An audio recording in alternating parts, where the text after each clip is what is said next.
Falling from a roof, Kim tries to make sense of this. He was going to graduate soon.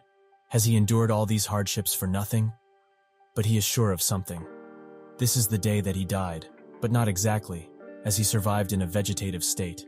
Inside, one of the nurses urges his grandma to pull the plug, as she has not seen any patient wake up after 3 months in such a state. She gets mad, shouting that she will never give up on her grandson. After he fell from the rooftop, he was diagnosed as a vegetative person. He can feel touch, and even hear his grandma's cries for him. He thinks that it will be all right. As he has never been sick before, surely he could stand up soon. But unfortunately, in this dark world, he isn't allowed to do a single thing.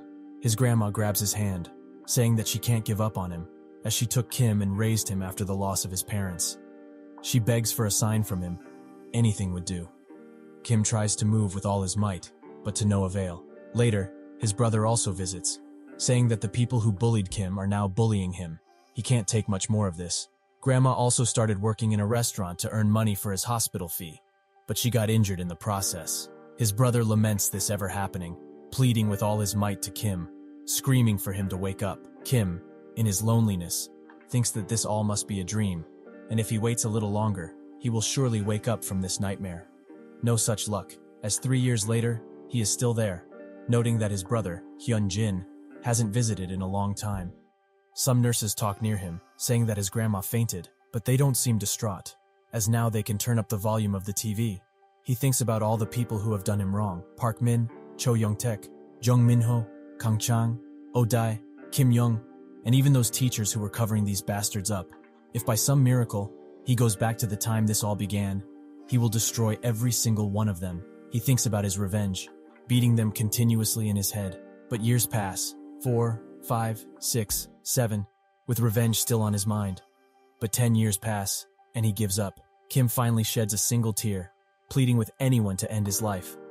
Suddenly a man pops up in front of him, causing Kim to open his eyes. He wakes up, thinking it's just another day of the same, but it is not, as he is inside his classroom. Kim thinks it's probably just another dream, but he pinches his cheek and feels pain, causing him to take a pen for confirmation. He stabs the pen into his leg, and sure enough, this is no dream. He really came back. Behind him, he sees one of his bullies, Park, beating the snot out of someone, with everyone watching helplessly. Kim notes that this situation is the starting point of all his pain. It's that time. He goes behind Min, saying one word: stop. Park laughs at his bravery, belittling Kim with his silver tongue. But suddenly, Kim punches him directly in the cheek, causing the bully to stop talking. It seems that Kim has come back to his freshman year of high school, to the moment he has been wishing for all this time. The day everything in his life changed, Kim can still remember it vividly. Park was listening to the class half-heartedly, a typical case of a bully who harasses his friends. He also enjoyed a game called Legend Online. He goes up to a classmate, a pretty unfit boy named Lee Jung, and says that he should raise his character in his stead. Lee gives a haphazard yes, and Park takes this as confirmation. That day, he became Park's game shuttle, and his grades fell because of this. Park also asked him frequently for his personal money, dumping it in the game. Because of this, Lee's stress reached a peak, and he lashed out at Park, saying he should take care of it from now on. That was the first time Kim saw violence committed in front of his eyes. He didn't want any trouble, but Lee used to help him with his studies every now and then. He couldn't just watch. He tries to go there, but a classmate stops him, saying that if he messes with Park, it would be like digging his own grave. Kim knew of the consequences, but still went, as he wasn't that bad at sports, and didn't fall behind in the boys' pecking order. Since the teacher came shortly after, the situation was roughly handled. But ever since that day, Park and his gang have bullied Kim constantly. Every day, he was dragged around, and without a day to recover, he was beaten senseless. It was hell. There was no other way to describe his situation. It cuts back to the present day, where Park has just been punched. He tries to react, but Kim swiftly grabs his hand and smashes it into a table, causing him to bleed profusely. He smacks Park around, thinking about how he engraved this situation in his head as he fell comatose. He notes that Park has a typical fighting style, relying solely on his physique. He is not used to being hit, so he will surely fall after just one attack. It seems that Kim has calculated everything, endlessly simulating this exact scenario in his head all these years. He throws Park at the lockers, bashing him constantly with his leg. He looks sinisterly at Park, thinking of all the people waiting to beat him. A chair suddenly gets thrown in his direction. the perpetrators being Park's clique. They scream for him to stop, but Kim nonchalantly looks at them, saying he doesn't want to. A gigantic dude walks to Kim's location. Kim noting that this is called Park Min-chul's gang, only because he takes the lead when bullying the kids. But the guy that's in front of him is the strongest, Kang Chang. They look at each other, but suddenly a girl rushes into the class, saying that the teacher is coming. They leave, vowing revenge on their leader. While class is in session, Park thinks about what happened, noting how hard he was beaten. He vows to kill Kim. The other guys in his gang are going to gather here once class ends. Park thinks that he had his guard down. There's no way a nerd like him beat him fair and square. Even though he was the class president and would stop Parks' bullying now and then, he never crossed the line. But today he did, leaving Park to think about how he should deal with Kim.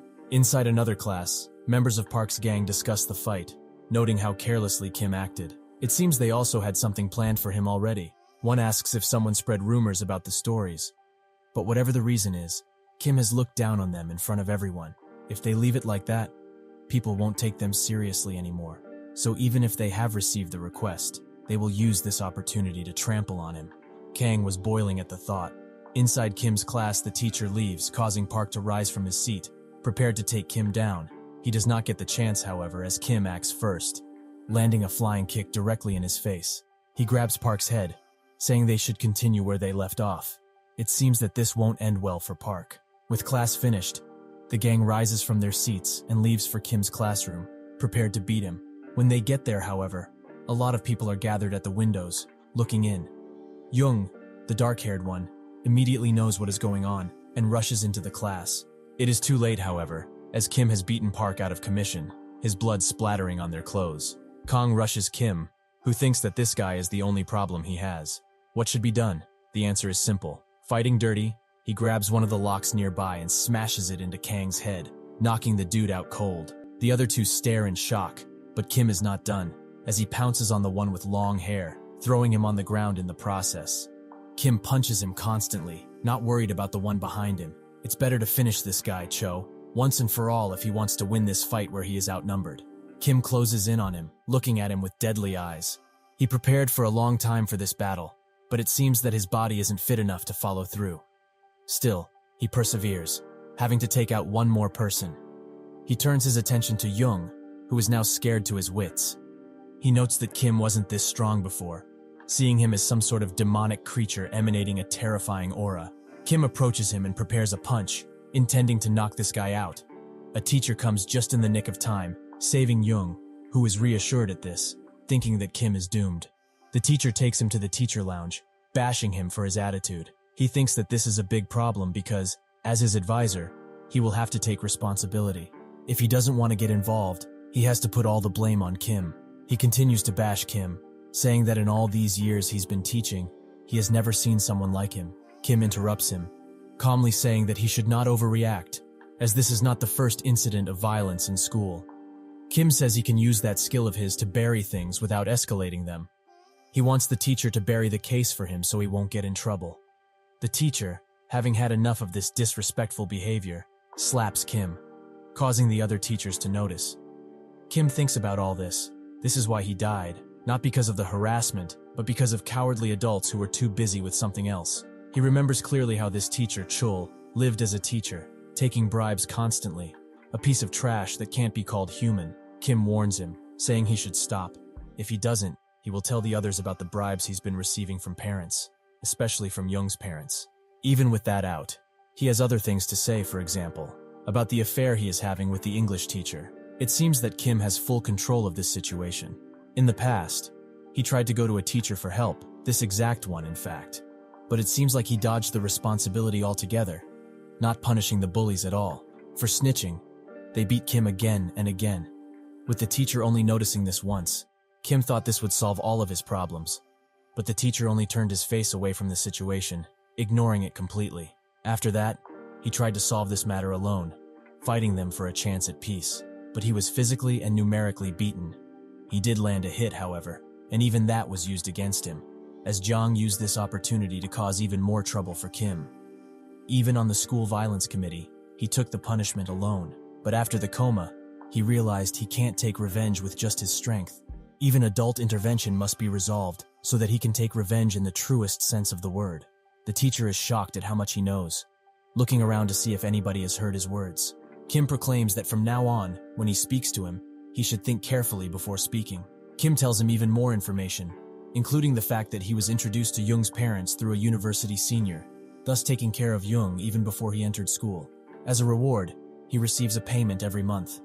And the affair he's been having with the English teacher, who is a married woman with 3 children, even knowing the motel they frequent. He sits down, warning the teacher about his situation. Even if he has to quit school, Kim will be sure to trample on his life. He remembers that by the time he was in his 3rd year, the affair had been revealed, and his wife had come to school to slap him vigorously. It was also rumored that the wife owned most of the stuff they shared. And if that's true, Kim can monopolize on his fear of this being found out. The teacher bows his head, defeatedly asking for Kim's commands. Kim says that it's simple. He should still be living like trash in the future, but instead of working for Jung and his friends, he will now only cover up Kim's incidents. If he follows these instructions until the day he graduates, Kim will never reveal his secrets. The teacher bows once again, saying he will try his best. With this card set, he must think of another one swiftly. But before that, he has something to finish. Walking to Jung's class while thinking this. Inside, Jung is furious at the events of today, but calms down, thinking that the teacher won't let this matter go, as he is on his parents' payroll. He wonders if the others caught him being scared of Kim, causing him to throw the chair across the classroom, much to the dismay of his classmates. He sits down, thinking that if he had the opportunity to fight Kim again, he would surely win. His prayers seem to have been answered as Kim opens the door to the classroom, saying they have some unfinished business. Kim punches him instantly, throwing him across the room. He approaches Jung, who is now immobilized with fear. The only thing he can do is watch. Kim beats him constantly, causing Jung to think he is a lunatic. A ray of hope appears when the teacher spots this fight occurring, but as in the past, only now with the roles reversed, he walks away. Kim has won this battle. 5 minutes before all of this, the teacher sits down, wondering how he can bury this incident. It seems impossible to bury it, however, as this is an incident where 3 students were sent to the hospital. The school would also want this situation to not escalate, but that requires punishing Kim in some way. The parents would make a fuss if he didn't. Especially Jung's parents will not turn a blind eye when it comes to their son. They are influential and wealthy people, owning several residential complexes. They also didn't spare any financial support required by the school. The recent renovation was mostly done through their donation, and he also received money from them. There's no escaping their wrath if they find out. He desperately thinks of what to do, and comes to the conclusion that the only thing he can really do is separate Jung from the incident entirely. Kim has yet to mess with him, so his parents might be convinced to sit on the sidelines in this particular case. He rises from his seat, rushing to Kim with this idea. His hopes seem to have been crushed, however, as he sees Kim beating the snot out of Jung. He reluctantly turns away from the situation. Jung's parents be damned. If his relationship with the English teacher gets revealed, everything will be over for him. Inside the classroom, Kim gets mad that such weak people were looking down on him, noting that in the past, these guys always used to say that he was bullied so much because he was weak. But now, Jung is trembling so much, and he only just started. He lets go of Jung and sits down. Kim thinks about this, noting that once he messed with Jung, this incident is almost impossible to cover. He knows this, but if he were to choose his opponents in this revenge, he wouldn't have punched Park the moment he returned. Rather, he would have avoided all conflict and instead lived a peaceful life. But after going through a hellish life as a vegetative person, he only dreamed of revenge, and this is the result of it. There will be an uproar soon, with so many people sent to the hospital. The principal wants to make Bright Prospects High School into a prestigious one, so he would try hard to punish Kim for this incident. Even so, a lot of people witnessed what occurred, so he can't cover it up. If he can't handle this school in the first place, he won't be able to dream of the revenge he had in mind. This is only the beginning. Kim gets dragged into a meeting, and the principal talks about what he did with no signs of remorse. Considering this a heinous crime, most of the teachers agree that something must be done, even the English teacher who is having an affair. She tries to suggest expulsion, but her lover nudges her, thinking that if he gets expelled, it's over for them. He looks at Kim, who is knowingly smirking. The teacher tries to protect Kim, saying that he was the first to be bullied in the first place, and that he wanted to catch them in the act. But Kim must have been unable to endure this, and did what he did. Kim was a victim before he was a perpetrator. The teacher tries to rebuke this, but the principal is having none of it, shouting his full name, Kim Young-chul. The principal thinks Young's parents won't just sit idly, so to relieve their anger, he must stamp on the perpetrating student. If he is to make this school a prestigious institution, he must maintain his ties with the powerful. He speaks, saying that he shall convene a review committee 1 week from now, and they shall decide Kim's fate in that meeting, so they all should stop spreading rumors about this. As of now, Kim will be suspended until the meeting. Kim gets up and leaves the room. While walking away, Chul follows him, saying that even with the circumstances, he tried his best, so he hopes Kim will hold his temper a bit. Kim laughs at his attitude, thinking that not long ago, he was looking down and slapping him. Kim speaks, saying that he did try his best, but it seems that he already knew that Park has been bullying students, hasn't he? He says to keep something in mind. Until the day he graduates from school, the only way he can stop him from speaking up is to try his best for his sake, regardless of the methods. Unless he shows that much attitude, he will ruin not only Chul's life but the English teacher's too. He can promise at least that. Chul bows his head in agreement. Kim thinks about him. He would have liked to destroy him now, but he is not his true goal. He can't just throw away a useful card like him, not until he lays the groundwork at this school. Chul is only a teacher, but one who wouldn't care about the means or methods just to survive. 1 week from now is the time he's been thinking and planning about for the past decade.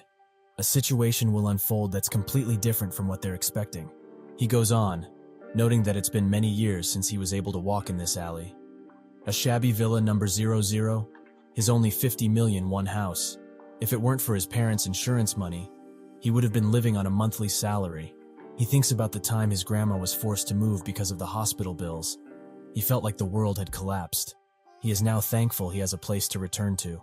He gets inside, calling for his grandmother, but she isn't there as she is working at this hour. He remembers that this is all for their family, so being sentimental doesn't help. He goes into his room and opens a notebook. The plan will be precisely accurate. Within 2 years, they are going to conquer the surrounding areas and establish a foundation, and clean up those people's bases. But in order for that to happen, he must fulfill 3 conditions. First, personal manpower. To bring down those school violence perpetrators, he needs enough strength to face them without being pushed back. Since there's no way for him to train himself to that extent in such a short time, he needs that person. If he can win over that specific person, it will give him a significant advantage in the future. Condition 2. His future opponents are gathering immense manpower, so he must do the same with people who have the same purpose as him. In the end, people play a significant role. He is just a freshman in high school. Even if he has the perfect plan, he can't execute it. He should take the lead and find the people that he needs. And finally, the third condition is background. This problem can be solved because he has experience. He needs the background to put his plan into action, so nothing can stand in his way. And now, the only way to solve the problem with the deliberation committee is to have background. So this is his first priority. Inside a police station, a person with white hair is bashing the policeman, asking if they know who he is. One, having had enough of his constant bashing, says that this old man should shut up. The guy gets even more mad at this notion, saying that he is a 35-year-old single man. We get his name. Myeongjin Construction's oldest son, Go Changboam. He kicks around, a policeman noting that he is a dangerous person and that they will be in huge trouble if they make a mistake here. Evidently, he hit someone, causing the person to be sent to the hospital. Chang thinks about this, saying that if things go south, his opponents will definitely make a fuss about it. Recently, his father announced the commencement of the succession race for him and his brother in order to choose the most capable one to take over the business. He, who only has a high school degree, or his younger brother, who graduated from a prestigious university and also married a famous woman here 3 years ago, are able to monopolize a strong position due to that. He is doomed if his father gets a whiff of this incident. The policeman speaks to him, saying that it's his fault, as he has beaten up innocent people. They can't just let this slide. Chang vows that they were the ones who hit him first. But as there was no CCTV there, the victim's testimony can't be argued at all. He wonders what can be done, but that's when he spots a teenager sitting in a nearby chair who says that he is here to testify for Chang, this teenager being Kim. Kim shows the policeman undeniable proof of the situation, and it seems that Chang was right. They really hit him first. The policemen ask how he got this footage, with Kim explaining that he just happened to witness it while walking by. He thought there would be trouble due to the lack of CCTV in the area, so he asked for the black box video of the parked car nearby, and came straight here. Kim excuses Chang's behavior, saying that he only defended himself, and that it's not his fault that he's strong enough to knock out all those guys in one blow. Chang is enthusiastic about the news, noting how good with words Kim is. He also thinks that now, with so much evidence, his position in the race is no longer in jeopardy. The cop, seeing all of the evidence, apologizes to Chang, saying he should have listened to him in the first place. Chang gets up from his seat and approaches the cop. He says that he doesn't know the circumstances he is in, but he will remember his face, clearly intending this as a threat. Outside, he puts his hand over Kim, glad that he came to the rescue when he did. Chang hands him a large sum of cash, which Kim immediately pockets, much to his surprise. Kim asks him if this incident happened by accident, but also says all there is to know about him, where he is from, and about the race that is going on with his brother for succession. Chang approaches him, feeling threatened by his words, but Kim calms him down, saying he has undeniable proof for his words.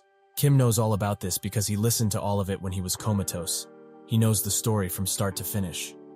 Kim asks Chang for an hour of his time, promising that it's not something that will harm him and might even save his life.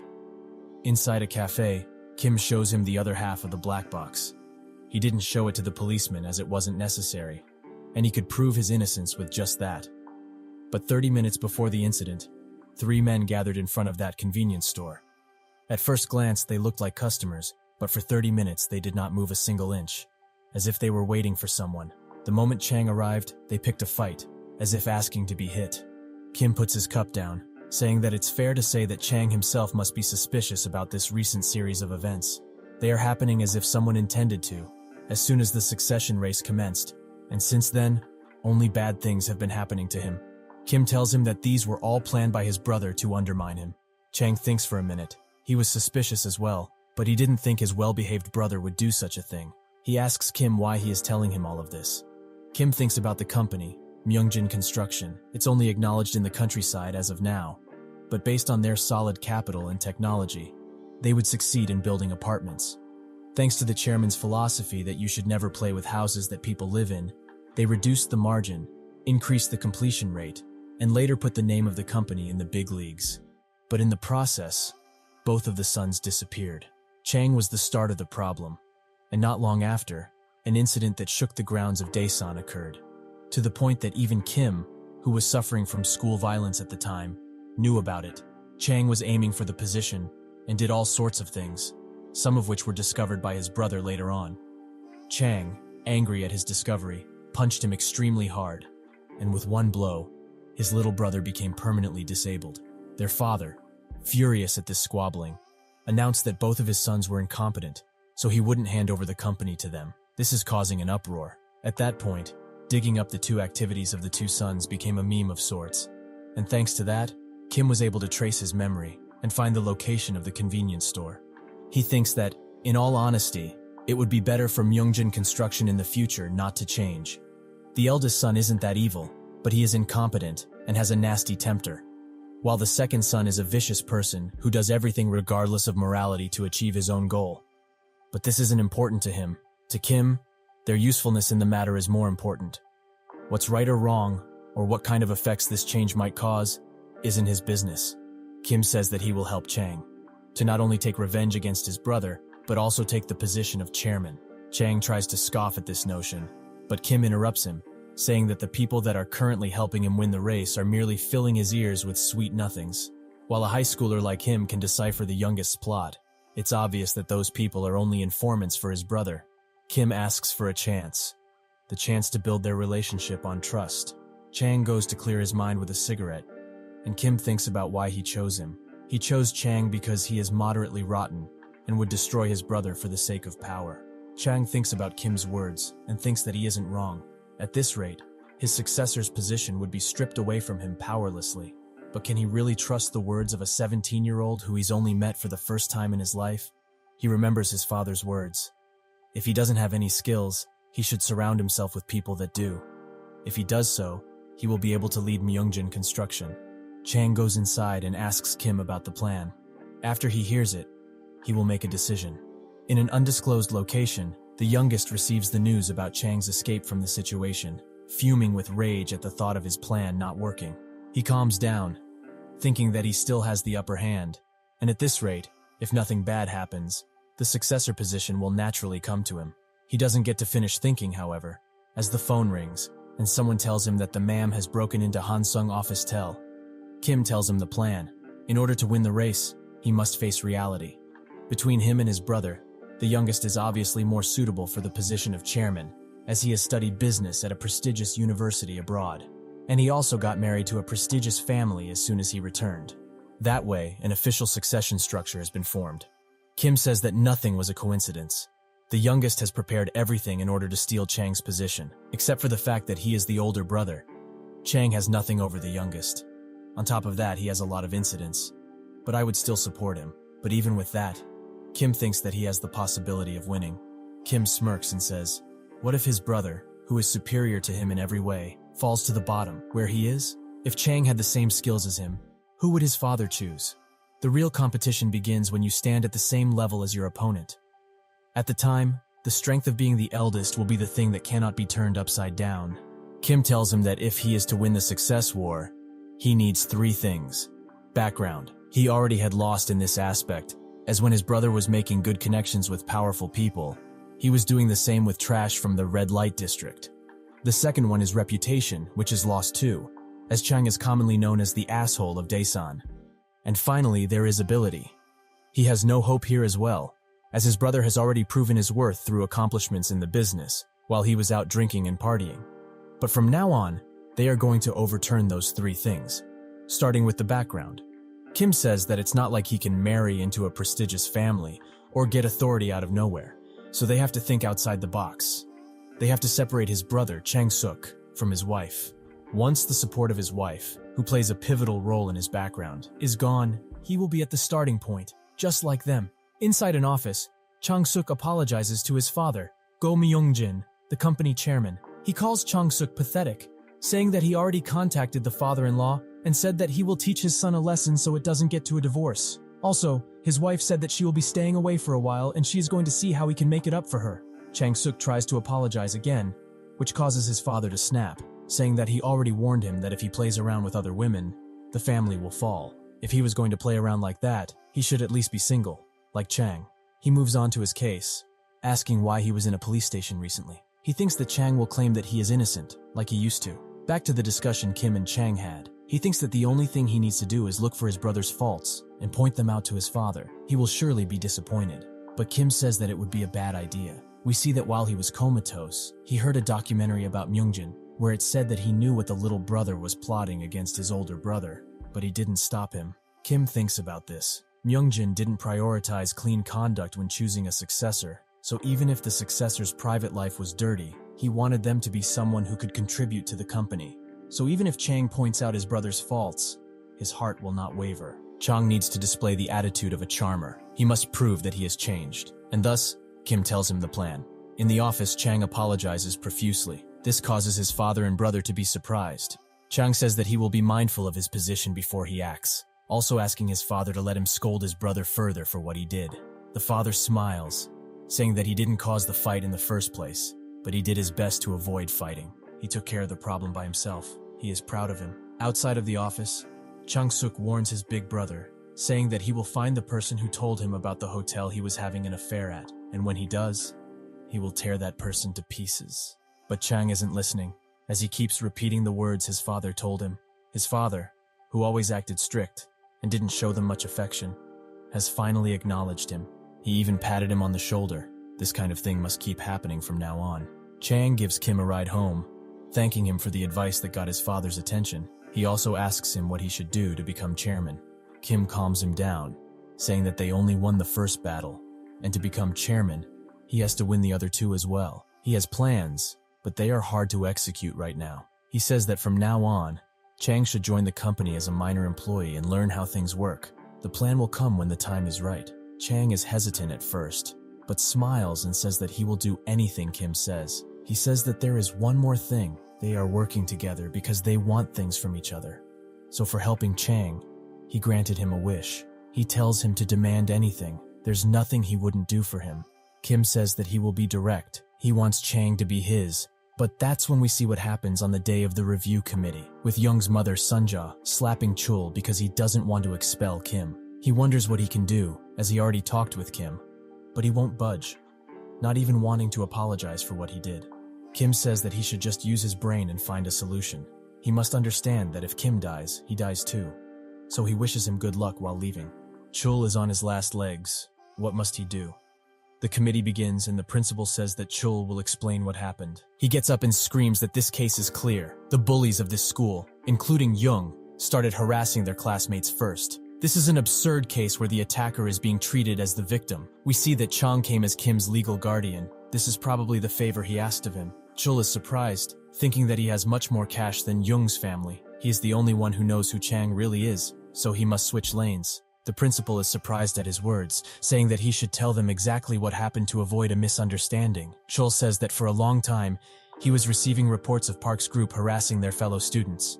At first, he tried to scold them not to do such things.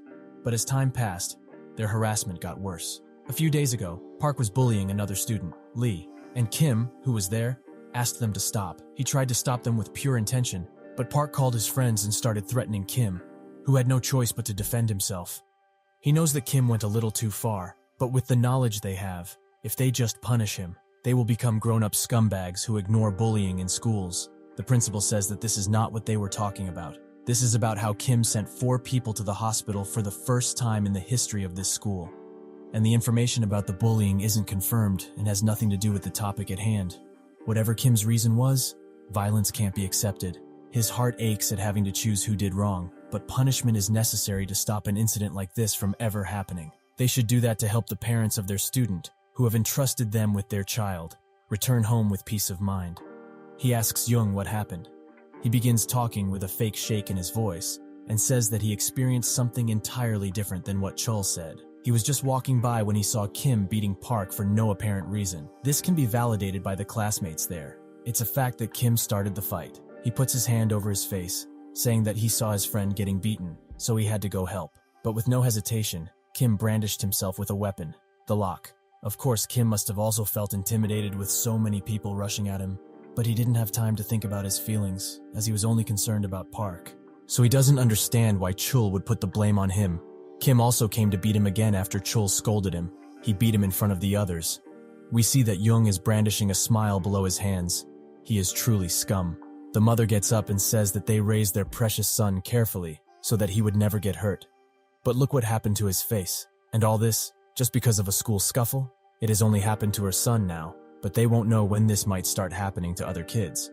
They, as parents, shouldn't be ignorant.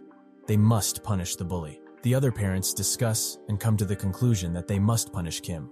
Park and his gang, who are at the hospital, think that Kim must be screwed now, as Young's mother is a soccer mom who flips over the school for her precious kid. Park says that is probably true, but if he doesn't get expelled, he is going to harass him to do so. And if he does get expelled, he will be going after him for indemnity.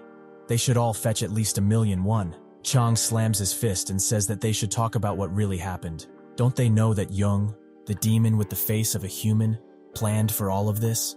The principal demands he stop calling his student a demon, but Chang says that Young is not lesser than he personally checked into Park's group, and they have been harassing and robbing the other students. They are quite famous too. They are so famous that there isn't a person who doesn't know about them. Chang asks him directly why he is trying to cover this up. Is it because he received a bribe? Kim was just trying to defend himself. And Chul also mentioned that they have to look into the fundamentals of this case.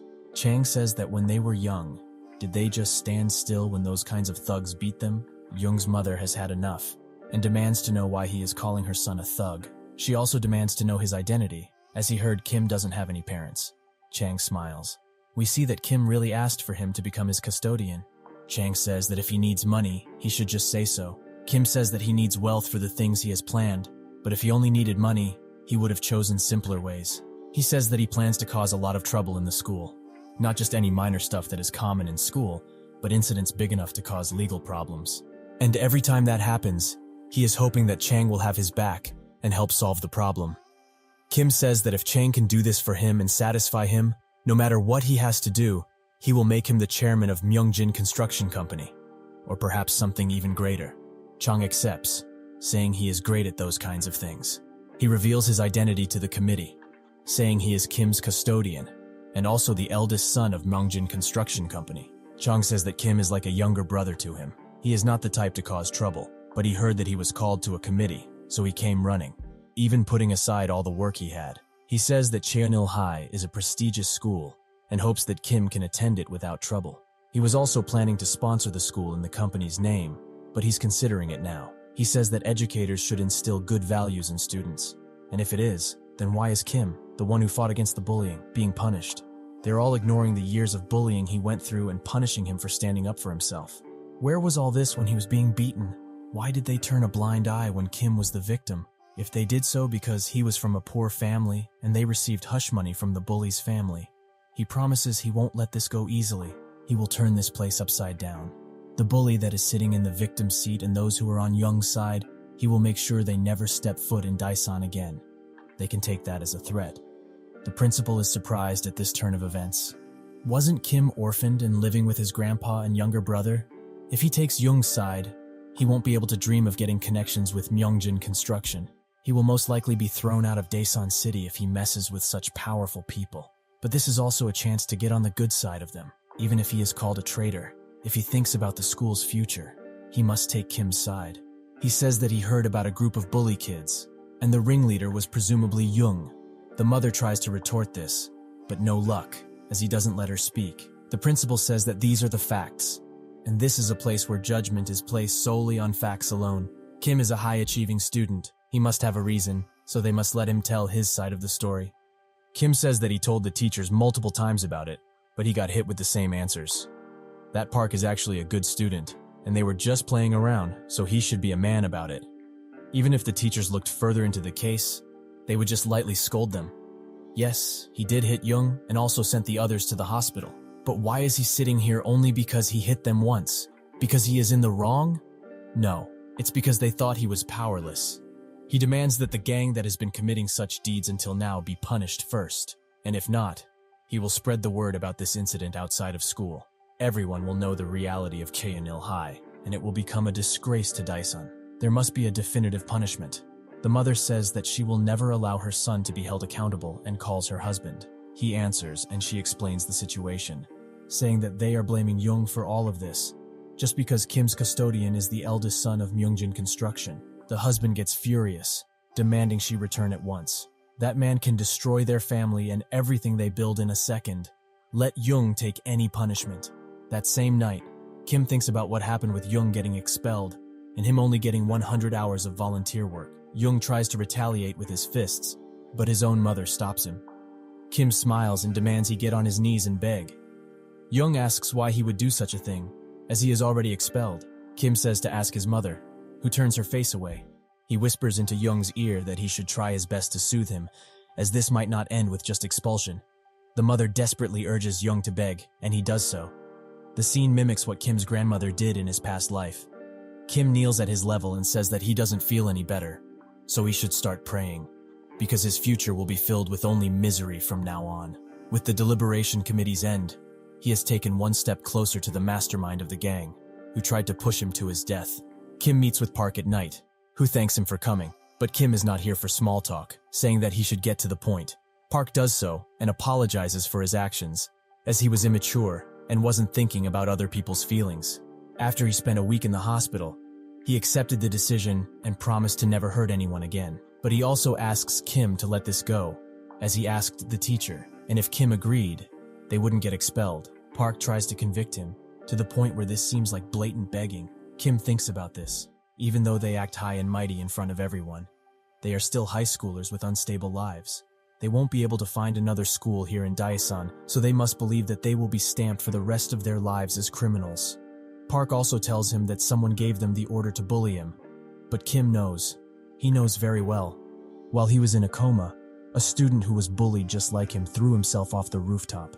The note he left behind contained the truth. The Golden Circle, an organization founded in prestigious schools in Gangnam. The core members were unknown even to him, who came from the future. The founder of this group saw students suffering because of bullying and had an intuition that this would be a profitable business. He recruited bullies, or kids with strength, and sought out students who had powerful status or were otherwise wealthy, and he offered them protection. A system was formed, so the students he managed would receive excellent grades, and if the member was falling behind in grades, the recruited bullies would remove the top-ranking student. This seems to be why Kim was targeted. In the future, Kim saw that the outline members of the circle were revealed, but shortly afterwards, the case was buried, and the identity of the real Golden Circle was not revealed until the very end. But in order to get his revenge on the ones who pushed him to the brink of insanity, Kim must know more about them. Kim tells him that he was probably hired by the Golden Circle. But it's strange, as they are based in Seoul and Jeon, so their power shouldn't reach here in Daesan. So who hired him? Park says that it was Shin Young-min. Kim knows this name. He is a third-year student at the school and a bully who holds the school in his palm. He didn't think that he would be a member of the circle because the Golden Circle also leaves requests for people who are outside their scope. Shin might not know the client himself, but he at least must be in contact with the circle. Kim can draw the circle out by using him, but Shin wouldn't give information that easily, and he's strong. So strong that he will debut as a professional MMA fighter in the future. Right now, he needs to get rid of him first and foremost. Kim asks if Park wants forgiveness and grabs him. Kim notes that there are layers upon layers of feelings he has accumulated over the years. Forgiveness? Repentance. He will never allow it. Kim gets close and tells him that this will happen from now on if they ever meet again. He begins beating Park, and while doing so, he thinks that in his previous life, Park and the others were extremely successful, with Park having a daughter, and that was the whole world for him. Kim couldn't believe it, so perhaps this is karma doing what it does best. For the trauma and suffering Kim has experienced all this time. The next day at school, Kim's classmates discussed the situation, saying that he was quite shy and kept to himself before. So when did he turn this violent? He arrives in the classroom, with everyone shutting up at the sight of him. Kim sits down, and that's when Lee comes from behind to thank him, saying that he is indebted for what he did to those bullies. Kim asks why a kid who didn't want anything to do with him when he heard what was happening, a kid who was too scared to testify, is thanking him. Kim says that he doesn't care what happened to Lee from now on. He doesn't want to see his face around here anymore. On the rooftop, Shin discusses the plan with someone else, saying that it has been ruined. Now that Kim has the backing of Myeongjin Construction, nobody can lay a hand on him. In Daesan, at least. The guy there asks if he's just going to give up, but Shin denies this, saying that this isn't that bad, and it could always be worse. They now have the opportunity to make more money, and if they can make a lot just by taking care of one meager high schooler, they should be extremely thankful. He also tells the guy to get the head of the freshmen on the rooftop now. While the class is in session, Kim thinks about the situation. In order to take down the Golden Circle, he has to excel in school because that's the kind of person the circle targets. To one of the members, he is just a thorn in their side since he also got great grades in middle school. So somewhere in the classroom or in the school, the real culprit is hiding. The one who wants Kim gone so that they can be the top student. He does have a few suspects now, but nothing concrete. So what he needs to do now is prepare for the future. After school, he goes to Yeongdo Chul, Korea's first ever MMA fighter, to become the UFL world champion. But now he is just a remnant of the past that no one cares about. He goes inside and says that he is here to register, as he wants to become good at fighting. On the roof, the head of the freshmen arrives, Jinwoo. Shin notes how big he is and that he was in a wrestling academy before. But he wants a favor from him, to cripple Kim so that he can never be normal again. Chul explains the benefits of joining the gym to Kim, who thinks that he didn't recognize him at first. But he is really the former champion. He asks him why he wants to join the gym, and he says that he wants to be good at fighting, good enough to beat all of the bullies like dogs. Chul looks at him saying that a gym isn't a place where he is encouraged to fight, and if the reason he wanted to join the gym is for just this, he cannot accept Kim. Besides, if he works out a little, the bullies won't be able to do anything to him, so why doesn't he just do that? Kim thinks about Chul. He could have lived a great life with his fame, but there's a reason why he's running such a rundown gym now. Prohibited drugs. In the doping test conducted after the third match to defend his title, he was found to have anabolic steroids in his system. He admitted it publicly without making excuses and ended his career right there and then. But Kim doesn't care about any of that. What he cares about is the talent he has. As Chul made an untalented third-rate fighter into Korea's best, if he can get this man to train him, he will get much stronger. Kim says that he did whatever it took to defeat his opponents when he was a fighter, and he's basically doing the same. So there shouldn't be a problem, right? Chul notes that he was stupid then. And if he could turn back time, he wouldn't make the same mistake again.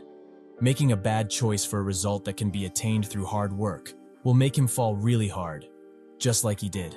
Chul gets up and demands Kim leave, as he has nothing to teach him. But that's when Kim says that he will give him 100 million won, as he knows he needs the money right now. And if he promises to teach him, Chul will have the money within a day. He will also pay in advance, so even if he quits in the middle of training, he has nothing to lose. Kim adds that he knew all the outcomes of choosing the drug, but he did it anyway. All that happened was because of his actions. It's the same for Kim too. If he learns to fight from him, he may end up worse than expected.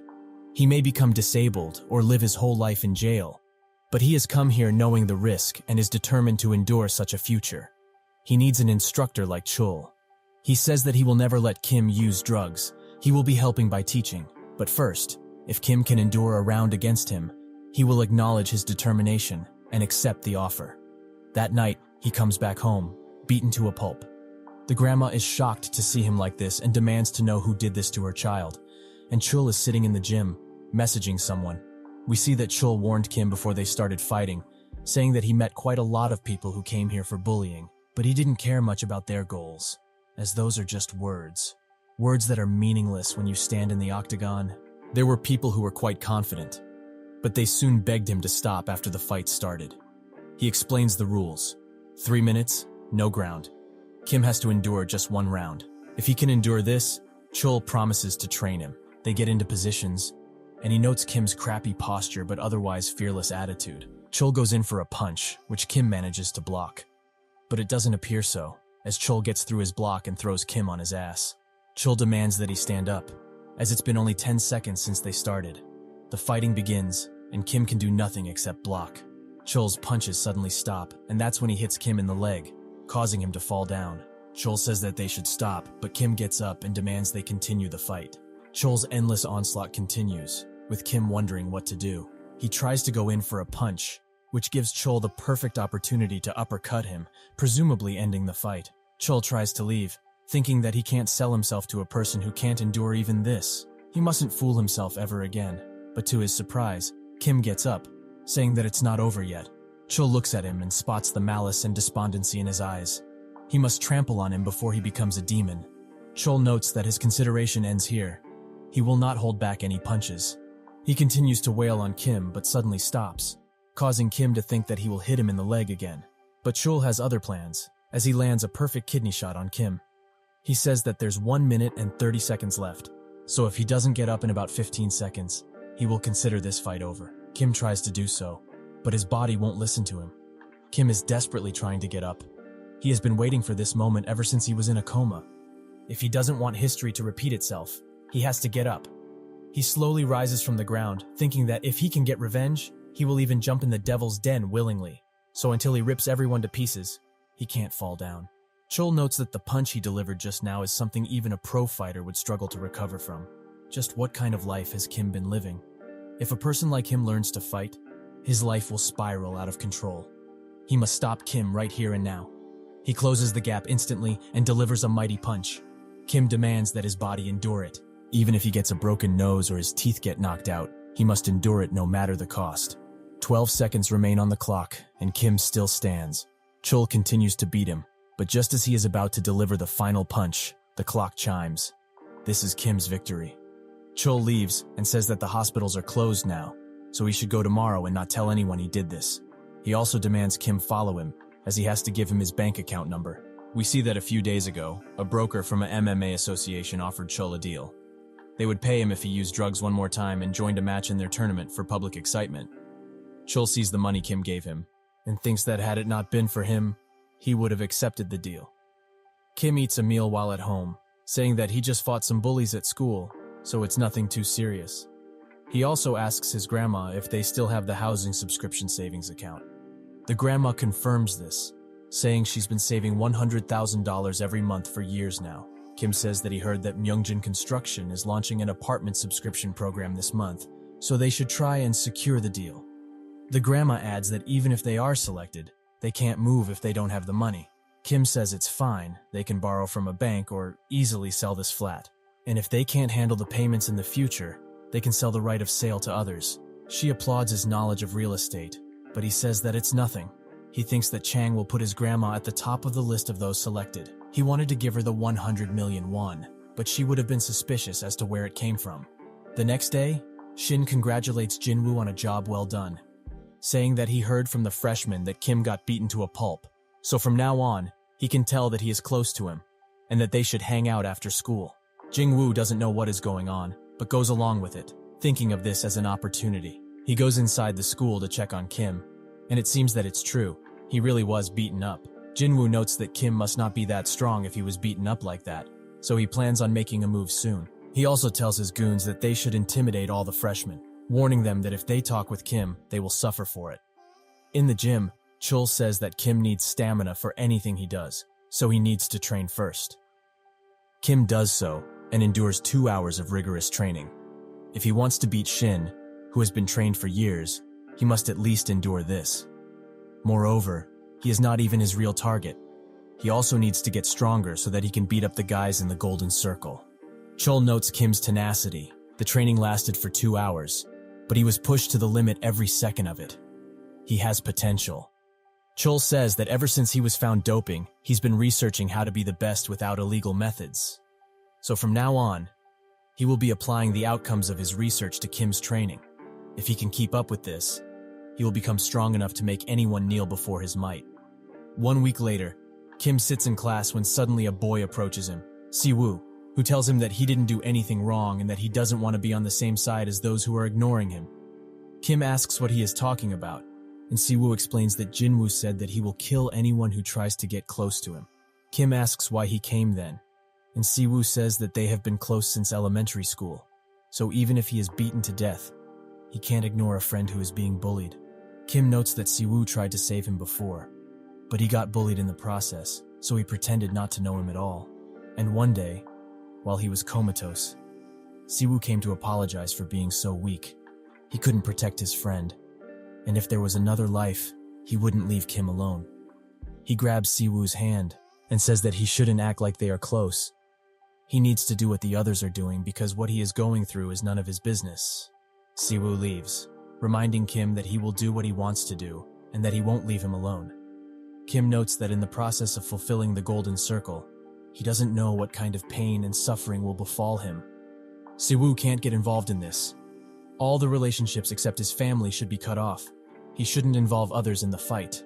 While getting ready to leave, Kim heard that Jinwoo got a hold of Siwoo and is beating him as they speak. Kim rushes out of the classroom, hoping to save his one true friend. We see that in a room, Jinwoo is confronting Siwoo, asking why he talked with Kim. Did he not hear his warning before, or is he just that stupid? Siwoo approaches slowly, saying that he speaks to whoever he wishes to, and Kim is his friend, so they should stop playing around and get serious. Jinwoo tries to say something, but he doesn't get to, as Siwoo kicks him in the face, causing Jinwoo to fall on his ass. He gets furious, and orders his goons to attack. They surround him, and the fight begins. While fighting, Siwoo thinks about Kim. He tried to warn him about this, but he still got caught in it. But he couldn't just pretend not to see what was happening. Kim might be a little extreme, but he is still the same as he was back then. A true friend. So he won't give up on him, no matter what he has to go through. Siwoo is skilled, but with so many people attacking him, he is weakening. Suddenly, Jinwoo comes from behind and uppercuts him, incapacitating Siwoo. He throws him into the wall, saying that he is nothing, even with his useless martial arts. Jinwoo continues to slap him, saying that he should have heeded the warning. Now, he will make his life a living hell, so he better be prepared. Suddenly, the door gets kicked open, by none other than Kim, who approaches with confidence. Kim thinks about Jinwoo. He had to defeat him anyway, but he is in a whole nother weight level, so in order to win, he needs to annoy him a bit. Kim begins insulting him, throwing snarky remarks about his weight, and says that he only won against Siwoo because it wasn't a fair 1v1. Jinwoo has had enough, and orders his goons to stand back, as he will take care of Kim alone. He charges in, but gets stopped by Kim, who throws a jab in his face, also insulting him further. This makes Jinwoo's attacks even larger, giving Kim the opportunity to wail on him with his newfound abilities. And with one final punch, he knocks him to the ground. But it doesn't end there, as Kim needs to engrave fear into Jinwoo, so he continues hitting him, blood splattering on the ground while he does so. Jinwoo is on his last legs, and begs Kim to let him go. He grabs him by the shirt, saying that he was the one who beat him, right? So there shouldn't be a problem if he says it again. So he should, in front of everyone. Jinwoo apologizes, saying that he was forced by Shin to do it, so he couldn't possibly refuse. And about his victory, those were just baseless rumors, so he begs Kim to let him go, promising to not do anything like this ever again. Kim lets go, issuing a final warning to not put a hand on Siwoo ever again, and if he catches him doing something like this, he will follow him anywhere and end his miserable life. In the infirmary, Kim notes that Siwoo should have done the same thing as the other people, and if he doesn't want to experience something like this again, he shouldn't get involved further. Siwoo stops him, saying that before he lost consciousness, he saw Kim coming. In a way, they are alike, as Kim came to his rescue just like he would have. How can he ever ignore such a friend? He doesn't know what his business is, but the facts are the same. They are friends, and even if he has to go through something like this again, that won't change. Kim notes that it wasn't a coincidence that he fought Park's group, and he was the one who started the fight in the first place, because they deserved it. And this is just the beginning, as he plans to tear anybody involved into pieces, even if he has to sell his soul to do so. Siwoo tries to say something, but Kim interrupts him, saying that he went through something terrible that he can't speak about, and he is looking for revenge only. So if Siwoo will stay near him, more things like that will happen, with much worse opponents. Kim says that he thinks of Siwoo as a friend, but that's all. He is not the same friendly Kim from the past. So from now on, he shouldn't get involved, as he will never be able to handle what is coming. Siwoo clenches his teeth in frustration, and Kim looks down with a dim expression outside of the infirmary, thanking him for everything. In his class, Shin admires the amount of cash he is making from the Golden Circle jobs. To think, so much cash only for bullying some kids? He has to ask for more commissions in the future, and if he makes some connections, he might be able to live as a Golden Circle broker even after graduation. His thinking gets cut short as Kim opens the door, asking him if he is the one named Shin. He confirms this, and Kim wastes no time in attacking, going for a kick which Shin barely manages to block. He tries to ask Kim what this is about, but he doesn't let him, and continues the onslaught of attacks. Shin notes that Kim must have likely learned to fight from somewhere, but he isn't powerful, and his patterns are predictable. But it doesn't appear to be so, as Kim suddenly swerves and lands a wrenching gut punch, and he also reveals his identity. He is the one he was looking for all this time. Shin tries to speak once again, but Kim does not care for words, so he grabs a chair and bashes him in the head with it. This surprises Shin, who thinks that he must give it his all in this fight. Kim throws the chair and goes for a punch, but Shin catches it, allowing him to go on the offensive. Kim tries to block, but Shin knows a few tricks too and fakes the attack. Kim notes that compared to Chul, he is nothing. He also knew that he couldn't beat Shin in the first place. This was a fight just to prove himself. He never planned on winning unhurt, so he has to risk it all on this one chance. Kim suddenly grabs Shin's leg and grabs him whole, throwing him into the nearby window. He holds him over the window, and Shin demands to know what Kim wants. He says that he wants to end this with one of them dying. Suddenly, the other people in class grab Kim, who notes that he will hunt down Shin and that this will never end until he dies. Kim gets dragged away by the other students, and one of them asks Shin if he is okay, as his back is full of glass shards. 30 minutes later, a message can be heard over the speakers. The students whose names will be called have to present themselves to the principal's office. Chul arrives at the scene, and seeing the amount of blood left behind by Shin, he wonders what he can say to the principal to save Kim. But much to his surprise, the principal orders him to ignore it. He heard that in the Myungjin Construction Company success race, the eldest son, Chang, has suddenly risen in popularity. When Chang decided to sponsor the school, he said that he would sponsor a significant part of the operating expenses, and if he became chairman, he promised to greatly increase the amount. The principal notes that sponsorships are different, as people do them only when the recipient has something they want. So why would Chang sponsor a school like theirs? For goodwill? Or perhaps reputation? None. The answer is the request that Chang made. As long as Kim is this school's student, no matter what he does, they must cover it up. So they should let this pass, and Chul should take care of it, as he is adept in this business already. And of course, the performance and other special benefits will be given to him as a priority.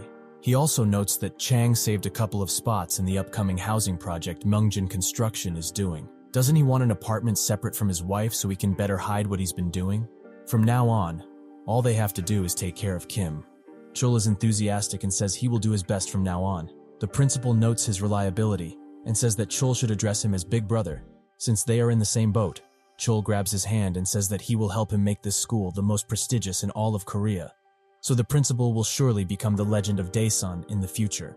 The principal notes that if Kim graduates without any problems, the school will have Myungjin construction on its back, so they both have to work hard. Suddenly, someone comes into the room saying that Kim was hit, shocking both of them. They begin interrogating Shin, who tells them that he is innocent. Kim was the one that started the fighting. The principal bashes him for assaulting a student who is 2 years younger, and Chul continues, saying that they have been keeping an eye on him, as he has been beating others every time he gets the chance. Shin, having had enough of this, screams that he almost fell off the building and died, and that there are also witnesses. Chul crouches to his level and says that there are always witnesses. The problem is believing them, so they should go outside, grab someone, and ask them, an ordinary student or a criminal like him, who would be at fault. Shin curses in anger, causing Chul to grab him by the clothes, saying that he should talk properly from now on, and that if he doesn't admit to this crime, he will be seriously punished. Shin looks at both of them. The adults in front of him were as rotten as himself, and he finally realized that messing with Kim was a bad idea, so he apologizes. While walking away, Shin notes that he is about to graduate, so he can't let such a thing drag him down. So, even if it costs him some money, he has no other choice and must ask for help from outside. In a car, someone notes that the situation is pretty bad, though it's common for them to use one's background. How did Myungjin Construction get involved in all this? All the students who were trying to harass the target were expelled, and even the teacher is protecting him. As the broker, he has no choice but to take care of the mission himself, as the Golden Circle doesn't forgive even one single mistake. He drives away with the Golden Circle regional broker, Kang Taegu. He goes to speak with the principal, saying that Shin was punished unjustly. The principal says that they did no such thing. Taegu thinks that he will break easily, and he talks about the incident where 4 people were sent to the hospital, but the attacker was punished lightly, so perhaps they are giving special treatment to Kim? If that is the case, he won't let this go easily. The principal laughs, saying that, when in Daesan, do as the people of Daesan do. They didn't drag this into a criminal case because they thought about the future of their students. They have also already talked with the police about this, so he can do whatever he wishes. Taegu warns him once again, saying that he will do it. The principal says that he doesn't know what he wants to do, but he is sure about one thing. In this place, such a threat won't work. Taegu goes to the police, but no dice, as the policeman there says that the case was an act of self-defense, so even they could see what really happened. Should they really go that far and ruin a student's life? And if they were to punish Kim, they would also have to take Shin into custody. Taegu gets mad, smashing the table, and says that if they don't take this seriously, he will publish about what happened on the internet. The policemen sigh, saying that this is Daesan, so whether he publishes it or not, it doesn't matter. Will this calm down if he just goes on vacation? Taegu is shocked and wonders what happened to this village. He calls someone, who tells him that the chief of police is really close with the principal, but still, everyone knows each other in a village like this, so they're all probably keeping quiet. Taegu finally gets it. The reason the principal was so confident was because he trusted the local cartel. The issue regarding local cartels is that there would be a way to intervene if it simply involved personal interest. But local sentiment, a kind of territorial psychology, excludes outsiders from interfering in local affairs. Taegu thinks that this is probably why nobody takes these rural jobs and remains in Seoul. He cannot fail this job, as the Golden Circle has never failed a single request so far. So it's no stretch to say that they all owe their current reputation to them. But even if he does fail, another broker will be sent to complete the request. And if that were to ever happen, his life will surely be ruined in an instant. The Golden Circle never spares. In times like these, Taegu needs to calm down and think about how to find a way out. He calls Shin and says that he can't help him in this situation, as he is the mercenary, and messing with the Golden Circle is no joke. Taegu tells him that instead of fighting Kim, he should somehow bring down his grades by any means. He also warns Shin, saying that if he were to fail, they wouldn't just punish Kim but him as well. This is the kind of organization the Golden Circle is. Shin closes the call and wonders how that can be done, but he suddenly gets bashed in the head by Kim, who has been behind him all this time. The next day, Shin hears what his classmates are saying about him and Kim having a fight yesterday, which he apparently lost with no injury to Kim. We see what really happened. Shin tried to attack, but Kim warned him by saying that the request must be more important than his life, causing him to stop. Kim notes that he already knows the broker came to see the principal, so the situation is pretty clear. But Shin better think this through, as Kim's guardian is the eldest son of Myungjin Construction, so he never planned for this to be a problem. Kim adds that if Shin messes with him, it won't end with just his expulsion from the school. He will drag him to the criminal court and get him convicted for his actions, no matter what. And after he gets out of jail, the people from Myungjin Construction will be waiting for him, and they will do anything in their capacity to make sure he can never do anything in Daesan ever again. To live like a normal person, he would have to leave his hometown, but even that might not stop Kim. Shin is extremely scared and asks what he wants. Perhaps justice? Kim says that he only wants one thing, to destroy the people who mess with him. He grabs Shin by the shirt and says that if he wishes to live like a human here in Daesan, he must endure what his victims endured. He begins to wail on him, and that's how Shin got his injuries. He thinks that he can beat Kim with ease, but the problem is Chang and his group. But if he were to leave Kim, the Golden Circle would come after him, and if the rumors are right, he would have wished for expulsion or conviction instead of messing with them. He slams his head against the table, thinking that he doesn't have a choice. The only thing he can do is wait and hope that Kim's grades somehow drop. Kim thinks that this threat is only temporary, but after the exams are over, things will be completely different. The moment he scores an overwhelming grade in the exams, everyone's emotions will explode. Shin, who is just trying to survive in the Golden Circle, must succeed at any cost. And the requester who won't be able to see Kim fall. The moment that happens, he will have achieved his goal. He shakes a bit, thinking that if he can get what he wants, nothing else matters. Whether he uses the principle or acts evil and cowardly, it doesn't matter. Looking at the situation now, everything is exactly as he planned. Now nobody can touch him for the rest of his school life. This is a barrier built purely with malevolence that gives Kim a sense of relief. Later, he goes to the gym to train, and it seems that Kim has some hidden talent. Even his coach commends him for it. If it wasn't about the money, he would have suggested he try his luck at being a pro. Kim clothes himself and gets ready to leave, but that's when Siwoo comes inside the gym, saying that he has a consultation scheduled today. A few days ago, when Siwoo was rescued by Kim, he noted how much he had changed. It was almost as if he was a completely different person from what he once was. He sheds a tear, thinking about what Kim said to him earlier. What can he do now? Suddenly, a student barges into the infirmary, saying that Kim is in a fight with Shin. This makes Siwoo think that he is still the same friend who always had his back. Now, he wants to instill in people that there is a problem when they mess with Kim. He gets up and looks out the window, saying that if Kim is going that far for him, how can he give up on such a friend? Back to the present. Kim asks what this is about, demanding that he not take Siwoo in.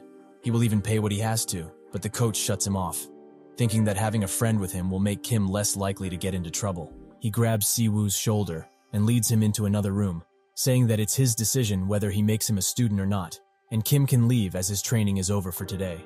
The coach asks him directly if he knows what Kim is training for, and Siwoo confirms this.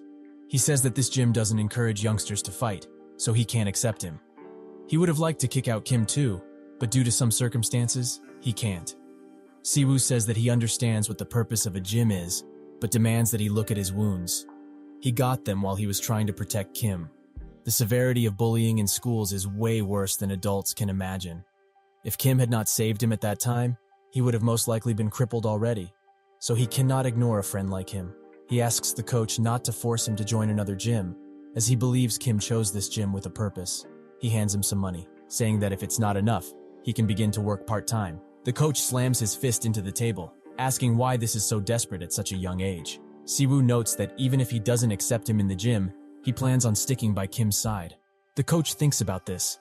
In a situation where even his best friend is being bullied, can he really tell these kids who are living in hell that using violence is wrong?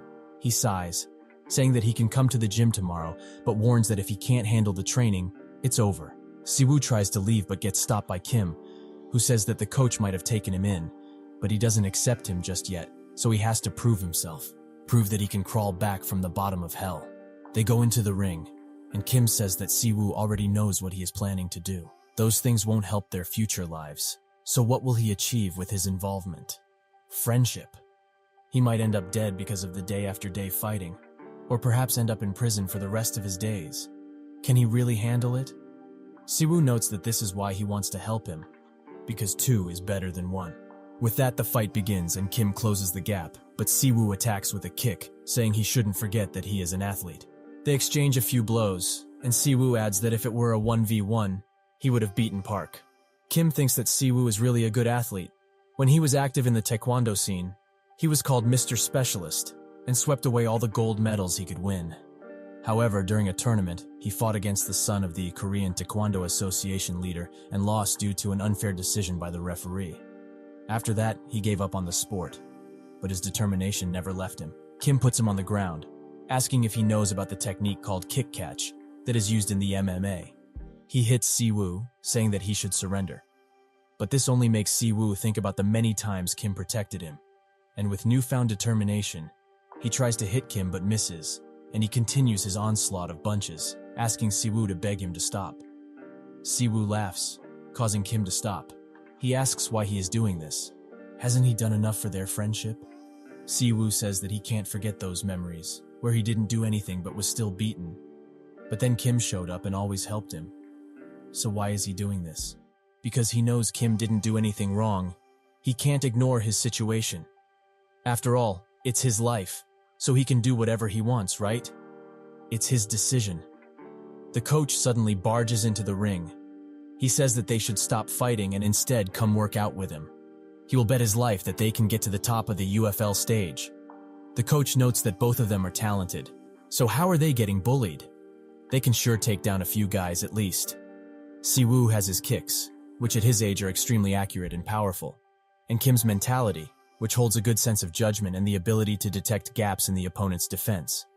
The coach offers them this, as their abilities are exceptional, and it would be a waste not to use them. They should drop out, forget about school, and focus on sports.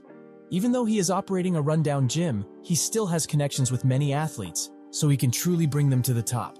Kim asks him why he did MMA, and he says that he did it because it suited his interests. Kim notes that this is precisely why he can't. He is not interested in fighting. It hurts so much that he wants to give up every single moment. But since he has a purpose, he has to achieve it, no matter what it takes. Kim says that Siwoo should think about it, but if he accepts, they will call the deal off and continue their own way. He goes outside, and Siwoo follows him, saying that he won't regret doing this with him. Kim says that he won't stop him anymore, but he has a few conditions. First, he's going to train with him every single day. Second, he must be involved in matters he can handle, so if it's a hopeless fight or a legal matter, he must leave immediately. And third, from now on, Myeongjin Construction will give him a living wage every month. And finally, he should study. When the time comes to escape this hellish reality, he hopes he can have a much better life than he ever did. Kim thinks that this is for the better, as he can use this situation to change Siwoo's future as well. He arrives home, where his brother is watching his favorite team play. Kim says that he is going to cook for them, so he should keep watching that. He thinks that in his previous life, this team that his little brother is rooting for made it all the way to the championship game. He didn't say it at the time, but he must have wanted to watch the game directly. He loved games, but never once asked for a computer. He was just a sweet little brother who never let on that he could spend much time outside having fun. His grandmother, his little brother, and Siwoo, at the very least, so that people precious to him won't have to suffer. He will get better and live differently than before. He is going to tear down anything that gets in his way. Suddenly, he gets a message from the coach, saying that he crossed the line in asking him to become a pro, but still, he should do it, if he ever changes his mind. A few weeks later, the midterms begin.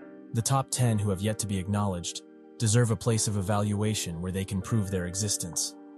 The papers get passed around, and Kim thinks that if he can't get good grades, his plan will be over. He could have also easily gathered evidence and exposed the golden circle, but Kim was determined enough to completely destroy it.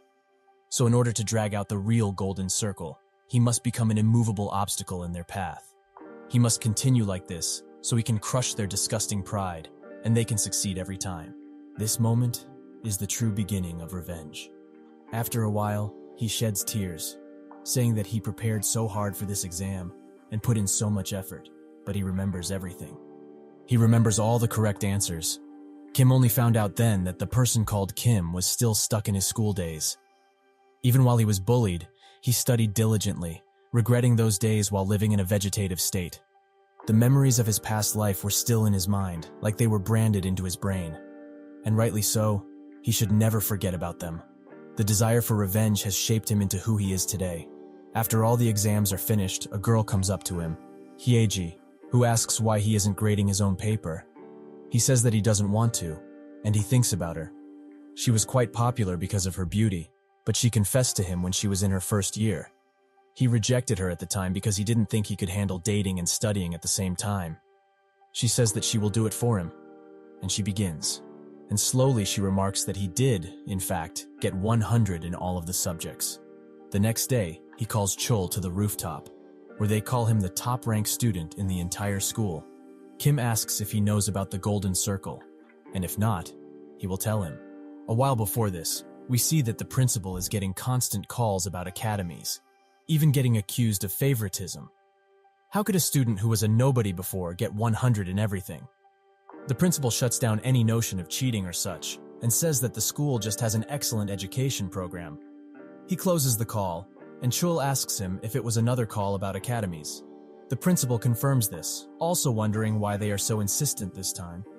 Chul notes that it must be because the exam was extremely hard this time. The principal says there is no reason to make a fuss over such a thing.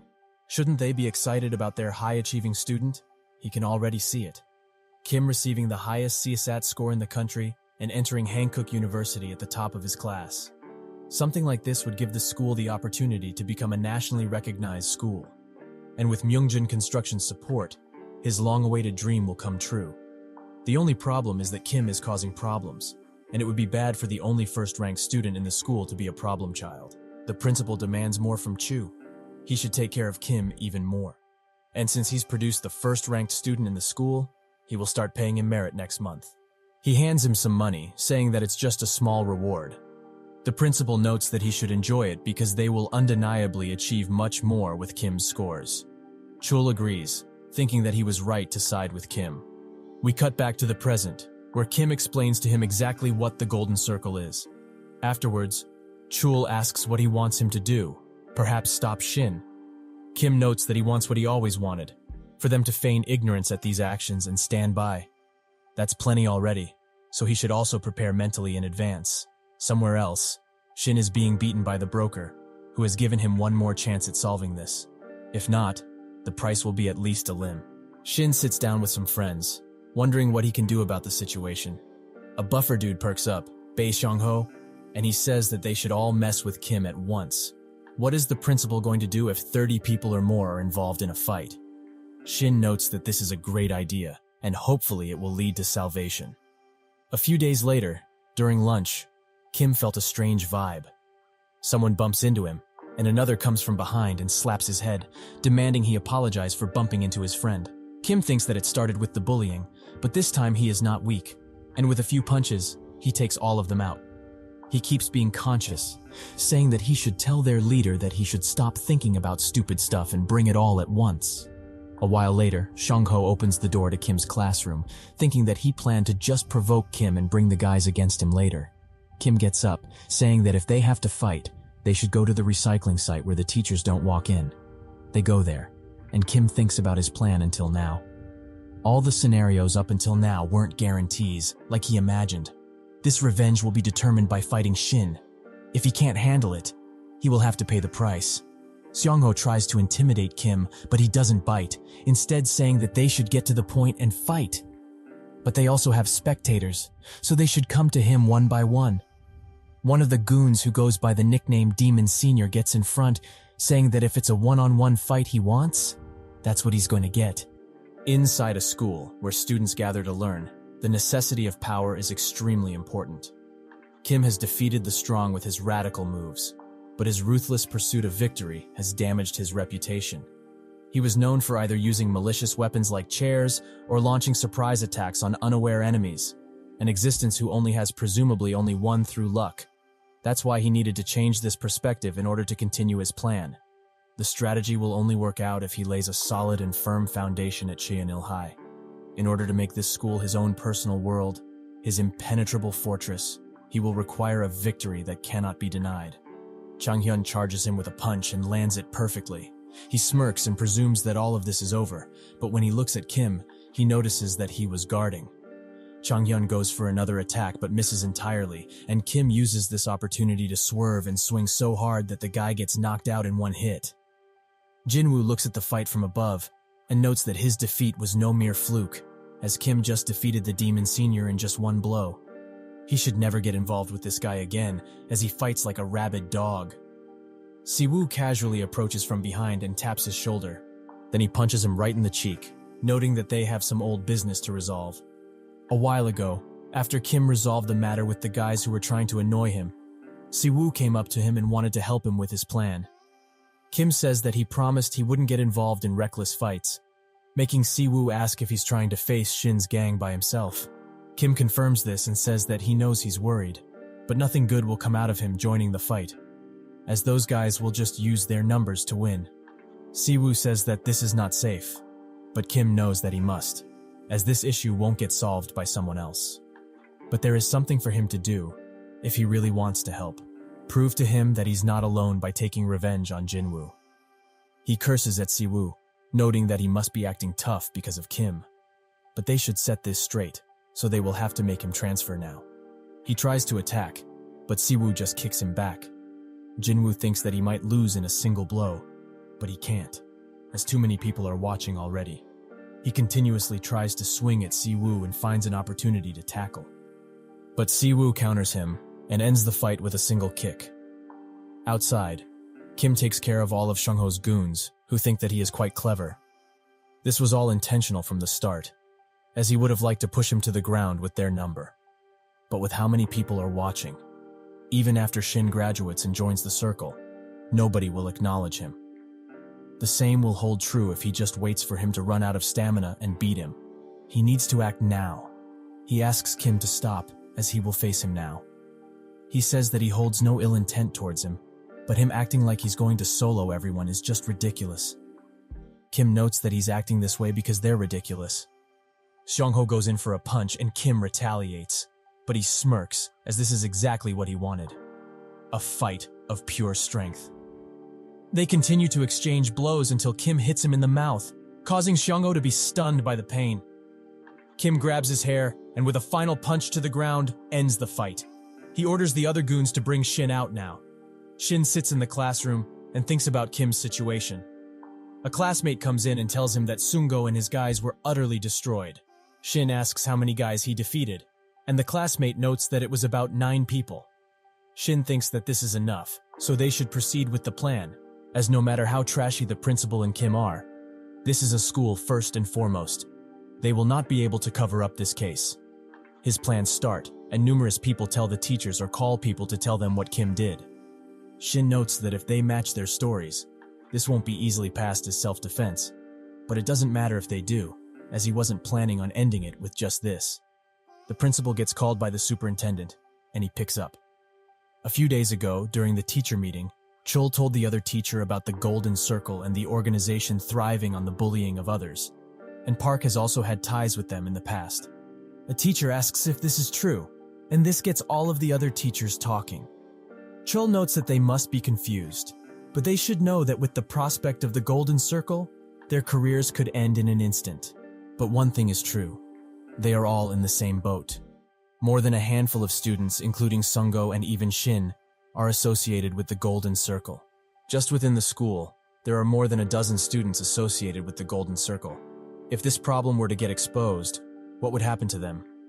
He slams the table and rises up. He exclaims that it wouldn't end with just a few people. The entire school could be wound up. Chul explains that the reason he called everyone here was because he's asking all of them to not sympathize with these bullies, no matter what happens. Just live as if nothing was going on. They do not see or know anything, and acting like a righteous teacher will only get them involved with the Golden Circle. A teacher tries to retort this, but Chul shuts him up by asking if he wants to stand up against an organization as big as the Golden Circle. What if they target him, or make him participate without his consent? He might even take the blame for everything.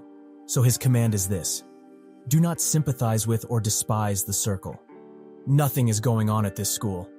It seems that Shin's plan has failed, as the teachers push the students away, and the police urge the kids not to make prank calls anymore.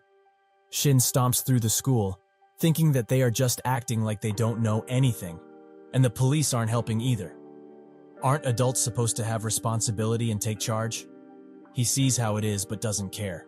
He will rip Kim in two with his own two hands. He gets a surprising call, and we see that earlier, Chang went to a loan shark and said that he had gotten his hands on a few minor construction jobs and was wondering if he should raise his name value.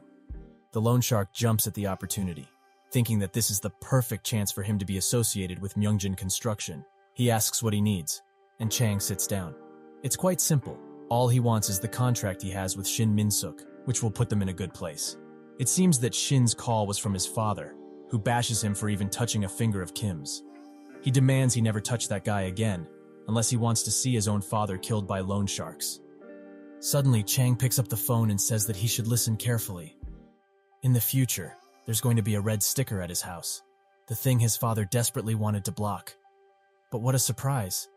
His family is still in debt, so that debt will pass on to him. Was he just planning to forsake his inheritance? But unfortunately for him, loan sharks do not work like that. In other words, his entire life is gone. There are a few ways to survive, like letting himself get beat up like a dog by Kim. The only important thing is that he fakes it well enough so others don't notice. Shin asks if this isn't cowardice, but Chang says that something like that doesn't exist in a fight. If you win, you are king. But he should also be careful, as he has rarely said empty words. Shin arrives at Kim's location, and he immediately charges with a desperate attack. But Kim is not dodging, and Shin misses the attack on purpose. Kim thinks that he must have gotten the call, and he slaps him. He grabs him by the hair and slaps him constantly, asking why he was charging towards him earlier. Fortunately for him, he only needs to make one choice: get on his knees and beg, or bet his life on worthless pride. Shin has reached a breaking point, and he begins wailing on Kim with punches and kicks. He tries to bring him down, but Kim has an advantage. Shin has participated in a few amateur fighting competitions, and thanks to that, his fights were easily accessible to watch. So Kim has observed that Shin has a few flaws in his movements. The first mistake was exposing his face when he was excited. With all his knowledge, this fight turns into a beating, and Kim comes out on top every time. While down, Kim grabs Shin's arm and prepares to break it. He pleads for him not to, but with a large crack, his perfect win has been achieved. He has now proven himself. The principal talks with the superintendent and notes that he should feel free to be excited. Kim meets with Si-woo, and they confirm that they are both done with what they needed to do. But Si-woo asks if breaking Shin's arm was too harsh. Kim says that he has nothing to worry about, as it's not even a problem. But he has also realized something while fighting trash like Park. The world does not side with the weak. Cho looks at the absolute massacre Kim left behind and wonders how he's going to clean something like this up. But he cannot back down now. He either allows Kim to graduate and live happily ever after, or they crash down together. He tells Shin to listen carefully to his words. He did not break his arm while fighting Kim. Instead, he just fell down some stairs while playing with his friends. Not just him, but if just one of you brings up Kim's name in the hospital, he will uncover everything they have done up until now. Shin asks how he can call himself a teacher when he should prioritize the safety of the student in this situation. Chul comes closer and says that he used the same tactics to cover things in the past. But where was the lecture about being a teacher when he was the one in favor? He is still the same guy, and he doesn't know about the others, but he does the things he says. In an undisclosed location, Taegu wakes up when someone throws water on him, and he desperately begins begging for another chance. He will even stab Kim if need be. A guy asks if he knows the basics of this field. Their job is to satisfy customers by making school violence seem natural.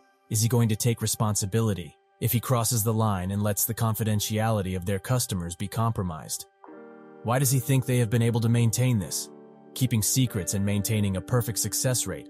That is what the Golden Circle does. He kicks Taegu into unconsciousness and notes that Kim is not an easy target. But in the end, he is just a cornered dog. We know this man's identity. The Golden Circle of Seoul region brokers Young Chansu. 1 week later, Shin gets discharged from the hospital, and Kim messages him, asking him to tell him who his employer is. Otherwise, he won't stop here. Shin gets into the bus and laments Tang for sending him a message containing just work done. Both Kim and Tang are a pain to deal with, so he will sleep on this and think about what to do. He opens the door to his house and finds that it has been sacked. His father immediately tries to hit him, but he falls to his knees in tears. He says that he shouldn't have laid a hand on Kim, as things would have been all right. He ruined it. Even if he had to live like a dog, he didn't have to cross that line. The house he lives in And the food he sees in the fridge, does he think they are free? Even if he wasn't a good enough father for this family, he tried his utmost, but he just went and ruined it. They are completely and utterly ruined because of him. Shin's actions finally come back to bite him, and he slips on a bottle from the shock. That's when someone calls him. They meet in a park, and Shin apologizes profusely, saying that he crossed a line, and that he would like to tell him who his employer is, but he just can't. The broker also disappeared after a simple text, so he begs for forgiveness just this once. Kim asks why he should forgive him, as he has warned him enough not to lay a hand on him or the people around him, but he still went and did all of those things. He must have been confident he could handle the consequences, right? Shin notes that he was just stupid, and Kim says that he is, as only stupid people throw themselves in the middle of fire. He believes that he doesn't know who his employer is because the Golden Circle doesn't just give out information like that. And since he has begged enough, he will give him a chance. He will have to endure it for 1 month. But what he will have to endure, he will find out soon. The next day, he hears some people bash his name but endures it, thinking that if this is all he needs to do for 1 month, it will be easy. A fat guy stares at him with malicious intent, and Shin notes that the world is better for a guy like him now. But this is only for 1 month, and then he will be able to graduate and live a new life. The fat guy comes up to him and pours a carton of milk on his head. Shin tries to retaliate, but the fat guy says that, according to Kim, he can do things like this to him now. A few days ago, Kim spoke to his fellow classmates about Shin and how he destroyed their once peaceful school lives. So from now on, they can do whatever they want to him, as he won't fight back. But he won't force them to, and it's their choice to participate or ignore him.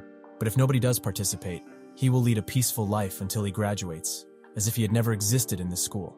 So if they hate Shin and his dirty deeds, nobody will punish him for them. For the past 3 years, Han's story has been quite boring. He was harassed just because he made eye contact with Shin once. He lived the life of a toy, and nobody cared if it was broken. But while Han waited for graduation, he asked himself this: will Shin even remember him? And will he ever realize what he was doing was wrong? But of course he won't. He will just forget and never learn. That's why he has to do something so that his wounded heart will be soothed. He hits Shin over the head and noting that this is what he did to him before, so he will say what he did that time. Enjoy your meal, bastard. But what Han did was just the beginning, as people kept harassing him with every chance they got, until the point where he wonders if he can just give up and murder all of them. But he thinks of Kim's glare, and notes that he has to endure it just for 1 month. Kim sits in the classroom and thinks that he would have gotten some information about the Golden Circle. But since Shin doesn't know a thing, he is back on square one. But he has some clues. The employer has a similar grade as him, and is rich enough to hire the circle. If he just keeps narrowing it down, he can get some suspects, but he can't quite figure out who they are. He shouldn't rush this anyway, as he has to focus on his current target until then. Shin is getting beaten up, and even when he asks for help, people just ignore him. After the beating, Kim messages him and notes that he has a new game, and if he takes it, he will have a peaceful school life and the harassment will stop. Shin immediately accepts, much to Kim's pleasure. At night, he goes in front of a convenience store and wonders if he's doing the right thing, but at this point, he doesn't care anymore. He enters the store where Park is working and beats him to a pulp. It seems that this was all planned, as Park and his other friends were also beaten. They wonder if they should report him, but that won't work now. They should just feel lucky and forget about this, as if it never happened. Shin finds them and is glad to see them together. They ask why he did what he did, and he says that this isn't out of spite or something, but Kim knows his weakness. But if, for 1 month, he shows them what it's like to live in hell, he will forgive him. So it seems that they will have to go through hell together. Shin begins beating the snot out of them, saying that all of this would have never happened if they just sat still. Kong charges in with a tackle and asks what they did so wrong in the first place. Shin is now extremely furious, and Kong is very horrified that his tackle did nothing. Shin notes that what they did wrong is quite simple. They just didn't do their jobs correctly, and all of their lives were basically ruined. How dare he still allow himself to bark in his direction? Has he truly forgotten who he is? With one final knee attack, he knocks Kang out cold, and he stands above him with a smile on his face. This might prove to be simpler than expected, but that's when he feels a sharp pain on his left side. Park, who is now extremely desperate, has stabbed him, noting that he should have never crossed this line. He's the reason they are all doomed anyway, so why is he attacking them now? Shin falls to his knees, but now he has realized what Kim was doing all of this time. His real objective with this was mutual and total destruction. All of them are doomed anyway. He just chose who would be even more doomed. The next day, rumors about what happened started circulating, with the main suspect for the stabbing of Shin being Park. It appears that they all got juvenile detention, but something is strange, as they all immediately pleaded guilty and asked to be sent to juvenile detention as soon as possible. They wanted to get out of Daesan as soon as possible. Kim speaks with someone over the phone, who notes that it was exactly as he planned. Young's family figured out there wasn't any hope left here, so they sold all of their properties and left. They left Daesan without a trace and moved to Gyeonggi-do, with Young now preparing to enter a public school. Kim says that he doesn't find it surprising that the child of a rich family wasn't also sent to juvie, and Chang notes that if he wishes, he can pull some strings and also have him sent there. Kim wants him to leave him be for now, as he wants him to forget about who he is.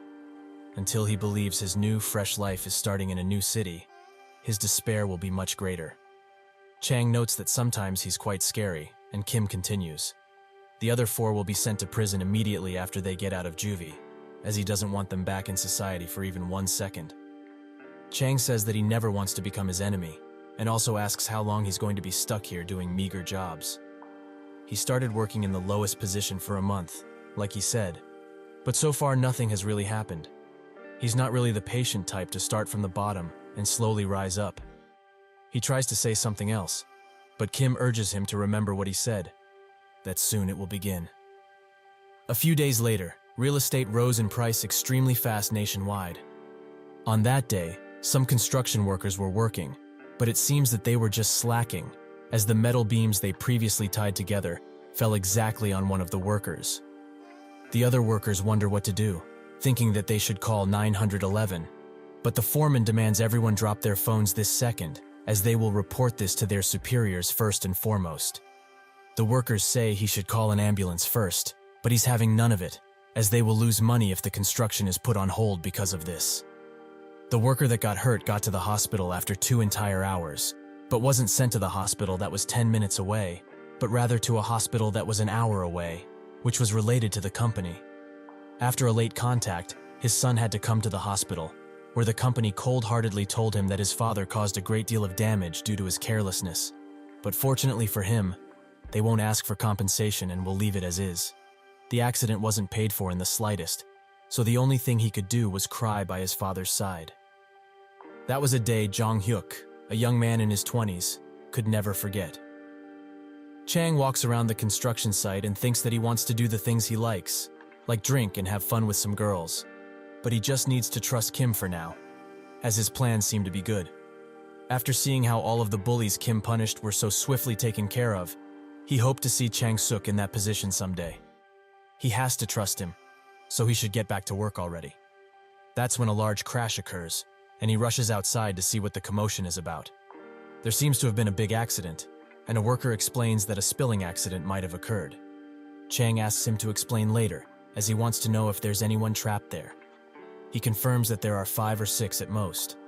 Chang's face darkens, and the worker assures him that they have already called the superiors, so this case won't be blown out of proportion. Chang grabs him and asks if that's really the most important thing right now, but he's extremely surprised. How much did Kim predict? He told him that the only thing he needs to keep in mind while working is that if there is an accident at the site, he must use his name and power as much as he can to pick up the pieces. He shouldn't think about the losses, but instead about what's best for the workers who got hurt. He tells the worker to call 911 and also ask for a rescue team. The worker says that they can't, as that will cause this accident to be exposed to the public and media, and then it will be their fault. It's not even about compensation, but if the construction is delayed like this, who will cover the loss? Chang tells him to just call 911 and thinks that it's time for him to take responsibility. Does he think people's lives are just for play? They need to hurry and call the damn rescue team, as he will be the one who takes responsibility. Chang asks when they will get there, and a man says in a suit note that the rescue team left for this place as soon as they got the call. Chang asks if they shouldn't start helping without them, but the man notes that they explicitly told them not to touch anything. While they talk, a man looks at them intently. More debris keeps falling, and Chang suggests that they should prioritize the lives of those helpless people first and foremost. If they have enough time to speak like this, they should call 911 again, as being crazy like this works best when in a group. Eventually, the rescue force arrives, and the situation seems nothing short of a miracle, as most of them have minor injuries, and nobody's life will be threatened. Chang says that it's fortunate that it happened like this, but the man notes that there's still a problem. Some internet articles have already written about this incident, and quite negatively too. There's sure to be more articles soon, but since things have already gotten this messy, realistically, there's nothing they can do. Chang asks what can be done, leaving the man quite puzzled, as he thought he had a plan previously. Chang notes that he didn't, as he prioritized the lives of those people first. His father starts calling him, but he doesn't answer, as he needs to call someone much more important. The call stops, and he swiftly calls Kim. With that, he runs away in a spot where nobody can hear him talk. Later, in the Myeongjin construction office, Chang-suk starts monopolizing on his brother's mistake. What has gotten into his mind to make such a mess and not report to his superiors first and foremost? He slams 2 articles on the table, both talking very negatively about Myeongjin's construction abilities. Sure, the lives of the people are important, but what about the company? Does he even know how much they would have lost already if things were handled like this? What if nobody buys into that apartment? Is he going to take responsibility? But does he even have the power to? He might not know about this because of how dumb he is, but real workers like himself are the ones who have to clean up after him from now on. The father notes that he called the entire Daesan for this incident, as he didn't just dial 911 but also the police station, which made the reporters notice much faster. So now, with all of this on the table, how is he going to take responsibility? Kim previously told him that the president of the company has a certain kind of pride about construction compared to others, so much so that he is also a master of his craft. But if an absurd safety-related incident were to happen again, how would he react? He will definitely try and step in, so he should do what he wants. Chang found this advice quite frightening, but he trusted Kim. He says that he thinks they should break the apartment and start rebuilding it. His father notes that he knows he's just a high school graduate, but he should think about things more thoroughly. Can he even imagine that most of the construction fee comes from the bank? Additionally, each day, the interest rises. The cost they will pay now for rebuilding it, and 3 additional interests will send them into the ground. Does he really think that's needed for one building? Chang says that this is why he suggested rebuilding in the first place, because there is only one building. Just like he said, the losses will be huge, as he's not one for calculus and such, but he knows that much. However, the most important thing for them is trust. He knows already that there are countless incidents of poor construction, right? The reputation of most construction companies is on the ground. If, in this situation, they just fix the broken part and continue construction like normal, what does he think will happen? Chang-suk says that nobody is going to buy anyways because of a certain someone who announced the situation to the entire Daesan, so at least rebuilding just that part will lessen the loss. Chan notes that now they shouldn't be worried about the money, but should be worried about the fact that trust, the thing that kept them steady all of this time, is broken. This comment catches his father by surprise, and he continues. If they acknowledge that they are at fault while they are still building the first apartment, and show that they made it perfectly, it might certainly not be the right way, but they will surely regain their trust somewhat. And that would be the basis of Myeongjin construction. Chang-suk asks if he's an idealist or just a plain idiot. The company comes first, and their profits? His father speaks and notes that his eldest son has finally grown up.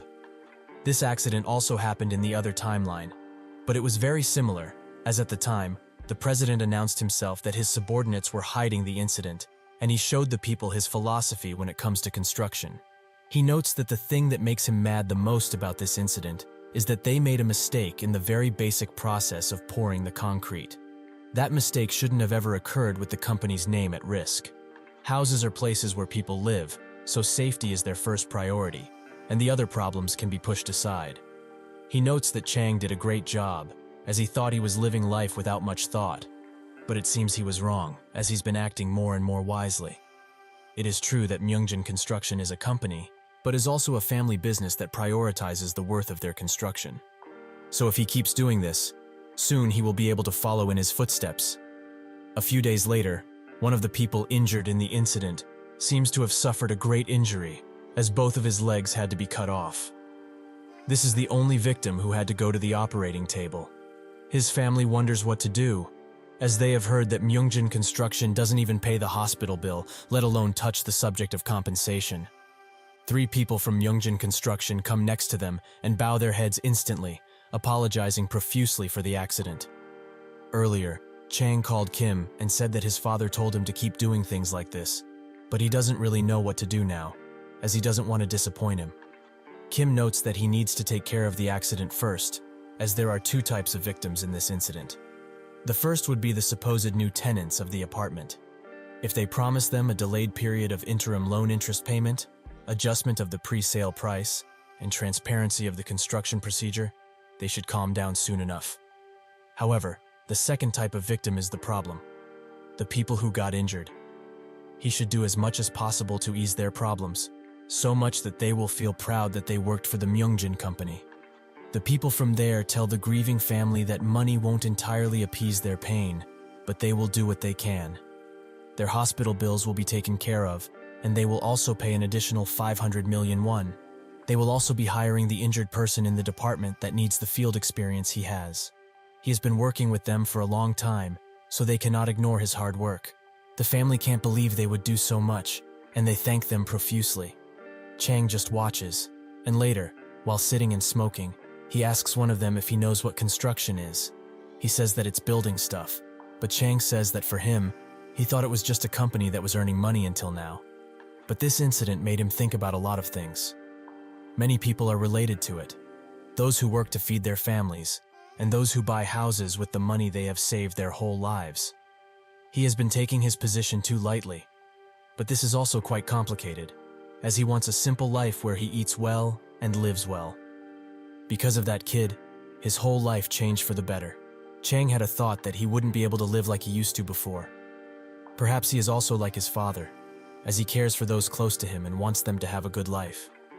The man just says that it was great, but he thinks that he indeed changed somewhat. That's when someone tells them off, as they aren't allowed to smoke here. Chang immediately gets on his case for ruining their moment, so it seems that he hasn't changed that much. 1 week later, the butterfly effect started to create a new path, one that Kim did not expect. In the news, Jong-hyuk introduces himself as the son of the laborer who was permanently disabled because of an accident involving Mo Construction Company. The accident at Myungjin Construction Company was just one of the instances, as there weren't many people who would be interested in an accident involving a rural town with no casualties to boot. But soon enough, the construction of an apartment in Seoul turned south, and a total of 5 people died because of it. Even the workers gave up trying to hit it, and they mentioned to news outlets that they tried calling the authorities, but the company wouldn't let them. One report after another, and after people found out about other equally wrong but hidden incidents, their anger could be felt all over the country. In the midst of all that anger, Jong-hyuk appeared on TV to talk about his father's unfortunate fate. The reporter asks him to tell them what happened to his father in detail, and so he begins explaining. He begins explaining how his father got those life-changing injuries in the first place. But the main problem was how the construction company had reacted. The report asks what they did, and Jong-hyuk notes that naturally, when someone is hurt in an accident, especially one so gruesome, it's common to call the ambulance first, right? But the foreman on site said that reporting to their superiors took priority over anything, so his father was finally taken to the hospital after 2 hours. The reporter says that they heard the hospital he was sent to was 1 hour away, instead of sending him to the one closest to the site. Jong-hyuk notes that the company insisted on taking him to the hospital they are affiliated with, to help them get benefits and avoid financial crises. But neither he nor his family ever received such things. Why does he think the company made such a cold-hearted decision? To hide the accident, like the scumbags they are, so that the construction can continue without much delay. Everything came back to money, and for a construction company trying to earn as much as possible, the workers are just expendable work drones in the process. So he decided to step up and come here so that no one would suffer like his father did. The reporter thanked him for coming to them for that, and he also heard that he wanted to say something in the end. Jong-hyuk says that he's currently working at another construction site, and a similar incident happened there as well. But the action that this construction company took was completely different from what his father's company did. Meanwhile, Chang had become the construction manager and had been waking up early to go to the construction site every day. Everyone there welcomes him quite warmly, which he finds quite weird. One worker even gives him some onion juice his wife made, as it seems quite healthy. Chang makes his way into the site office and wonders why he had to become a manager while making himself some ramen. However, he can't go back now. He indulges in his ramen, and that's when the same worker who gave him the onion juice notes that they have a guest. Someone from a broadcasting company came here to shoot, as their company has also sanctioned it. Chang notes that he will take some rest, so he should guide them in his stead. But the worker says that they asked to interview him specifically, making him wonder if he said something wrong. That night, at the president's mansion, he watches the news, where they discuss Myungjin's company's decision to rebuild the apartment due to the incident, even though it would net them quite a huge loss because most of the money was borrowed. They have made quite a tough choice, and the one who took a huge part in this is the man that they are going to introduce right now. Mr. Chang is the eldest son of the president of Myungjin Company. They also interview the injured man's wife, who says that she didn't expect to even receive payment for the hospital bill, but the eldest son of the company himself came to them and apologized, so she should feel his sincerity. She is still mad because of what happened to her husband, but she's also very glad that he worked for a company that acknowledged his years of work. The president raises the volume of the TV as Chang's interview is being played. The interviewer notes the countless selfless things he has done and asks why he decided to do them in the first place. Chang says that this is simply what his father taught him, as ever since they were young, their father kept telling them that all of this isn't about money, but about family business that they have to carry for their whole lives. The president gets a call from President Park, who congratulates him for having such a well-raised kid. The president is also quite shocked by his attitude and notes that he must be following in his father's footsteps. They start talking about Park's daughter, and the next day, a woman calls the president, noting that Park wants Chang to have a blind date with his daughter, which is quite fortunate, as their whole family is full of judges and prosecutors. The president says that in the past, they rejected them quite fast, so what has changed now? The woman notes that people are asking for his son from all around the country, not just Daesan. She also says that he has many families to choose from, and if he needs more, he can give her a call. Someone knocks on his door, and a woman comes inside, asking if he was looking for her. He confirms this, as he wanted to tell her they don't need the matchmaking company anymore, but also to ask what their current situation is.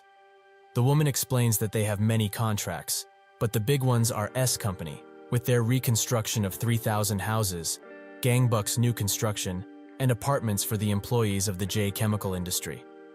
Additionally, they have a contact from Daesan City, as they would like to rush the contract they made for 5,000 houses. They would like a date of completion for the construction before the next year comes to a close. The opportunity that the president had been waiting for all this time was this jackpot. Chang gets invited to a meeting, where his father declares him as the new executive director of the company, with the people that are around him helping him throughout this change. Chang wonders if this is a dream, as the people who used to look at him like they looked at a trash bag are now congratulating him warmly. His father also notes that he will participate in the project they are going to do for Daesan City, so although it's quite early for him, he will certainly learn something. Chang agrees and bows down, as he looks forward to working with them. At school, some girls whisper about something, and a lone boy sits awkwardly in his seat. Kim gets the news that Chang has become the executive director and is participating in the Daesan City project. He didn't think to go this far, as that project was supposed to happen in the far future. He didn't expect this change. Is it perhaps the butterfly effect? His plan was to gain some power from what happened and use that to forcefully participate in the project. But thanks to the president, that won't be necessary, and Chang's promotion will certainly be of help in the future. But what's important is that he didn't expect all of this, so he should calculate the variables more carefully next time. There doesn't need to be a single fault in his plan. He suddenly spots Chang's car and wonders what he's doing here, as he didn't mention he would come to the school. He meets with the principal, who notes that he was quite inspired by him when he heard about what he did on the news, and he has become the face of Daesan, it seems. Chang says that he's here to thank them for being so good to Kim until now. This is a basic equivalent exchange. He will give them a little present. They would like to build a new gym with the help of the city and a modern swimming pool to accompany that. The principal thinks that this will push them closer to being a prestigious school. They will do their best to not disappoint him, and if he believes in them, this school will support Kim even more. Chang says that he will do so, but also asks him to call in that teacher, Chul. Chul eventually arrives in the principal's office, and Chang notes that he really likes people of his nature. In this world, where it is a struggle to live and eat well enough, it's only natural to work for the rich. Isn't that right? He heard the story of what he did to Shin Youngmin, about how he punished him so blatantly, that rumors about him bribing him have spread like wildfire. However, that shouldn't be seen as a problem, as people talk and talk. But he will continue to win at this most prestigious school. With his hands brimming with nice gifts, he will become a proud and generous head of a household. This will pass in, let's say, 3 years at most. Wouldn't that be even more of a rewards? Chul agrees wholeheartedly, while still sweating a bit because he is nervous. And Chul tells him that he heard around, that he often goes to Miracle, that cabaret, full of beautiful girls. Well, he has put a good word for him there, so he should bring his most trusted companions there today and have their fill of fun without having to worry about money. Additionally, he has also packed a tight vitamin box for him, so he shouldn't forget to take it, on his way back at least. Chul is puzzled by what he just said, but Chang explains that it's money he's talking about, so he should make sure to engrave all of this in that smart head of his. The person he is dealing with now isn't some parent with a little bit of cash lying around, but the successor of the most powerful construction company, Myungjin Construction, which has wealth and power in this city. Later, after all of this is done, Chang goes to the roof with Kim and thanks him, with Kim being nonchalant about it. Chang is surprised that he just accepted this thanks just like this, without asking what he is thankful for. But Kim notes that it's quite obvious to a keen mind, as he must be thankful because of his response to the construction incident. Chang says that he's correct, but with this, he fully acknowledges him and his smarts. If he's truly honest, bringing down Chang Sok the last time could be done by anyone, by just digging into his private life for a bit. However, this time, what he did was no simple matter, as he identified his father's tendencies extremely accurately, and also predicted the benefits that would come from the reconstruction choice. He became the actual executive director, thanks to his efforts, and will become the chairman, eventually, he hopes. He has no idea about what kind of future he is trying to achieve, but this means that he needs a lot of power, to the point where he is trying to make someone like him take the position of chairman. He will graciously take it, and do his utmost to maintain it. With both in their respective positions, they should be unstoppable. Kim just responds with a swift sure, which makes Chang say that he's really bland for someone so smart. Additionally, if he needs anything, he should tell him. This makes Kim wonder exactly what, and Chang explains that at this point, he is very willing to do anything for him, anytime, whatever it may be. Kim notes that if this is the case, then how much cash can he spend on him? A while later, in the closing hours of school time, Chul comes into Kim's class and announces that he has some most fortunate news to share. The school has decided to create a scholarship system, this time with the prestigious Myungjin Construction, their most generous sponsor. The scholarship is a whole 10 million won, and there is no limit to the number of people selected. But naturally, they won't give it to just anyone. Every student is surprised by this amount, and Chul explains that the scholarship students will be selected based on their academic performances and those with a most promising future. The first scholarship student that Myungjin themselves selected is none other than their most diligent classmate, Kim. The classmates are not surprised by this, as this guy has one of the Myungjin heirs as his guardians, so all of this must have been just for show. But even with that, he is ranked first academically in the whole school. Chul notes that, additionally, Siwoo from Class 8 has also been selected for this scholarship, for his promising future in the ring. However, for those that are not selected, they shouldn't be discouraged and focus hard on their academic choices. If they do so, they might also have a change at getting this generous scholarship. While they go home, 3 students talk about how obvious the scholarships were. They do not count Kim in, as he's the class president, highest ranked academically, for 2 entire semesters in fact, so he's off the hook. But Siwoo, he's nothing, except the taekwondo he did a few years back, but that doesn't count. The tall student notes that indeed, this whole situation is quite strange, and the short blue-haired student says that it's not only that, as what does Siwoo have promising about his future to justify that scholarship? He bets that he only received it because he's Kim's friend, and they could have done all of this secretly. So why the show in the first place? Additionally, why is Kim receiving so much support from Myungjin Construction, and by proxy, the entire school? Is he an illegitimate son of the chairman or something?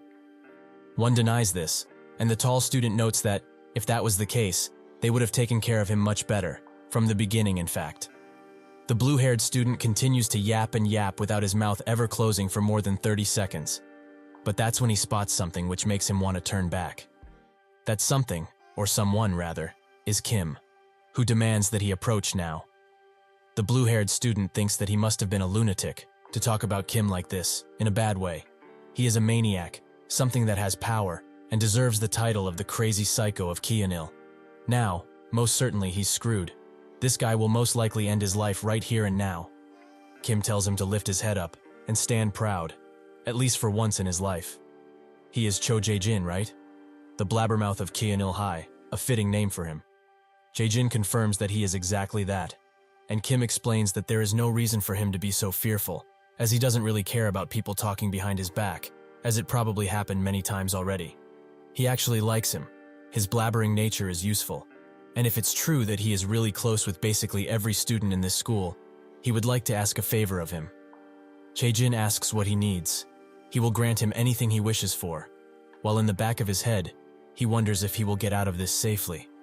Kim tells him that the scholarships are indeed selected unfairly. Siwoo and himself are plenty of proof for that. However, he may have heard about this as well, but there's no limit to the grantees of this scholarship. Jae-jin wonders what he's trying to say, and Kim explains that, put simply, it means that he can also receive the same scholarship. All he needs to do is spread the rumors to the entire school, like he was doing earlier, so that everyone around knows that the Myungjin Construction scholarships are completely unfair. However, he will be adding a little flavor to that rumor, to spice it up. The next day, a rather strange rumor took off at Cheonil High. Naturally, this was from Jae-jin, who explained to everyone he met that the reason Myungjin Construction created the scholarship system was to officially take care of students who are nice to Kim. They should think about it. This is exactly why Siwoo, the only person who talked to Kim when he was bullied, received the scholarship. He spreads this as butter, noting that if they all treat Kim well, however many that may be, he will also take good care of them, in his own way. He also tells them that he heard from somewhere that he had a change of heart, because of Park and his gang.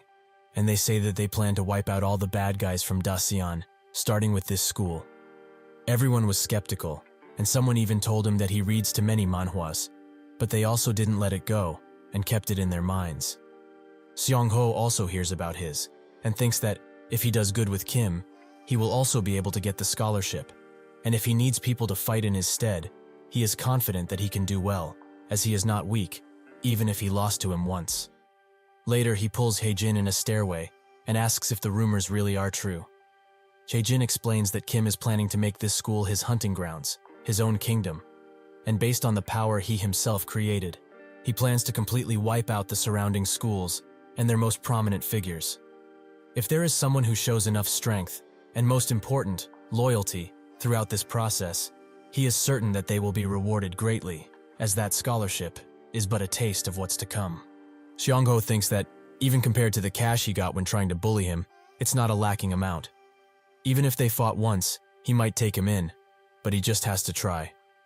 Eventually, he stops Kim while he leaves school, and pleads with him to stay, as he has something to talk about. Kim tells him to follow, which surprised him quite a bit, as he didn't think it would have been this simple.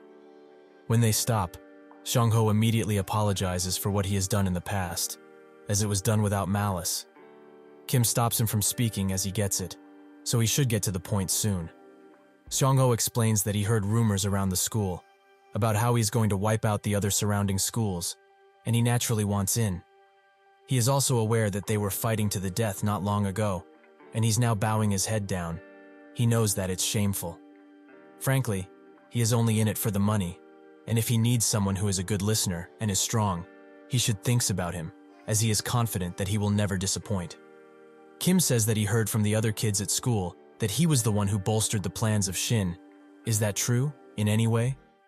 Xiongho thinks that he mustn't lie, and reveals that it's true. He planned it. Kim finds that very interesting, and notes that he is willing to take him in, but only if he passes the test he is about to give him. A while later, a few third years and first years are called to a spot by Xiongho, with the third years being especially angry at him for doing this. Eventually he arrives, with a bruised up face. He explains that what he's going to say will only be said once, so they should listen very, very carefully. From today onwards, he has decided to follow Kim fully, which brings him to this. Those who do not wish to follow him should raise their hands right now, as he will be giving them an awfully bad death. Jae-jin has this face because earlier, Kim beat the snot out of him and noted that he needs a good dog, one that is tamed and listens well. If he tells him to hit, he hits, and if he tells him to bark, he barks. Someone who will always follow his orders, no matter what. Does he think he is worthy of such a position? A few hours ago, Xiongho laments having to be beaten up like this, but the money is really good, actually worth the beating. Kim told him that, now, since his most obedient dog, he will be selected for the scholarship, and if she stays loyal, he will receive many treats. Also, he should never try to cross him, as the moment he even tries to do something, he will tear him into small pieces, and he will never be found again. Xiongho thinks that it's great he can make this amount of cash, so even if he's beaten like this, he just needs to keep paddling forwards. As the water is coming in, he just needs to go with the flow. That's when he got up and called the third years, as he wanted to tell them something. He gets to beating one of them roughly, and notes that he only endured their nonsense because of that monster Shin. But now that he is gone, they are nothing. They are as worthless as the dirt beneath his feet. The others don't even dare to raise a finger, as they are too scared of him. Xiongho grabs the head of the one he beat and tells him to keep in mind that he doesn't do complicated, and he's also too dumb to get out of situations with words. From now on, he will serve Kim like he's a god in the flesh, and from now on, they will also follow every order from him. Every single thing he tells them to do, they do, without a single objection. They also should never think about ever betraying his most generous god, as when they do, he will break each bone in their body until nothing remains. Additionally, the rumors about the scholarship being given to those who are nice to him are true, so they should support him with everything they got, because then they will receive tons of treats. The next day, Jinwoo and another student talk about Xiongho and how pathetic he is to bend to Kim so easily. There is no way that he will actually get that much money just by following his orders. This proves to be false, however, as when they check why so many students are gathered in one place, they see for themselves that Xiongho got the scholarship and also Jae-jin. Jinwoo thinks that now all of this is true, as the facts are in front of him. Leaving Xiongho aside though, what did Jae-jin do to also get the scholarship? Later he goes to ask him, and Jae-jin explains that he simply did what he was ordered to, and on the topic, he better behave himself too, as he wouldn't want to end up like Shin, right? Jinwoo looks worried about all of this information, and that's when Kim, accompanied by Siwoo, arrive. Everyone gets out of their way, as the dynamic in this school has changed. Nobody in Cheonil High dared to go against Kim, and that meant moving on to the next course of action. The Golden Circle employee that was assigned to the school gets his ear chewed off while driving a car, with the person that is over the phone being especially fixated on Kim, who has turned the school upside down. All that, because he couldn't do his job, because he's a sack of garbage. The employee apologizes for it, but the man doesn't stop berating him, as he paid them a ton of money and entrusted them with his son. But now, he's strolling, which makes him sick to his stomach. If this goes on, he will let the Golden Line members know about all of it. The employee urges him to calm down, as he will finish all of this before November even ends. He promises that by the end, Kim will be writing a letter to drop out. With that, the call ends, and the employee asks Choi Tae-jun, another Golden Circle hitman, if he's ready for this job. He notes that he is, but he should remember that he promised him a treat for completing this. Eventually, they arrive at the school, and the employee puts all of his hope into that one kid, as it's the only thing he can really do. He goes to meet with the principal, who explains that usually they don't take transfer students so late into the year. But since this was upon the request of the sole superintendent of education, they have no choice. He also asks how he is acquainted with the superintendent, and Taejun notes that he is just a friend of his father's. The principal finds this strange, as this whole procedure is clearly illegal, but if he is to make an issue of this, the superintendent will face a lot of trouble. So why did they transfer this child here, despite all of this risk? Could he be one of those Golden Circle members? Even if that is the case, he won't just let him run around doing whatever he wants. He tells him that he is going to make something very clear now. Kyeonil High is the most prestigious school in all Daesan, so he shouldn't expect any special treatment, even if his father is a friend of the superintendent. Taejun says that he understands and asks what class he is delegated to. Eventually, he gets into class 1, 5, and introduces himself. But that's when he notices Jinwoo, and it seems that they know each other. 6 months ago, Taejun was famous around the Syeongdong area, and so he joined the Golden Circle. Thinking that he might need them for future jobs, he also hung out and made a lot of connections with various students. He remembers that this Jinwoo character was rather useless. While on lunch break, they go outside to smoke, and Taejun asks him about this place, and if he didn't say earlier that he was the top dog around here. Jinwoo explains that he's nothing in this place, and this is just a regular school anyways, with a principal obsessed on prestige. However, he better watch out for one particular guy. His name is Kim, someone with serious connections, and basically the boss around these parts. Taejun finds it funny that this bastard thinks he's someone, but he will be useful for his plans in the future, so he won't throw him away just yet. With that, they go into class, and he wonders what to do. The original plan was to stay in Daesan for 6 months and completely crush Kim and his little regime. This job got him plenty of cash, and more to come, so he had no reason to refuse it, right? He just has to pick the right fights and bring Kim down to the very bottom of the food chain, as he has done this plenty of times before. For Taejun, it was only natural to feel confident, as he had a powerful position in the Golden Circle. S-class are the untouchables, ones that cannot be messed with. A-class are the top 0.1%, and B-class are the best in the nation. Taejun easily ranked as a B in the Golden Circle hierarchy. He thinks that he can solve this school supporting Kim so easily by pulling some strings with the superintendent, and that should be able to free him to get on Kim's tail.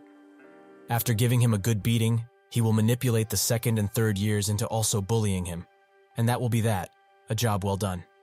He goes to Jinwoo and asks him to show him the other classes. Jinwoo does so, and eventually they arrive at Kim's class, and they find him just sitting right there, alone and vulnerable. Taejun immediately gets on his case for looking at him funny, and Kim notes that he's being way too obvious, as he didn't even look at him. Taejun continues to play the role of a strong guy, noting that he wants to pick a fight with him by how he's reacting. Kim, however, smiles and asks him, will he be able to handle what he just did? That's when Jinwoo socks him a good one, sending him on the ground. With that, he immediately falls on his knees and apologizes to Kim, as he didn't bring him here to cause trouble, so he should spare him, as he had nothing to do with this. Taejun is extremely surprised by Jinwoo's attitude, as this is not the same guy that he once knew. He has been tamed fully. With Taejun's being here, Jinwoo was actually in a really good mood, as finally, he had a friend after all this time, who really acknowledged him back when he was at the top, so he truly wanted to be good with him.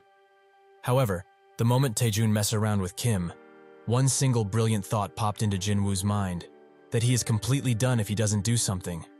That is when he punches Taejun out of the way with great force and begged Kim for mercy. A week ago, after Seongho's statement that he will be following only Kim from now on, Cheonil High's atmosphere transformed completely, as the appearance of a new ruler, a new supreme, has taken over everyone's thoughts. Seongho naturally does not allow a single word of defiance to go through, and those who do try are severely punished. One might think that the other students hate these changes of hierarchy, but actually, they welcome them with open arms. Originally, when the school was in Shin's control, bullying and violence were a daily routine for those not strong enough. But now, Seongho was chosen as a scholarship student, and he turned into a loyal guard dog that laid judgment upon the bullies who dared harass the weak in his presence. Thus, due to all of these changes, and the other students not doing anything about it, not because they couldn't, but because they didn't want to, school violence has completely disappeared from this most prestigious school.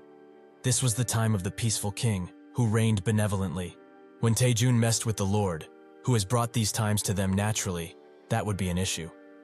That is why Jinwoo begs, even now. Taejun looks at that sorry sight of a guy and asks what he is doing. Did he lose his damn mind, only because he treated him as a friend only once? Jinwoo asks what friend he's talking about, just because he decided to act close to him. He gets the permission to stab him in the back like this? Kim smiles as they bicker, and Jinwoo moves in for an attack. If he's a lowly transfer student, he should keep his damn mouth shut. How dare he lash out at Kim like that? Taejun hits him with his right and asks who he thinks he is, to even attempt something like this. He hits him with an uppercut and exclaims that he is the Choi Taejun. He has crushed an entire wrestling club all one and was scouted into the Golden Circle at the ripe age of 17. This is precisely why he is a B-rank hitman. He sends Jinwoo to the ground and notes that this is what he deserves for yapping so much. A 3-punch knockout, and a clean one at that. Taejun also notices that Kim was laughing through all of this and asks if he is having fun. Kim notes that this situation was simply too funny, so he couldn't help but laugh, really. Taejun turns to him, says that if he's really this arrogant, he will be dying today, and also thinks that he doesn't care about the plan anymore. He will beat this joker half to death and think about the consequences later. He tells Kim to be ready next time, as he will not even know what hit him until it is too late. While in class, he gets even madder. That bastard Kim, he will be dead when the next break begins. Also, where is that Jinwoo? Did he go to the school clinic, like the wimp he is? Taejun notices that everyone is looking at him, but he excuses this as him overthinking it. The teacher tells them that today, they will practice in groups of 4, so they should go ahead and form them. The students do so, and Taejun notices that everyone is leaving him out. The teacher asks one of the students to let him in their group, since they are only 3, but the student constantly refuses her, and the other students slowly start to refuse him too. Taejun looks at this and wonders about their reasoning for this. Are they just scared? When the class ends, Taejun spots the student who first refused him and demands that he come here now. The student tries to ignore him, which irritates Taejun quite a bit, as this guy is clearly a nerd, and he needs to mess him up in order for everyone to understand who they are messing with. He gets up and demands that he get here now, but this time, much more violently. That's when Seongho arrives and asks where the transfer student is, who instantly gets up and asks what the hell is going on. Seongho asks if he's the maniac that dared to pick a fight with Kim, which enrages Taejun even further. Kim this, Kim that, are they all insane? It's his first damn day here, so they should all relax a little. Seongho tells him that it makes perfect sense, actually. This is Cheonil High, and nobody touches Kim in this school. Is that clear? Taejun thinks that if this bastard has so many people around him, he will need to change his strategy quite a bit, it seems. He asks Seongho if he's Kim's loyal pet, which enrages him, enough so that Taejun gets the opportunity to jump from his seat and hit Seongho with all that he's got. Seongho retaliates in kind, but Taejun just deflects his attack and pushes him away. Even more angry, Seongho charges in like a manic bull, but with his experience, Taejun hits him with a huge uppercut, one that should have instantly knocked him out, but somehow he still stands, even though he's very out of it. Taejun thinks that he missed the attack a bit, but if that's the case, he will continue to hit him.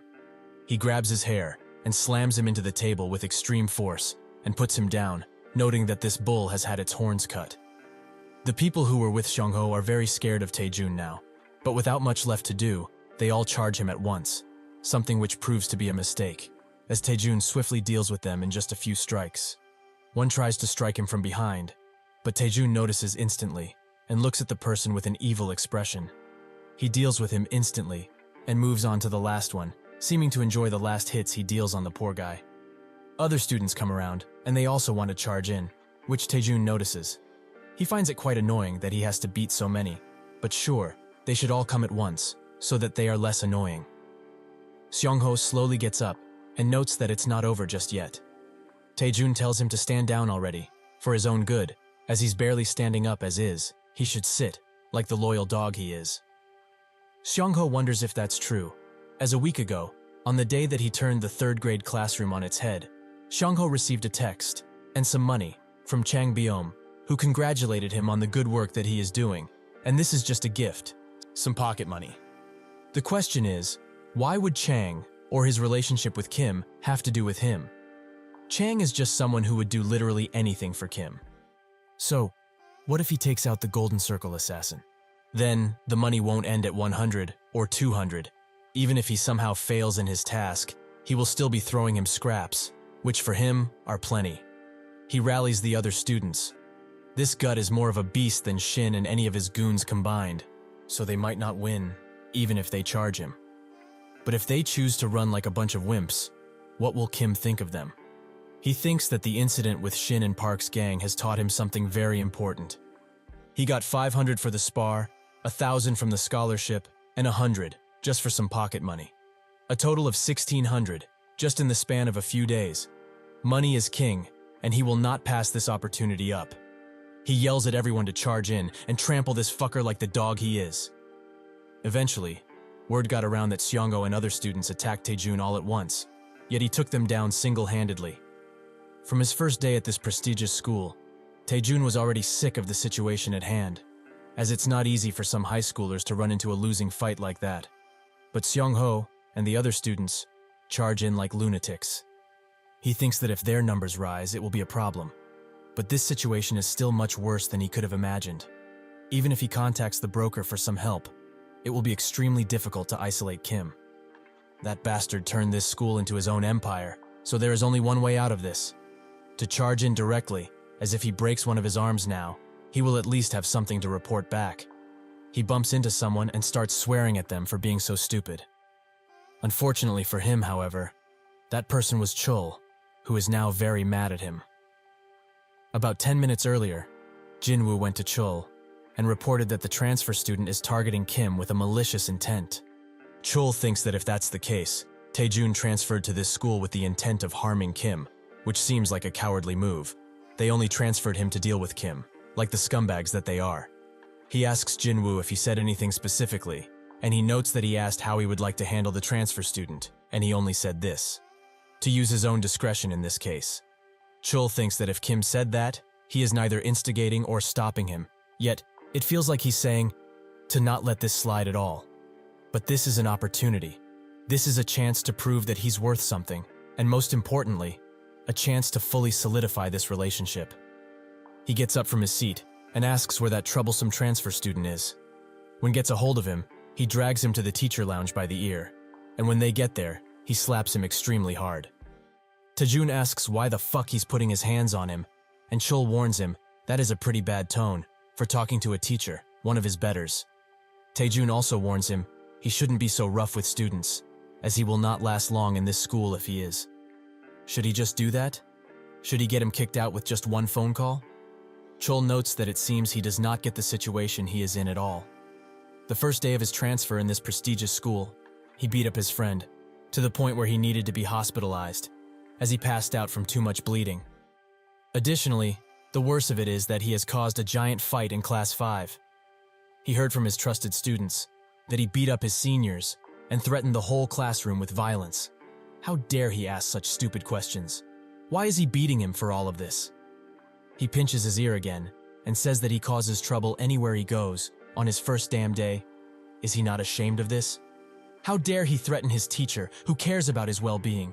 If he doesn't believe him, he should try and whine to his father of his friends and see what happens. Taejun thinks that this guy knows that the superintendent is supporting him, but he still acts like this. What a lunatic. Chul continues. Did he truly think he could cause an issue for him and mess his life up? He slaps him once again and demands that he stop bullshitting. He is not the first, or will not be the last tempered kid he has faced.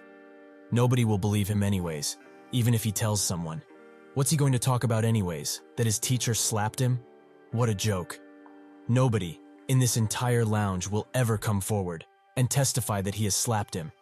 He grabs him by the ear once again and tells him that the evidence, the proof that he slapped him, does not and will not exist. And thus begins the slapping session.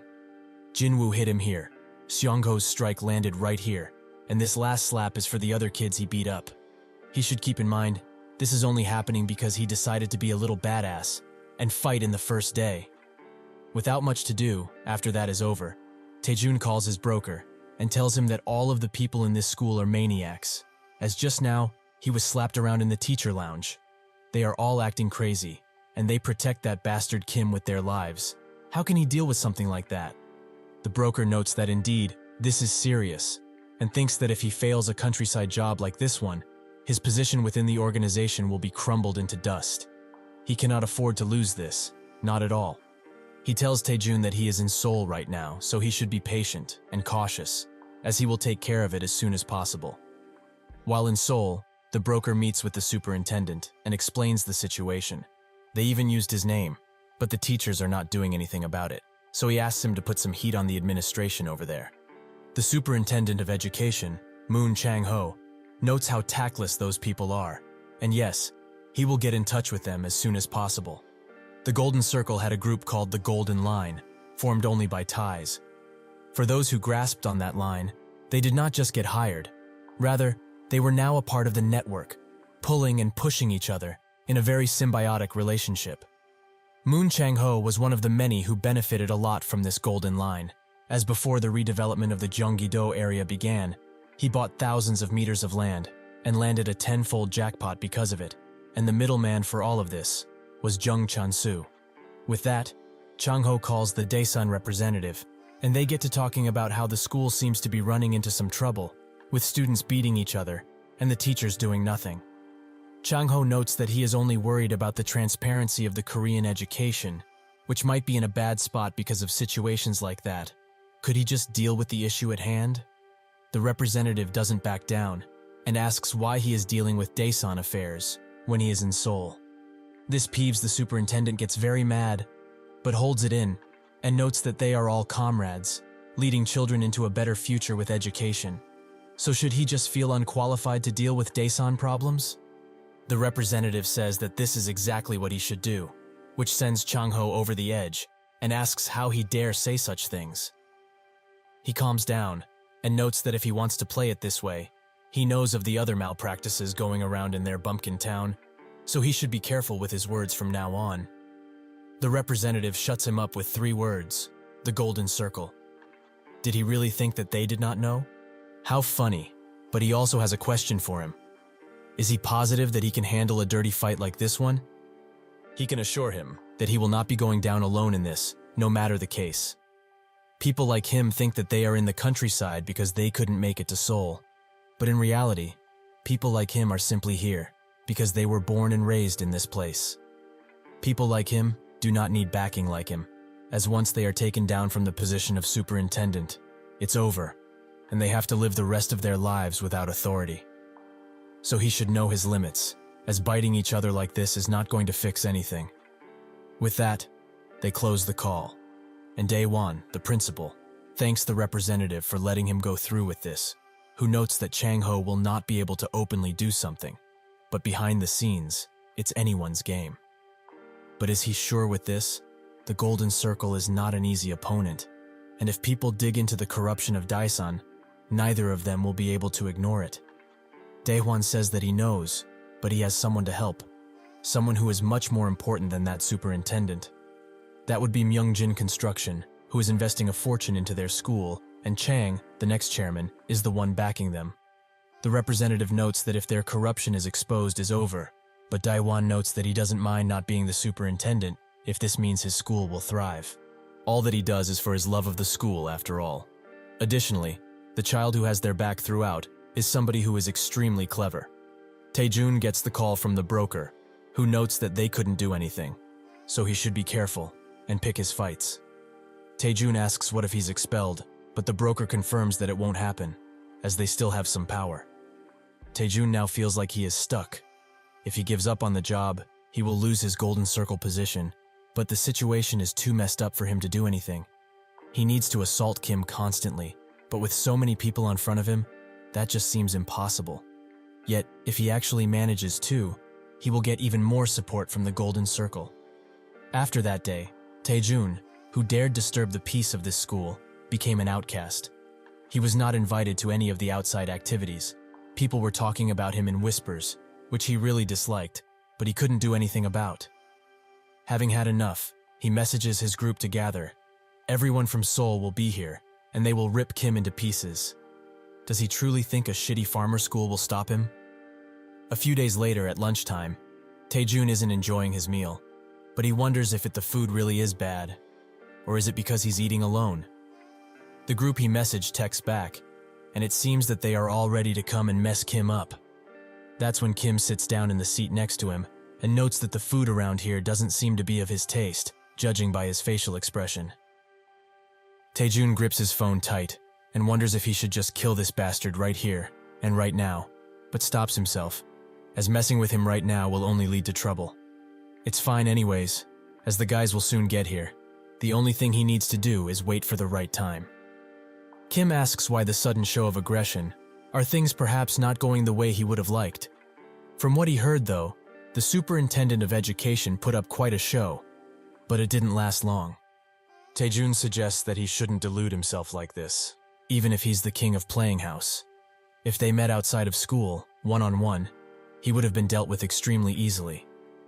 Suddenly, Kim interrupts him and asks why he is acting like that if that's the case. A hand appears behind Taejun, and a student accompanied by Seong-ho.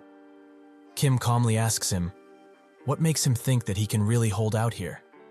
Why is he acting like this, in someone else's territory, without an ounce of fear? They bring Taejun outside, where Jinwoo and Seong-ho are holding him. He still puts up quite a fight, and kicks around, demanding to be let go. Once they bring him to his knees, however, he starts swearing at Kim, and tells him to stop hiding like a wuss and come out himself. Or is he that embarrassed of his abilities? Kim surprisingly says that he admits it, as he saw everything the other day, just how strong he really is. So he's going to admit it. He's a hitman, and a B rank at that. So that must mean he's pretty strong, right? Perhaps if he were a closer level to him, a fight would have been arranged, but now, that's just not possible. So with that, they should balance it out, isn't there right? Taejun asks what he means, and then Kim orders everyone to crush him. With that, the students start to kick him constantly, and calling him names. Jinwoo gets his attack, in which is much heavier than the others, and without letting him rest, Seong-ho is next, who unleashes an even mightier kick on him. Even the mighty Taejun had no real way out of this, as they have overpowered him physically, and now, this has become a one-sided beating.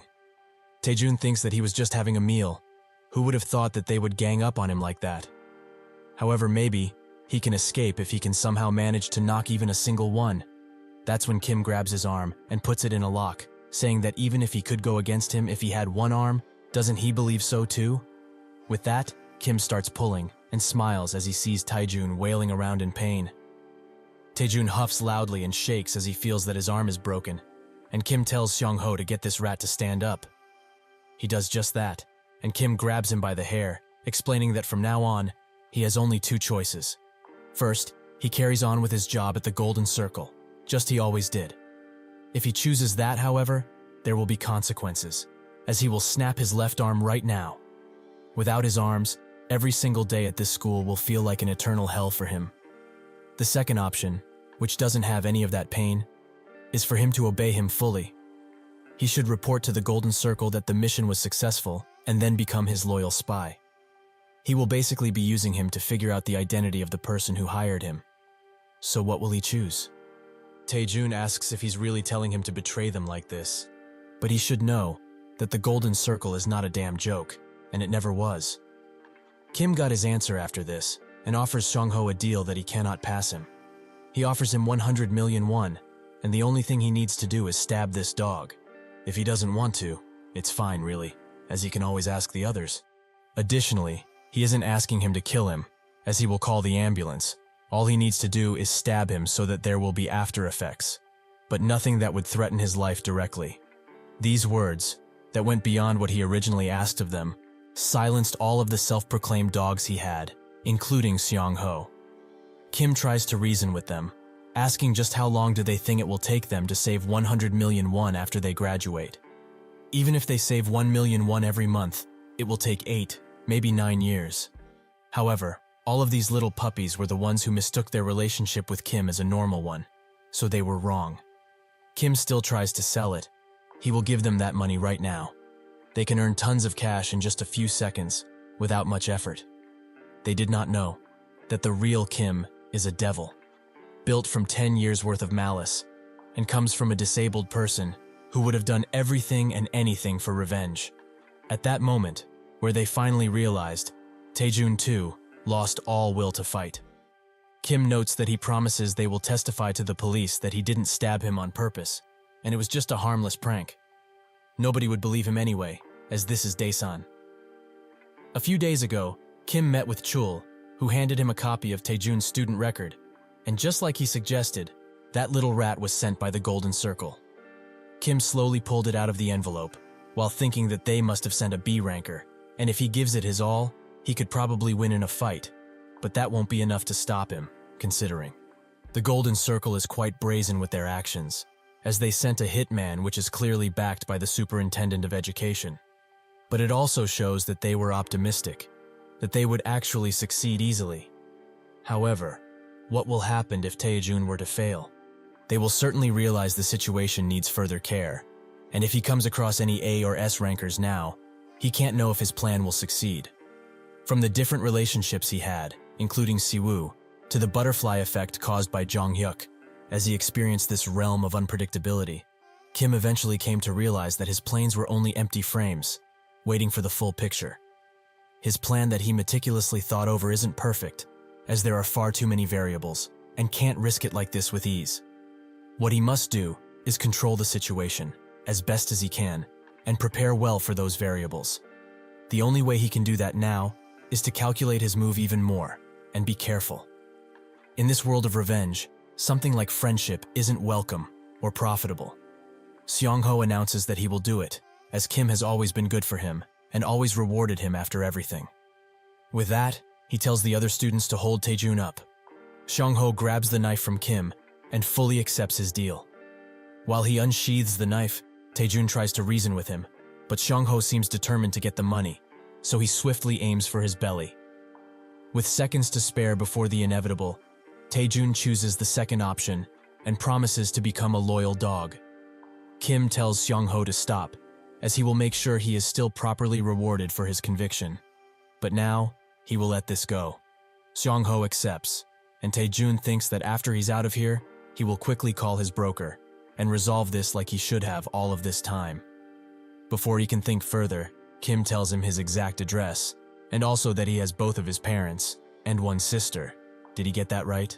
Taejun asks how in the hell he did that, but Kim ignores him and explains that he really doesn't care about his family, way less than he probably thinks. However, he should not forget that if anyone gets in his way, he will follow them to the ends of the earth and crush them and tear their life apart, little by little. Now, he will be asking him one more time. Will he be loyal to the Golden Circle until the bitter end? Or will he become his dog? He should think about it, very carefully, as this is his last chance.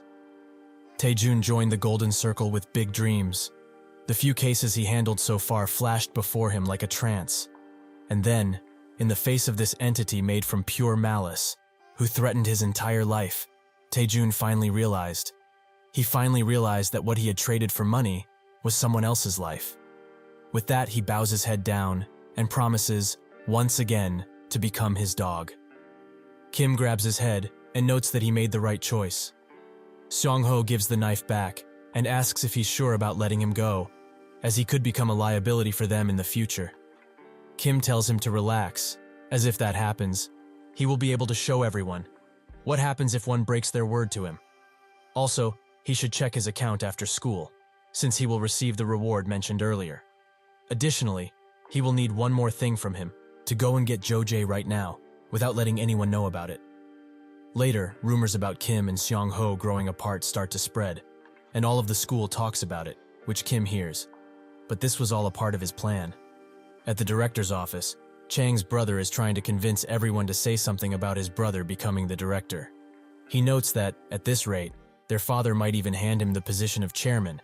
Can they really handle something like this? Are they truly okay with all they have done for so long? A member urges him to relax, as sure Chang got the opportunity. But he has yet to prove his skills in the workplace, and compared to someone as him, he doesn't hold a candle. The brother screams at him that thinking that way is foolish, as their father will most definitely choose the eldest. Another member suggests that he should reconcile with his wife, but it seems that he has already tried that, and it makes him even madder. All the members think that he was in the wrong anyway, so it will take a while to regain that trust. He goes to another meeting, and a man explains that there's something wrong here. As Chang has always been an idiot, egotistical little bastard, and a womanizer, that's precisely why they all chose to follow him instead of that guy. But judging by his recent behavior, it seems like someone they do not know of yet is supporting him behind the shadows. This man is the internal director of Myungjin Construction, Kim Cheoljin. The brother asks for more information, and Cheoljin starts explaining. Somebody else disclosed his affair, and Chang was the only person who could have benefited from that. Suddenly, he also starts staying on the construction site till the end of the day, and also doesn't miss a day of work. Additionally, he even handled the concrete accident in a manner that pleased his father. He suggested that they take the whole building down and restart the construction. But does he really think that something like this was possible from the usual Chang? None of this was a sudden change of heart, and it was all planned. Somebody is surely telling him what to do, but the real issue is that they don't know who. The brother asks what they could do in such a situation, and Cheoljin suggests that they find this mystery person and do it fast. With that, they start spying on Chang. At 6 a.m., he goes to check the construction project and manages its safety. At 2 p.m., he has lunch with the project manager, and at 8 p.m., he has dinner with a casual acquaintance of his. Chung-suk flips at having not found any damning evidence that he is working with someone, and his men start suggesting different people. Maybe it was Judge Hwang, as there's talks of marriage going around, but the brother denies it, as Judge Hwang dislikes his brother quite a lot. Director Kang is also thrown around as an idea, but again, the idea is denied, as he is too simple of a man. Another suggests Sung Shin Construction, as he heard their son is close to Chang. Chung-suk explains that the CEO of that company is on good terms with him currently, so it's not possible for him to do something like that. Suddenly, one of his men finds out that there's something strange about his cash flow, as there's tons of money going to Cheonil High School, be it scholarships, gyms, or even swimming pools. Chung-suk tells them to not worry about that, as Chang has always thrown around cash at useless things. One time, he got into real trouble with their father after paying a bar girl's debt. They all scoff at the idea of this school being something worth it, but Cheoljin starts analyzing deeper into it, as it may prove to be a useful lead. Suddenly, a hidden number calls Chung-suk, and he ignores it, as he already has enough on his plate. But then he receives a text from that caller. The message notes that he is Chang's backer, and would like to talk with him in private, if that is possible. Earlier, Chang called Kim, and told him that somebody is probably tailing him, as some bastard has been following him with a camera for a whole week now, and nothing has happened just yet. But he will be extra careful from now on. He could also be in danger, as Chung-suk might try to find out about him. Kim asks if he's afraid his brother might make him a better deal, but that won't happen. He trusts him, right? So he should get him a phone with a fake ID, and he will resolve everything. Now Chung-suk stands with Cheoljin and asks what they should do once they find the backer. Cheoljin suggested two things. Since he turned Chang from an underdog to a managing director, he must be quite skilled, so they could recruit him to their side and deal with a great blow to Chang. However, if he doesn't join them, they will simply have to get rid of him. With a tampered voice, Kim asks Chung-suk, why has he been looking for him all this time? He thinks that it's better to be straight with this guy and offers to recruit him. Chang barely managed to graduate high school, and he's got a diploma from a prestigious university. Chang lived his life in the bar, while he gained tons of experience from his calculations and work. So, judging by this, who is more suitable to become chairman? Their father will eventually appoint someone who will grow the company anyway. Kim asks how he's so sure about that, and Chung-suk says that it's quite simple, because that's how the company progressed so far. Their father could even give the whole company to a management specialist, if it meant that they would advance. So, Chang becoming chairman is a pipe dream. He knows that too, right? That's why he called in the first place. Kim notes that if this is the case, he has a single condition. When Chung-suk returns from his talk, he tells everyone that Chang's backer contacted him, as he probably thinks that he's more suited to become chairman. He didn't ask for much either. He only wanted a position as an internal director. Cheoljin urges him to reconsider, as that position is important, and he doesn't even know the guy yet. But Chung-suk slams the table and tells him to shut up already. He doesn't have a damn right to say that, as he just watched Chang advance and didn't do jack shit. He's finally bringing someone competent on board, so he should consider his words from now on. Cheoljin remains calm and notes that it's not as simple. He couldn't do anything because Chang is the eldest son, so there was no backlash to him becoming the director. But the position he offered his backer is something they give to people that have at least 20 years of experience with the company. Now, he's not suggesting that, hey, keep him for that long, but they should at least test him. Chung-suk tells him to stop talking, as tradition is too damn annoying to deal sometimes, and he will change it once he becomes chairman. All they need to do is think of one thing. When he's chairman, he promises everyone here compensation. That should be plenty, right? With that, he abruptly ends the meeting, as he is tired. But Cheoljin is quite shocked by what just happened. However, he knows that Chung-suk is bad too, a self-absorbed, abusive, and infidel person. He knows full well that he's not a good person, but he wouldn't go near him ever if he wasn't the president's son. Even after all of this, he still supported him, because he's the lesser evil, as compared to Chang, who is uninterested in the company. He felt that Chung-suk would at least put in more effort. However, when tradition is disregarded, cracks will surely appear, and in the end, Chung-suk will be the one to destroy this company. Even if this hurts him, he needs to talk with the chairman right now, for the sake of the company and for the people who dedicated their entire lives to it. Suddenly he gets a call from an unknown number, and when he answers, the person immediately asks if he agrees with Chung-suk's decision, as it may seem too harsh. Cheoljin asks who he is, and if this is some type of mockery, but the person over the phone assures that he isn't, as he wasn't interested in being part of the board of directors in the first place. He only wanted to let him know that Chung-suk and Chang are much different than he thinks. Cheoljin doesn't want to believe that, but Kim, who was over the phone, notes that Myungjin Construction is a company that was built upon tradition, and in some companies, the director position is one that anyone can take. However, anyone who understands the chairman's will and the future that Myungjin Construction is aiming for shouldn't have promised that position that lightly. In fact, he is very proud of being the internal director, right? Cheoljin asks him to get to the point already, and Kim obliges. He should assist Chang instead, as he's not the same bastard that he used to be. Also, he shouldn't think of this as betrayal. He's just letting him know about how much he would like to work with him in a Myungjin Construction that has a future ahead of it. A few days later, Cheoljin meets with Chang and asks him directly who his backer is really. Chung says that he cannot tell him about that, so he should understand. Cheoljin asks him if he remembers how he used to come to the field ever since he was young. Chang doesn't seem to remember it, and Cheoljin explains that it wasn't on a big project then as it is now, because they were just starting out. He must have been around 3 to 4 years old, and always used his little chubby hands to carry bricks and help them in the construction. His heart would always pound out of his chest at the thought of him hurting himself. Even if he wasn't his son, just seeing him grow up strong and healthy under his father made him feel good. So he always had high hopes for him, he can't lie. However, as he grew up, he couldn't help but be disappointed, as he always went to school in place of the chairman, because he was always beating someone up.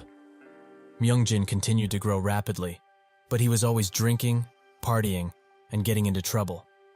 That is why he began believing that he is not the right person for the chairman position, and if a family member was going to inherit everything anyway, he thought that it would be better for it to be Chung-suk, since he was always struggling to be noticed. But he may wonder, why is he thinking all of this when he's only a mere director? Because he has given his everything to Myungjin Construction, just like his father has, because he can't let it fall in the hands of a pathetic man who can't even look after himself properly. However, he noticed that he has changed himself lately, and it doesn't even matter who helped him. As long as he produces results for the company, that is all that matters. He is not going to dig further into it anymore, so he will say this now, that Myungjin Construction needs people like him, and he looks forward to working with him from now on. At a small restaurant, which stands sandwiched between a convenience store and a food cafe, Kim's grandma works hard to feed everyone, with even the few customers she has saying that she shouldn't push herself too hard. She thinks that this is only natural. However, she must work hard in order to save money for her grandkid tuition. Suddenly, someone calls her cell, and when she answers, someone from real estate notes that if she's the one who won the lottery contract for the Noblesse apartments, she should just sell the pre-sale rights to him, and he will promise to pay at least 5,000 as premium for it. Later, while Kim is having dinner, he talks with his grandma and asks why she is still working at the restaurant, as she doesn't need to, since he gives her some, and she also has her pension to rely on.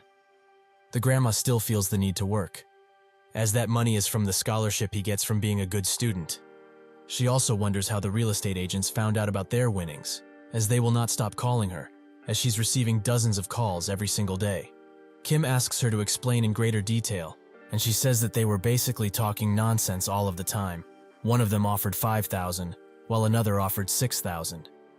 Kim thinks that after the last concrete casting incident, Myung-jin's brand value skyrocketed. Additionally, Noblesse is a top-notch apartment in a prime location in Daesan. Just leasing it would be enough to get the sale price back. These real estate agents are underpaying, however, only 6,000 for a property so ripe. The grandma wonders if it's a scam, and if to sell it if it isn't. Kim notes that they aren't making those calls for her sake, so she shouldn't sell it, no matter what. The grandma explains that the down payment alone is 200 million won. How can she get such a large sum? Thanks to him and his help, they were able to get the pre-sale right to the home, but 200 million is just too much. Kim thinks that he has the down payment in a bank account that Chang gave to him, but he can't tell her that now, right? This apartment is a home for the three of them, a permanent one, so he will not give it up, no matter the cost. He puts his hand on hers and says that she can pay back easier these days, and they can also rent it out. She shouldn't worry, as he will figure this out. She touches his face and is glad to have such a dependable grandson. Suddenly he gets a call and excuses himself, as he needs to answer it. When he does so, the person over the phone speaks on behalf of the academy and explains that his brother, Hyun, did not attend class today. It seems that Hyun spent all of his time at the library and is now going back, as he wants to get back according to the academy's timing. He looks at a group of kids, not much smaller than him, who are having fun by playing a simple game of rock, paper, scissors. He envies them somewhat, as they can still have fun without thinking of other things just yet. Hyun removes himself from these thoughts, as he needs to prove himself, prove that he can succeed, without going to a private academy. While he is deep in thought, he suddenly bumps into somebody, that somebody being Kim, his brother. They sit on a bench, and Kim explains that he was at his academy, and they told him that he suddenly quit. Hyun apologizes for not telling him earlier, but he's old enough to figure everything out, as his hands and face tell him everything he needs to know. How can he attend the academy, when he and their grandma must earn money with such difficulty? If only one of them can get the chance to learn, that should be him, so they should just switch roles. He works, while he achieves an accomplished academic life, since he has better grades anyway. Kim is shocked by his words, and thinks that after 5 years past of him being a vegetable, Hyun vowed to become a police officer and get his revenge on the dirtbags who dared to do that to him. However, Hyun had to pay for his and their grandma's hospital bills, and even if he spent all of his time studying, he could not pass the exam. In the end, his family was the only thing that held him back. He struggled, for the sake of family, but ended up falling in the same spot as them. He vowed that he will not let that happen, ever again. To ease his worries, Kim shows him the message he got about winning an apartment lot in the Yunggang area, one of the richest neighborhoods in Daesan. Hyun is surprised, but that's when Chung arrives in his car, and when he gets out, he notes that he would have never thought he would be in a library. He presents himself to Hyun as the eldest son of Myung-jin Construction and his brother's greatest ally. If he doesn't believe it, he can look it up online. He sits down between them and explains that since he is helping his brother out with a scholarship, he should also pay for his tuition. It's the least he can do, after all. Hyun announces that he's going back to his teacher for a minute, and while he does that, Kim thanks Chung for showing up at such a late hour. But he notes that it wasn't such a big deal. He must take care of his greatest friend, right? Chung also hands him the information he requested on the three people, and also announces that Cheol-jin is fully on their side now. So what should they do going forward? Kim explains that they talked previously about a certain piece of land, Jungwoo Real Estate in the Sangye area to be exact. First on their agenda is to get close to the real estate agent around there, and then he should call him the second new property comes up for sale. A few days later, at school, the blue-haired liar tells everyone that Kim got a perfect score on the 11th mock exam, which is apparently the first in the whole country. When Kim finally arrives at school, everyone looks at him, and some even interview him about the grades he has, and about how many private academies he attends. Behind all of that crowd, even the principal, Daihwan, congratulates him, making Kim think that this was probably his doing, so he needs to match up the energy. He gets in front of the interview mic and thanks his teachers, who are all outstanding. He was able to achieve an academic level he could only dream of. While he confirms that he didn't attend any academies, he thinks that the Golden Circle's client must be watching now, and surely he is brimming with rage that he cannot do anything with. The Golden Circle broker pulls Taejun in a dark alley and asks him to explain, once again, the results he got. Taejun does so, saying that Kim and Song-ho are now enemies once again, and he succeeded in pushing Kim into a corner, as they don't even look at each other these days. It's only been a month, so he needs more time to deal with all of the variables. The broker knows full well, but this is not a clear outcome, and he gets calls every single day about it, because it's so vague. He warns Taejun, this is his very last chance. All he needs to do is please the client before the holidays, no matter what. A little while later, Taejun meets with Kim, who notes that he is late. Taejun apologizes, as he feared the broker he just met started following him. Taejun then tells him everything that he might like to know, and then Kim says that once he found out he was a target of the Golden Circle, it gave him a lot to think about. Why are they going so far? Or, what did he do to deserve this? But most importantly, the thing that bothered him most is that he didn't know who hired them. However, there are a few people that might be the client. First is Jin Young. Her family is rich, and she was doing well academically, so he must have annoyed her with his performance. Second is Lee. They got into a fight at the start of the semester, and they haven't spoken a word since, but he's a bastard with a god complex and a loaded father. Lastly would be Choi Seona, whose father is a high-ranking government official, and she was ahead at the start of this semester, but he beat her at the next exam. He used him as bait for these three, and after listening to what he said today, he narrowed it down to one person. So he should prepare himself for tomorrow, as he will finally be separated from the Golden Circle forever. The next day, Chul oversees the boys who are playing soccer, and that includes Kim, who easily scores, and then leaves.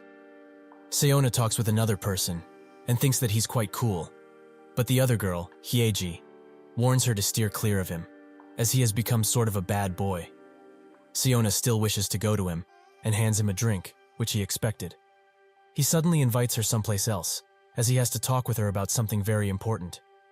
15 minutes after the break, Hyeji wonders if Seona is okay, as she hasn't come back. But that's when she gets a plea for help from her, as she's trapped in the storeroom. 15 minutes before this, Seona was kind of scared to follow Kim in such a dark place, but she thought that it was fine, as he is one of the good guys. He orders her to close the door, and asks if she knows about the kind of trouble he has had lately. She says that she knows, as people have been picking fights with him left and right. He notes that she's correct, but most people don't know that someone ordered all of them to do it. There is a clear mastermind behind all of this, so he set a trap, and he had Jae-jin, the blue snake, leak some information to the people he suspected. He told one of the people that Kim had a hard time, and he's preparing to transfer, but she didn't show any sign of happiness, so it couldn't have been that person. To the next person, he said that Kim and Seong-ho are on really good terms, which would have infuriated the mastermind, but he didn't react. Seona slowly backs away, and Kim tells her that to her, he had him say that Kim is having a hard time, but he's still going, which would have made the mastermind angry. However, the real truth is that the spy he planted saw one of the students react harshly. So what does she think about something like this? Suddenly, Hyeji arrives and asks if she's okay and where Kim is. He was standing behind the door all of this time and tells Seona to leave, as she has done her job. She does so, and Kim immediately slams the door shut, while saying that she must stay here. One would think that Seona was the client, but there is a reason why she couldn't be. Hyeji is starting to get scared and wonders what's going on. Kim asked Chang to background check the three suspects so he could find the right answer, and thanks to that, he found out a truth about Seona that nobody else knew.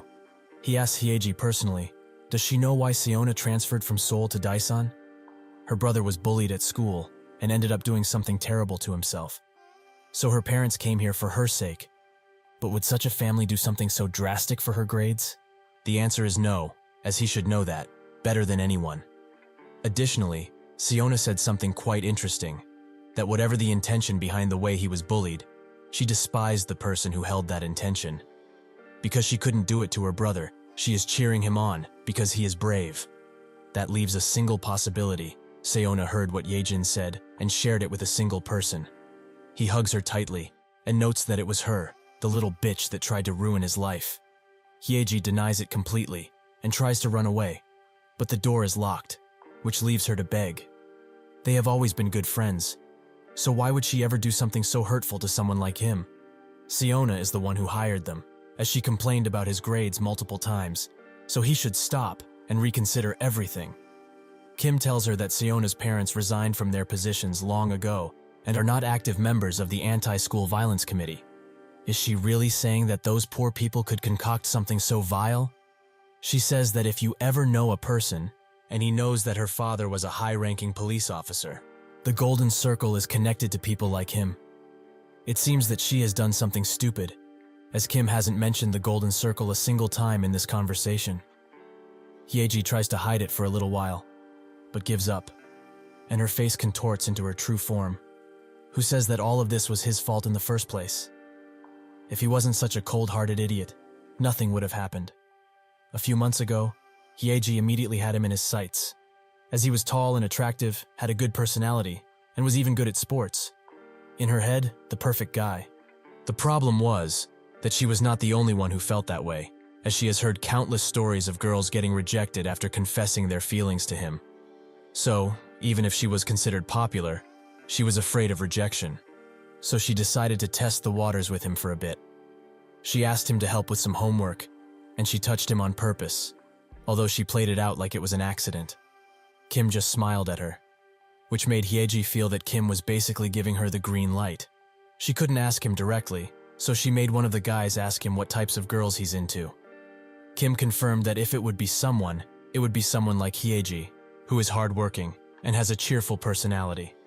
In her head, it was all but confirmed, and after that, she made plans with him, prepared a gift, and even a letter. The day when she went to meet with him, however, for the first time in her pompous life, she experienced a bad ending. She was born into a wealthy family, and never once was deprived of something. She was a special existence in the world. One small rejection brought her great amounts of anguish, and that's when she became hostile. Kim can't help but laugh at her explanation, but Hyeji goes into an emotional frenzy. She screams at him, noting that he was the one dropping hints, and her life was hell after that, as he kept getting more popular and getting more grades, while she felt left out and saddened by everything. She never wanted this to spiral out of control. All she wanted was for him to experience the same pain that she did. So she begs for forgiveness, as she never intended for all of this. Kim laughed, but in the face of someone like her, whose intention was that of pure evil, Kim called himself emotionally and felt nothing.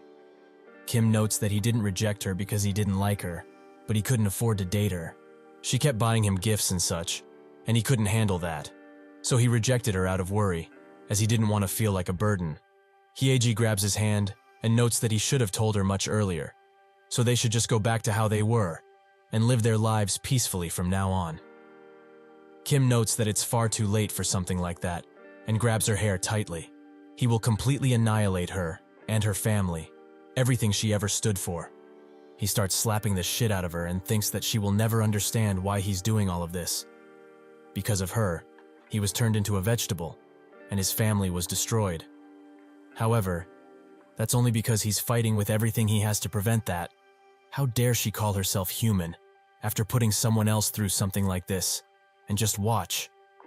Whatever happens, people like her do not change. After he's done with her, he tells her to find a good plastic surgeon, but from now on, she won't have enough money to spend on the golden circle. Chul comes in and finds it extremely worrying that Kim has started hitting women too. That's when Kim explains that she was the one who hired the golden circle. Chul looks at the situation in a different light now, as even if he beat her way too much, she must pay for her actions, so he will handle this. However, he warns Kim as her parents are not people who will just let it slide. Her father has influence in Daesan, so it will be very hard to come up with something. Kim smiles and says that he doesn't need to do anything, Just send her home. He does just that, and when her father sees his beautiful daughter so hurt, he freaks out and proclaims that he will have every single bastard involved with this in jail, even if he has to sell his soul for it. The father calls the broker Young, thinking that he will have his head for this. But that number is currently busy, as Kim has called him, and reveals his identity in an instant. After Kim is done with Young gets called by Hyeji's father, who asks how he is going to deal with this, as his precious child was brutally beaten. He said from the very start that he guaranteed success, and failure was not an option, as throughout their history, the Golden Circle has not failed. He will tell other people about this. Does he think he will be able to handle the consequences when other Golden Circle members find out? Young says that he doesn't care anymore, as they are, unfortunately, done here. Like he said, the Golden Circle has not failed even once, but now that he has walked through this precedent, he's basically screwed. However, he has to live too, since he's human too, so he handed everything about their dealings to Kim. He probably thought that such documents were not gathered, but the world is not all that simple, right? He needed insurance, in case anything happened, and unfortunately for him, something did. The father is even more enraged, but slightly scared too, as he threatens Young with a double takedown. If he goes down too, as he will report absolutely everything to the Golden Circle. Young tells him that he can't since he already has stuff figured out, so he should wake up, as from now on, everything that happens is on him, and only him. With that, he hangs up, and suddenly, a visitor calls from outside of their once calm home. Young lights up another smoke, and thinks of what happened when Kim called him. He told him his exact job and name, and also that he just sent Hyeji home. Young was rightfully surprised, and Kim continued, noting that he failed at doing his job, but he still pushed, and pushed. However, if his client's identity is revealed, he will be doomed. Young thought about it, and asked if Taejun betrayed him, as that is the only place he could get the information from. Kim congratulated him for his quick thinking, but now, knowing this, means that he's become a threat to the Golden Circle and its prosperity. There's only one thing that they must do now, to make him go away forever, and they will make sure that he never speaks of it, ever again. Young asked what he wants from him, and Kim put it simply. If he truly wants to live, if he has not given up on life just yet, he should report back to his boss and say that the job was completed with flying colors, with the client being extremely happy about all of it. Then send Taejun back to Seoul and that will be that.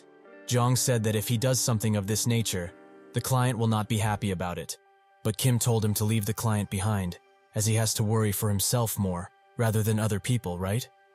Naturally, the mystery visitor in front of Hyeji's home was Kim, who demands that her father sit down. The father is not having any of it, but Kim calmly tells him to stop speaking nonsense and sit down now. He is here to give him two choices. The first would be to get revenge on him, on everything he has done. He will report this case to the authorities and ask the Golden Circle to fix the issue swiftly. But if that were to occur, he will release the proof he received from Young to the entire world. Naturally, that wouldn't make the Golden Circle just disappear, but it will certainly make Young go away. However, not everything will go well, as he will get prison time, and his precious daughter will be in juvie for a while. The very funny detail here is that he will be in jail for at least a few years, while his daughter will be in juvie for a few months, at best. What does he think will happen then, without her mighty father? Will she really be safe from him? The father shouts as loud as he can. Is he really threatening him right now? Does he think he will get away with such petty warnings? Kim calmly tells him that saying these things will get him nowhere, because he has Chang behind him, and he will order him to break Hyeji's legs and gouge out her eyes. If he doesn't think that he can do such a thing, he should look at his daughter right now. Hyeji starts screaming, and eventually just faints from fear. Kim notes that they should all calm down, as there is a second choice for him. He drops a knife to the floor and orders him to cut Hyeji's Achilles heel.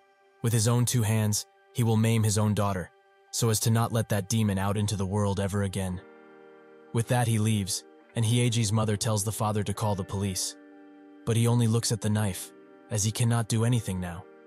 Slowly he reaches for the knife, while saying that this bastard has them fully caught. If one thing goes wrong, and he goes to jail, Chang, and Myungjin construction, how can he handle those two? This family, this house, this business, who will take care of them? Without him, they cannot protect their dear daughter. He fully picks up the knife and tells his wife that this is why they shouldn't spoil the kids too much. She tries to get him to come to his senses, but he gets up, and before Hyeji can make her escape, he lunges in, out of desperation and out of utter fear. Kim meets with Jung at a cafe, who notes that even if Hyeji's father chooses the second, more brutal option, he's not done with them, isn't he? Kim says that he's correct in that assumption, as he will slowly drive him off to the edge, where he can jump off. One by one, little by little, he will expose the illegal actions that he has committed in this business. And then, when that man reaches his limit, he will release the material to the public. Sounds quite fun, right? If he also cuts his daughter's Achilles heel, he is going to report him to the authorities for domestic violence. Then, Hyeji will be crippled for life, penniless, and finally alone, without anybody. Jung asks what he's really planning, as indeed he bought himself some time, but the Golden Circle will certainly find out about this. Kim says that he's correct once again, so that is precisely why he is thinking of offering him a deal. A Trojan horse of sorts, if he had to describe it. He did not give him all of the material because he was dumb. He was betting on him to survive, as he knew full well, in fact, that he's an expendable asset to the Golden Circle. If they are being real here, why would he be loyal to them? Money talks in this world, so how about he makes that money through him? Jung laughs, and asks if he thinks that having Myungjin Construction behind him will be enough to convince him. No matter how pushed he is not a fool, and will not be an internal spy, as that will mean that his life would be at risk constantly. He admits, however, that just like he said, he joined the Golden Circle because he wanted to get on the top. He wanted money, power, and fame, and he gave him his leash, only because he has become afraid of the Golden Circle, even more than he already was anyway. Even so, he wants to create a Trojan horse? And what will he give him in return? Myungjin Construction and his trust? It doesn't work that way. Suddenly, Kim says one word, Celestials, which shocks Jong. Kim explains that, for the next 2 years at least, he will be in charge of the members in the top tier. The Golden Line is an outcome of any vertical society, and naturally, there were classes within. The top tier of politicians, chaebols, and businessmen. In the Golden Circle, there is also something similar, but they are called the top tier. Members of this tier had their own top-level brokers, and the higher the rank, the better the rewards the broker receives. Above all, though, a top-tierer's broker was accepted as a member of the top tier once. Jung thinks that the top tier's existence is not something that is known to many, so how does this guy even know about it? But what if he could make it possible, though? Naturally, if the Golden Circle finds out about any of this, he will pay the steep price. But if it's after 2 years, then he would be able to leave Korea without a single regret. Besides, if this kid really manages to take the Golden Circle down, it will kill 2 birds with 1 stone. What an ideal scenario for him that is. He asks how he will make him a member of the top tier, and all Kim wants him to do is keep quiet about this for 1 month, and at the end of that month, he will get what he wants. With that, their conversation is over, and Kim rides the bus somewhere. While he does that, he thinks of everything: the Golden Circle, the Golden Line, and the top tier. Jung must have wondered how he knew of these things, but that's something that everyone would find out years later, as he knows from listening to the news about the case, when the Golden Circle was finally in the limelight. But even with that, the case was closed, without revealing a single top-tier member. For Kim, it's not enough to take down the Golden Circle, as the wealth and power that made it in the first place will not falter so easily. It is now time for him to take the next step in his plan. When Kim goes inside of a certain building, he meets with the senator of the Prosperity Party, Kim Panho, who wonders why he sent this note. He really shouldn't be playing these types of pranks, as someone might get hurt. Kim thinks that he talks like a true politician, and while he sits down, he explains that he understands how absurd it sounds. But even so, he hopes that he will at least hear him out first, and then judge for himself, as after all, he is here to make a deal with him. During his days as a professor, he formed tons of connections in return for looking after the children of the people in power. Due to riding on those people's backs and funds, he was promoted to the senator position. But just as something as commonplace in his world was fading from everyone's memory, things blew up, as Senator Jang Ho-il of the opposing political party exposed his corruption to the public. Kim waited for this moment, when Panho would need him, as much as Kim needed him. Kim asks, why would Jang make those types of accusations? He certainly doesn't hold a grudge against him, and he wouldn't gain any political advantage by doing all of this. He thinks that someone asked him to do it, someone like Senator Yang Minggu, the leader of the Prosperity Party, that he is a member of. Panho notes that his statement is quite dangerous, but Kim knows, however, this is definitely a ploy, set in place by Yang. He wanted to destroy a senator with rising influence fully, but attacking a member of the same party would have been troubling to deal with, in various cases. So, that's when he used Senator Jang as the puppet. Because a member of the opposing party targeting sounds reasonable, right? Additionally, he doesn't have any weaknesses to speak of, so any counterattack will not happen. Panho thinks that this child is quite insightful for his age, but if this is all he has, then this is just a waste of time. He asks, even if he's right, what will his solution be in this case? Kim explains that there is no perfect solution here. It is true that children of powerful people have incredibly high grades, so regardless of the outcome, people are bound to gossip here and there. So there is only a single way to resolve this solution. If he cannot argue with the message, he should kill the messenger. Sooner rather than later, there's going to be a story about international students doing drugs, and among them, exactly one international student's identity will be hidden. Coincidentally, Senator Jang's own son is studying abroad. Panho just laughs, as he has no idea about any of this. But Kim continues, this case is going to hit the news outlets soon, no matter what. So if he plays his cards just right, he can get away with this scandal, scot-free. This is not to say that taking down a mere puppet is enough to fully clear him of any suspicions, but he knows how it is with politics. It's hard to rebuild an allegation once it has been destroyed or averted. Solving it once is plenty, for it to not be an issue any longer, or any more for that matter. Kim gets up to leave, and notes that he has other plans to help him. But once he feels worthy of his trust, he should get back to him, as he will wait for him for exactly 1 week.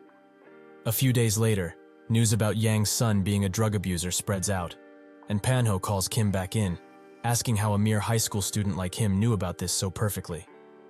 Kim says that it's because he has Chang, and that man has quite the list of important friends. Panho researched Kim, and found out a lot of stuff, including that he basically rules the school he is in. He didn't contact him without a plan, he reached out knowing the truth. Panho says that he's got quite a pair on him, but they should hear what he has planned first, right? Kim notes that, before that, he would like to ask him a simple question. Is he perhaps planning to get on the presidential election? Even if he's not certain about it, it would seem so, given how ambitious he is. However, he will not be given a simple chance, as he does not have a compelling story at all. He was born in an elite family, followed an elite course, became a professor after graduation, and even got the badge as a member of the parliament. He had the life of the top 0.01% in South Korea. He will fail the presidency race because of this, as he has failed for these reasons in his past life too. Panho asks if he is asking him to give up, but Kim denies this, as he is not the type to fold easily, so he will help him. He will become his kingmaker. At school, everyone talks about Hyeji, about how she dropped out, and that she was incredibly injured, to the point where she couldn't walk at all. Kim smiles, as that dumbass of a father went and cut his daughter's Achilles heel. How funny, as he had countless ways of protecting his daughter. However, he understands this, as it's hard to think rationally when one is overwhelmed by emotion. He experienced this in his past life, but for now, Hyeji is done, and all he needs to do is put someone to watch her. All there is left to do is make that presidency-obsessed bastard accept his offer. While he was at his office, Kim explained that Myungjin Construction will handle the funding. And as he is aware, money laundering is extremely easy for the construction industry. Another thing they will do is craft a story for him, the perfect narrative for a touching presidential campaign. A story that will make people look up to him, as he will be the first politician who crushes the Golden Circle. Kim explained what the Golden Circle is, and then said that once that group becomes a social issue, he can quickly get on his feet and solve the issue, which will allow him to become a star overnight. This is all he needs to do, as he will set the food on the table, and in case something gets spilled, he will clean up. Panho understood what he had to do, and Kim noted that he will give him ample time. In the meantime, he should investigate further about the man that the second son of Myungjin Construction is desperately searching for, Chang's real backer. Kim leaves school and thinks that if Panho refuses, he will have to resort to Plan B, get rid of Panho, and find a new horse to ride. This plan is risky, as the Golden Circle might intervene, and Panho might join them, but he can only hope that something like that does not happen. Suddenly, a huge man tells him to get in a parked car while he's being nice. Kim obliges, and he is sent straight to Panho, who is surprised that he was Chang's backer, and he admits he's quite impressive. But does he have what it takes to take down the Golden Circle? He also doesn't understand, as he hasn't been a victim of the Golden Circle, so why is he so hell-bent on destroying it? Kim's face dims and asks, has he ever experienced the feeling of helplessness in the face of utter malice? A powerful person like him is able to fight back quite easily, but the Golden Circle doesn't target those kinds of people in the first place. They target the poor, the weak, and those who cannot fight back no matter what. They cannot give up on education, as if they do, their life will be over, and they can't hope that the adults will help.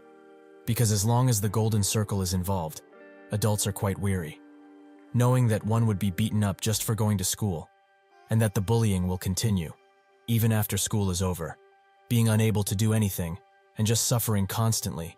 There is only one word to describe this feeling: hell. He is going to break this cycle of school violence, as even though violence will forever be an eternal problem of the human race, he wants to destroy the Golden Circle that profits off these acts, no matter what. Panho can see the determination this child has, so he asks him to tell him the plan, as he will listen diligently. Kim explains that the Golden Circle was able to maintain their powerful relationships because of their extreme secrecy and no fail to record history. That is why he will win a broker to his side and have him write a fake report to make it seem that the commission regarding him was a success. Then, the Golden Circle will end up with a case of manipulating their results and deceiving the client. After that, when he's in his senior year, when it's time to take the SATs, he will transfer to Seoul in order to maintain his #1 spot in the entire country. In the very grade-conscious Gangnam, what if he, the #1 student in the entire country, were to just join? And what if the truth about the Golden Circle's failure spreads out? The space within a school can receive limited outside intervention, so he can withstand some pressure. All he needs from him is support, and to not get him expelled in the process, as the Golden Circle will certainly attempt to do so. Panho thinks about this, and comes to the conclusion that they are both of the same kind. He explains that he wanted to become president solely because he just wanted to. Others with less fortunate positions can do it. So why can't he? He has never failed in his life, not a single time. So why not become the best in the entire country? He accepts, but warns him, if he fails even once, he will abandon him and destroy any evidence of them ever meeting. If he can handle these conditions, then he will gladly join him. After school is over, Seona stops Kim for a while, as she wants to talk with him about something important, and it will be quick. She explains that Hyeji dropped out of school after what happened that day, and everyone around here says that she was taken to the emergency room. But she knows, he did that to her, didn't he? Naturally, she will not tell anyone about it, as she hates people like Hyeji, sociopaths, who only care about their own feelings, and will do anything to achieve what they want. Her brother died because of monsters like her, after all. Kim asks her to get to the point, and that's when she gets closer, announcing that she wants to help too. Kim has no memory of Seona from his past life, but maybe that's why now she has shown her true self, her twisted side, the one she tried to hide for so long. Naturally, she would be useful, as her parents are high-ranking government officials and chairman of the Anti-School Violence Committee. That will certainly be useful. However, he is still skeptical of her abilities, so he notes that if she's really willing to do anything for the cause, then she should gouge out the eyes of the bastards who dared kill her brother with this very pen. She should know, though, that this is not easy. When he breaks his opponent's bones, he is fully prepared for his to be broken too, and same goes for someone's life. If he ruins it, he is prepared to have his ruined as well. Does she really have the willpower, the determination, to go through with this? With that, Kim walks away and tells her to not call him for crap like this ever again, as her weakness would only get in the way of his revenge. He thinks that in this path, where there's no room for an ordinary life afterwards, she has no place, so it is better to reject her now, It is the right thing to do, for her, and for anyone involved. Suddenly, Siwoo grabs him by the shoulder and asks if he's done, which prompts Kim to ask if he studied. Siwoo confirmed that he did, as he made a promise to him after all. Kim thinks that what he thought of Seona goes for Siwoo as well in a sense. Indeed, they are together in Daesan, but that is over once he goes to Seoul. He needs to go into that hell alone. But before that, he will make sure that Siwoo can manage without him just fine. Siwoo points at a man, and notes that unfortunately for him, he's being scouted again. But he's surprised, as he hasn't given up yet. When the other private academies gave up on him after 2 tries or so, the man presents himself as Ju Byum-seok, a director of the Miracle Intensive Academy. He promises that this is the last time he will bother him. So can he spare some time? Recently, lots of different academies tried to scout Kim out, because Daehwan's obsession with making the school more and more prestigious got the better of him, and he called all over to tell everyone about Kim and what a perfect student he is. However, this only attracted the attention of the academies in Daesan, so it kinda backfired. But still, these academies promised countless things to Kim, which he all refused. Siwoo tells him to not overdo his rejection this time, and leaves him with Ju. So Kim asks, why is he here again? He remembers that he rejected him pretty harshly last time. Ju hands him an envelope and explains that he would like to buy his reputation.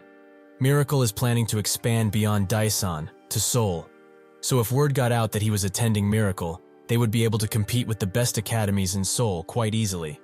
However, he needn't attend the academy. They only need him to acknowledge the rumor that he is being generously taken care of at Miracle. Additionally, if he gets a perfect score on his SATs, they will give him 100 million won in cash. Kim smiles, as he finds it funny that he is worth this much, and excluding his dying need for revenge, his life isn't that bad. But that's exactly why he declines. Just because, that's why. The next day, a woman waits for him at the school gates, and introduces herself as Lee Miso, the admin of the Daiichi area Sky Mom Cafe.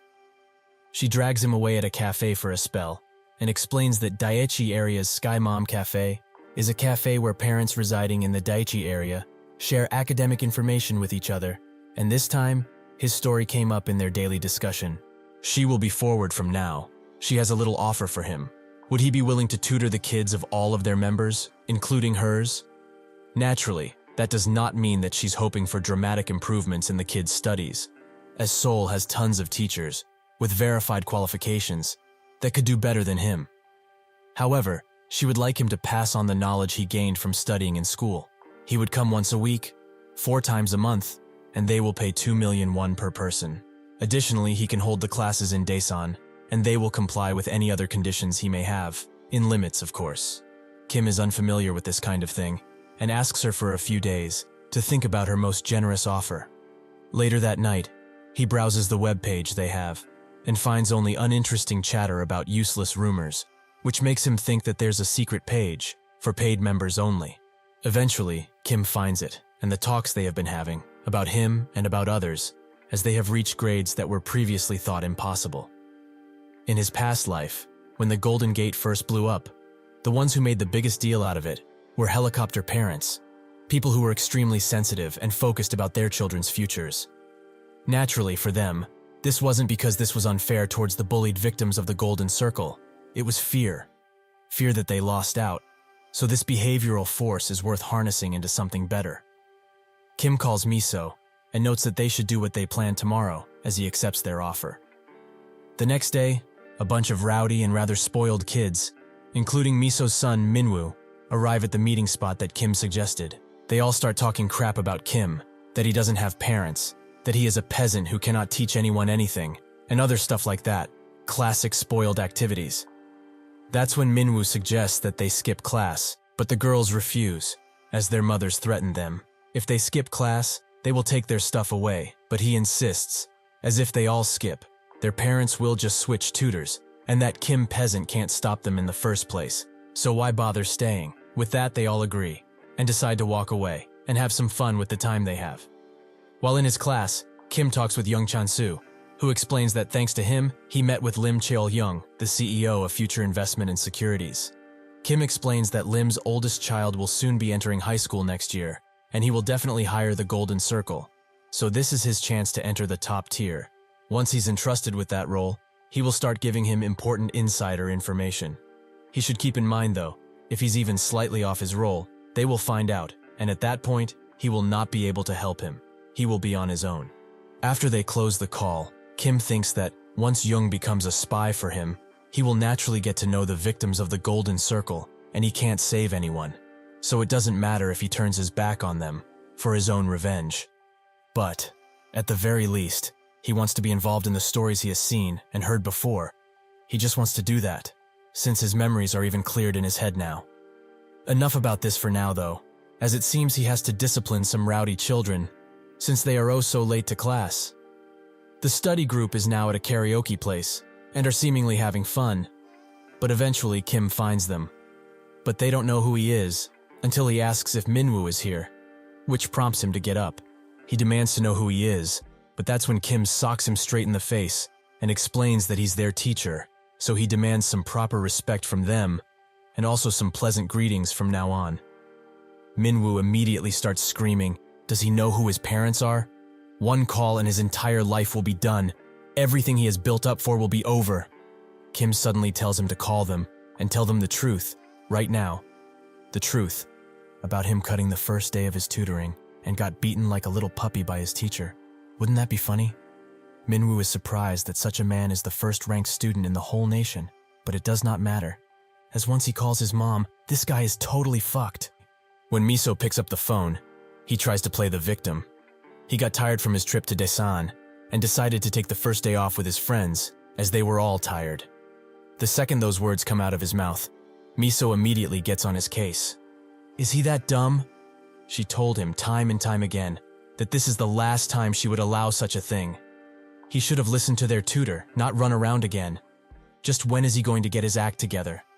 When will he stop becoming a disappointment? Kim grabs his phone and puts it on speaker, noting that he made sure to ask them to be punctual.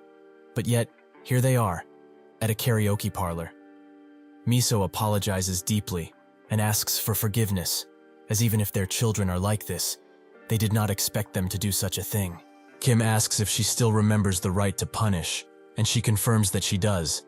In the case that Minwoo or the others do anything wrong, the parents will not interfere with whatever punishment he decides, regardless of what it is. Kim then asks the children to make a choice, but it should be quite simple. Do they want the tutoring or the beating? They naturally choose the tutoring, but they are still mad at Kim as he made all of that fuss for only 1 hour of studying. Minwoo asks one of his friends, Shin Yumi, if she knows someone in Daesan, as he has to pay back this bastard for what he did. He just doesn't know who he messed with. He will have him beaten by the end of the week. Yumi notes that there is a person who calls himself Daesan's boss, but will his mother really be happy with him doing this? She sounded pretty mad earlier. He explains that this isn't the first time his dearest mother is doing something like this, but like they say, blood is thicker than water, so she will forgive him no matter what. She calls the so-called Daesan boss, and notes that she wants to meet, as it has been quite a while since they met. 2 days later, she meets with him, and surprisingly, it's Jinwoo. While on the way to their destination, Yumi explains stuff about their tutor, about his training regime and schedule so that they can catch him at an opportune time. Yumi asks, however, will he be okay? That guy sure has a mean punch if anything, but Jinwoo explains that he isn't called the Daesan boss for nothing. He will make short work of this guy. Eventually they arrive at the training gym, and Jinwoo busts the doors open, noting that there's a first year around here, and that he wants to spar with him. This makes the trainer analyze him, which prompts him to say that he's got a great build. Suddenly Siwoo appears, and asks what he's doing here, which prompts Jinwoo's heart to stop, as he thought he was the one that beat up Yumi's friend. But judging by her reaction, it doesn't appear to be so. However now, he realizes who this first year is, and Yumi points at Kim when he appears. He's the one who beat up her friend. Jinwoo immediately does a 180, and bolts out of there much to Yumi's surprise. She follows after him, and asks what's wrong with him, even pulling his hand to stop him. When he feels her touch, he immediately removes it, and screams at her. Kim is her damn tutor? He grabs her softly, and tells her to stop talking and listen. She will never contact him again, and she should focus on her tutoring. Unless she wants her life to be screwed over, she should do what Kim commands. That is the only way. Without much choice, Kim now has a full classroom and teaches them with great patience, but notices that Minwoo has fallen asleep, so he tells them to focus. He knows full well that they must be tired from traveling to Daesan 3 times a week, but they know full well how their parents are. So what will happen if their grades don't go up after getting this expensive tutoring? He promises personally that it will be something much worse than this, and they shouldn't deny it, as they have been playing around all of their lives anyway. Now, it's time to face reality, and if they do well on the final, he will cut this class to once a week, while also telling their parents to drop him from all other tutoring. If they trust him and abide by his rules, he will make sure this college entrance exam gets them into a 4-year university, at least. So they should be patient, like the good puppies they are, and study with him. Half a month later, Kim meets with Miso, who is ecstatic as every single child he tutored has had their grades improve, and she also congratulates him for his perfect score on the final exam. Truly, she thanks him from the bottom of her heart. Additionally, she would like to extend the offer. She will pay him 10 million per person from now on, once a week, and they will give him a bonus too, to incentivize him. Kim doesn't mind the money at all, but if she keeps her promises, he will do it. Miso says that she will naturally, and with that they get prepared to leave, but not before asking what kind of work her husband does. Kim thinks that, despite their obsession to fully use their wealth and power to improve their children's education, the reason Minwoo's parents aren't associated with the Golden Circle is this. Kang Dong-cheol, Minwoo's father, is the deputy chief prosecutor of the Seoul Central District Prosecutor's Office. That day at school, Chol announces that the winter break is upon them, and he encourages everyone to study during their vacation, as even if it's a vacation, they must think of their future. He also invites Kim over, and notes that he cares about him quite a lot. So if anything happens during this vacation, he shouldn't hesitate to call. As he promises, his door is always open for him. Kim thinks that, at first, he thought of Chul as a ticking time bomb, something which would unfold his plans, but it turns out he's actually the opposite, a lucky charm that only smiles and waves. They both wish each other a good vacation, but Kim thinks that he will let him smile for now, as he will not crush that sad life of his just yet. Siwoo calls him over as it's time to go, but while they do that, Kim still thinks about Chul, as once his plans work out fully, his path will be littered with vines and thorns, and they will drag him down. When they both arrive at the gym, they ask their coach who he thinks is the better martial artist. He explains that Siwoo has amazing strikes and techniques, but he is weak at grappling. He is good enough to become an amateur.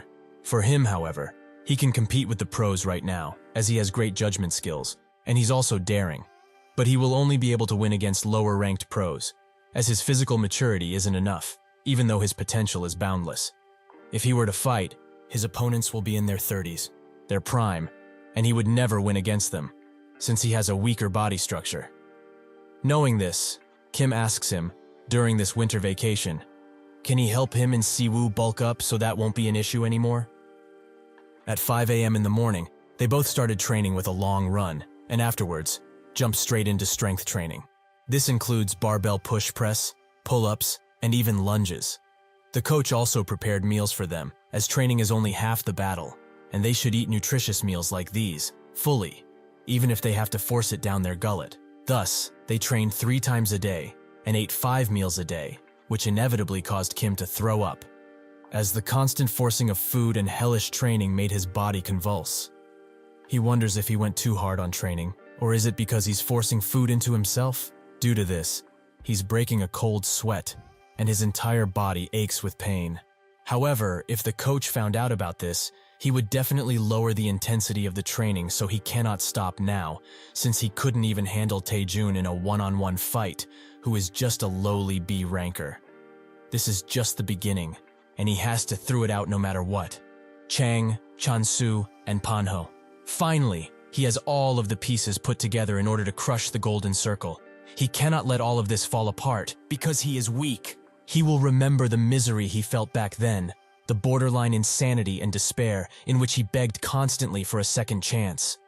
If he can get his revenge, like he has always dreamed of, if he can slaughter those bastards with his own hands, then he does not mind dying. Siwoo watches as Kim throws up constantly and goes to the coach with his concerns. As if they do not stop Kim right now, things will become much worse for him. The coach knows full well, but Kim does not plan on stopping the training, even if inevitably, it will damage his body. As his coach, this is something that he should never allow, but his decision stays the same nonetheless. Naturally, he does not know what happened to Kim, nor he wishes to, but he knows full well that he is never going to stop. If he stops him, he will just find another alternative, which will likely be even more dangerous. He wouldn't forgive himself if that were to happen, so he would rather let him continue here. Essentially, he is just letting him make the decisions, since he can't make them for him. 5 weeks into the training, it is clear that Kim has improved, as his attacks are swifter, harder, and most importantly, heavier. Thus, he asks the coach what level he thinks he's currently at right now. The coach explains that his muscles developed well, but fast too, so they are not entirely dense just yet. Kim then asks him, what if he was his opponent? The coach responded to this challenge by telling him to come up the ring, as they will see for themselves in there. The fastest way to do it. They instantly get equipped and bump fists, prompting the match to start in earnest, as the coach is the first to attack, to check Kim's reaction speed, which is pretty good. He is also holding out pretty well, while his focus is entirely on the fight and nothing else. He is truly dedicated. However, it is still too early for him, as he leaves himself open way too much. This is most likely because of his high confidence, which makes Kim easily misjudge the level he is currently at. So he will have to let him know by beating it into him, unfortunately. Suddenly, out of nowhere, Kim hits him with a swift gut punch and moves in, because no matter the situation, he has to create opportunities and not miss one. Regardless of who he faces or the conditions he is in, he must win, whatever the cost may be. If he keeps making excuses, like the enemy is too strong or there are too many, that would impair his future and revenge. The coach lunges in with a very open but powerful attack, which allows Kim to just uppercut him. This did not stop the coach at all, and this position gives him the opportunity to uppercut Kim with even greater force.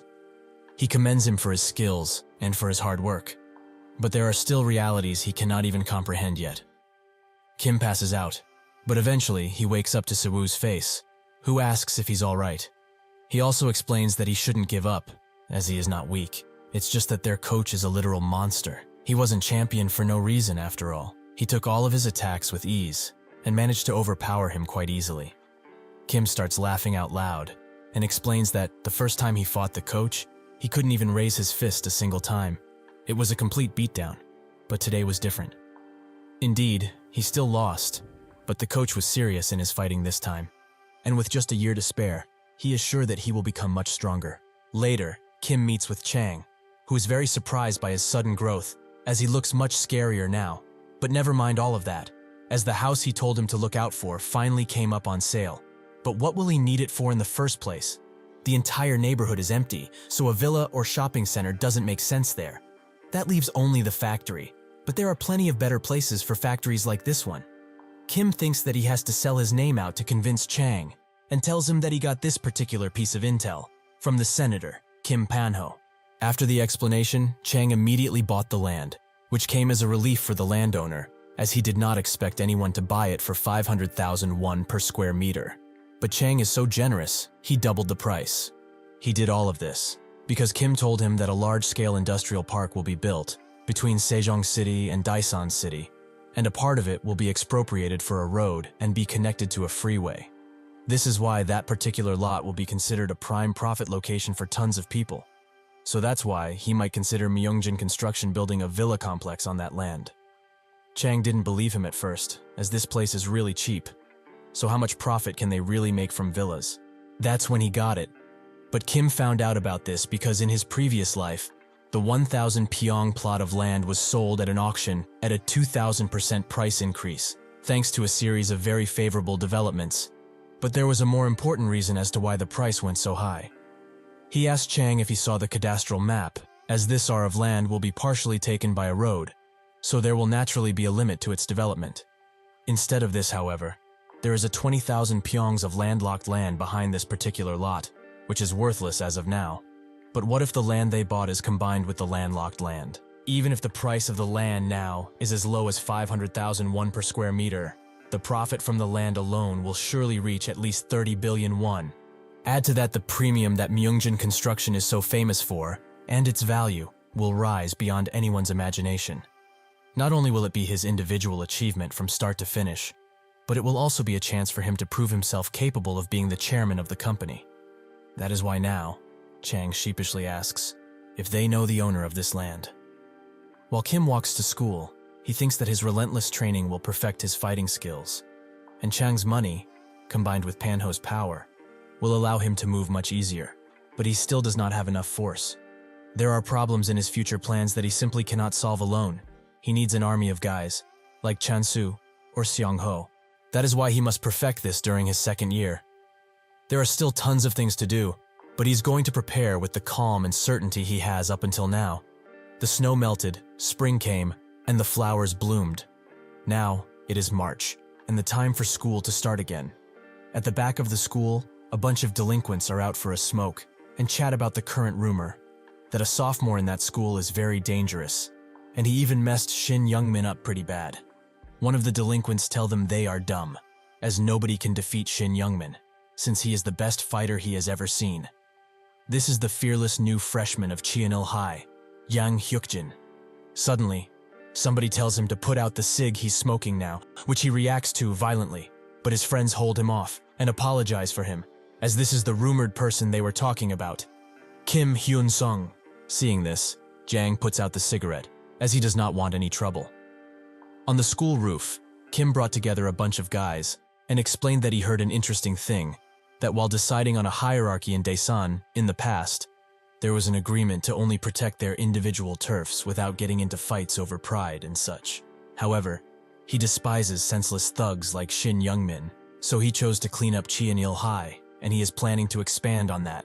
Within the next 6 months, he's going to make sure that every school in Daesan becomes just like Cheonil. Seong-ho is against this, as if they pick a fight first, Cheonil will be everyone's target. High schoolers have slowly come to become conscious of justifications and factions, mainly because kids who knew about the Golden Circle formed a secret system. And with that, they were able to help each other out when they needed it. Kim thinks that he must remove the Golden Circle's shadow over Daesan entirely, no matter what. He promises everyone who will help him 500 for each school, and they can split this among themselves, naturally. He will also give an extra 100 to the key person who is imperative in taking down each school. Isn't it worth it, when so much cash is on the line? A few days later, Jang is extremely angry at a certain person in class and smashes his head on the table, which horrifies the other students, making Jang think that at this rate, the freshman will be in his palm very soon. Suddenly, Kim comes into the room and sees Jang over the injured student, so he kicks him in some chairs. Jang tries to retaliate, but Kim simply ignores his attacks and gives him a backhand that a pimp would be jealous of. Chul comes into the classroom, as this was his class for now. But when he sees Kim, he immediately turns around and leaves, as he knows his directive quite well. Kim asks Jang if he knows why he is being beaten up, but he doesn't, so Kim tells him. It's because he started bullying others.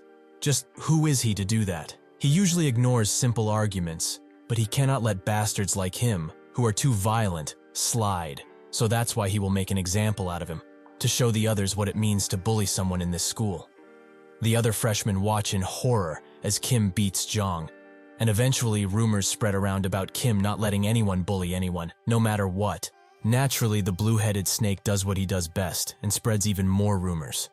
He heard that Kim is going to clean up all of the schools in Daesan, and he will need help with that. But he will give the volunteers cash in return, and if they lead the cleanup, then hundreds will fly in their pockets in a second. On the roof, Seong-ho explains to Kim that once he starts taking over Daesan, he will collide with other schools. It's inevitable, and some are truly just posing as thugs, but he knows that at least half are the real deal. Among them, Young Haemin from ICT High School beat Shin Youngmin in an amateur match. So, how does he plan on moving? He's not just going to start a fight, right? That is not the way to go at all. Without proper justification, the other schools will surely gang up on him, and it will be over at that point. With the help of Chang's experts, Kim found out that Young Haemin is also a mercenary of the Golden Circle, and centered around him is a strange atmosphere that is slowly but surely changing Daesan into Gangnam. At this rate, it will not take long before the reality of Gangnam takes over Daesan fully. Kim notes that where there are bastards, there are the victims of those bastards.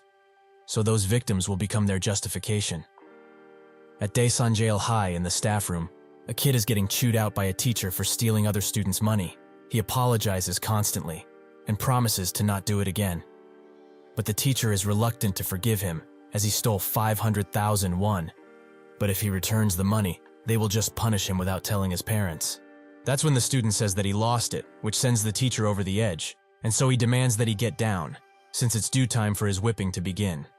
After that is over, Dahyun is dragged out in an alley by his bully, who notes that he shouldn't be bad and steal money, but instead beg, since he is such a poor bastard.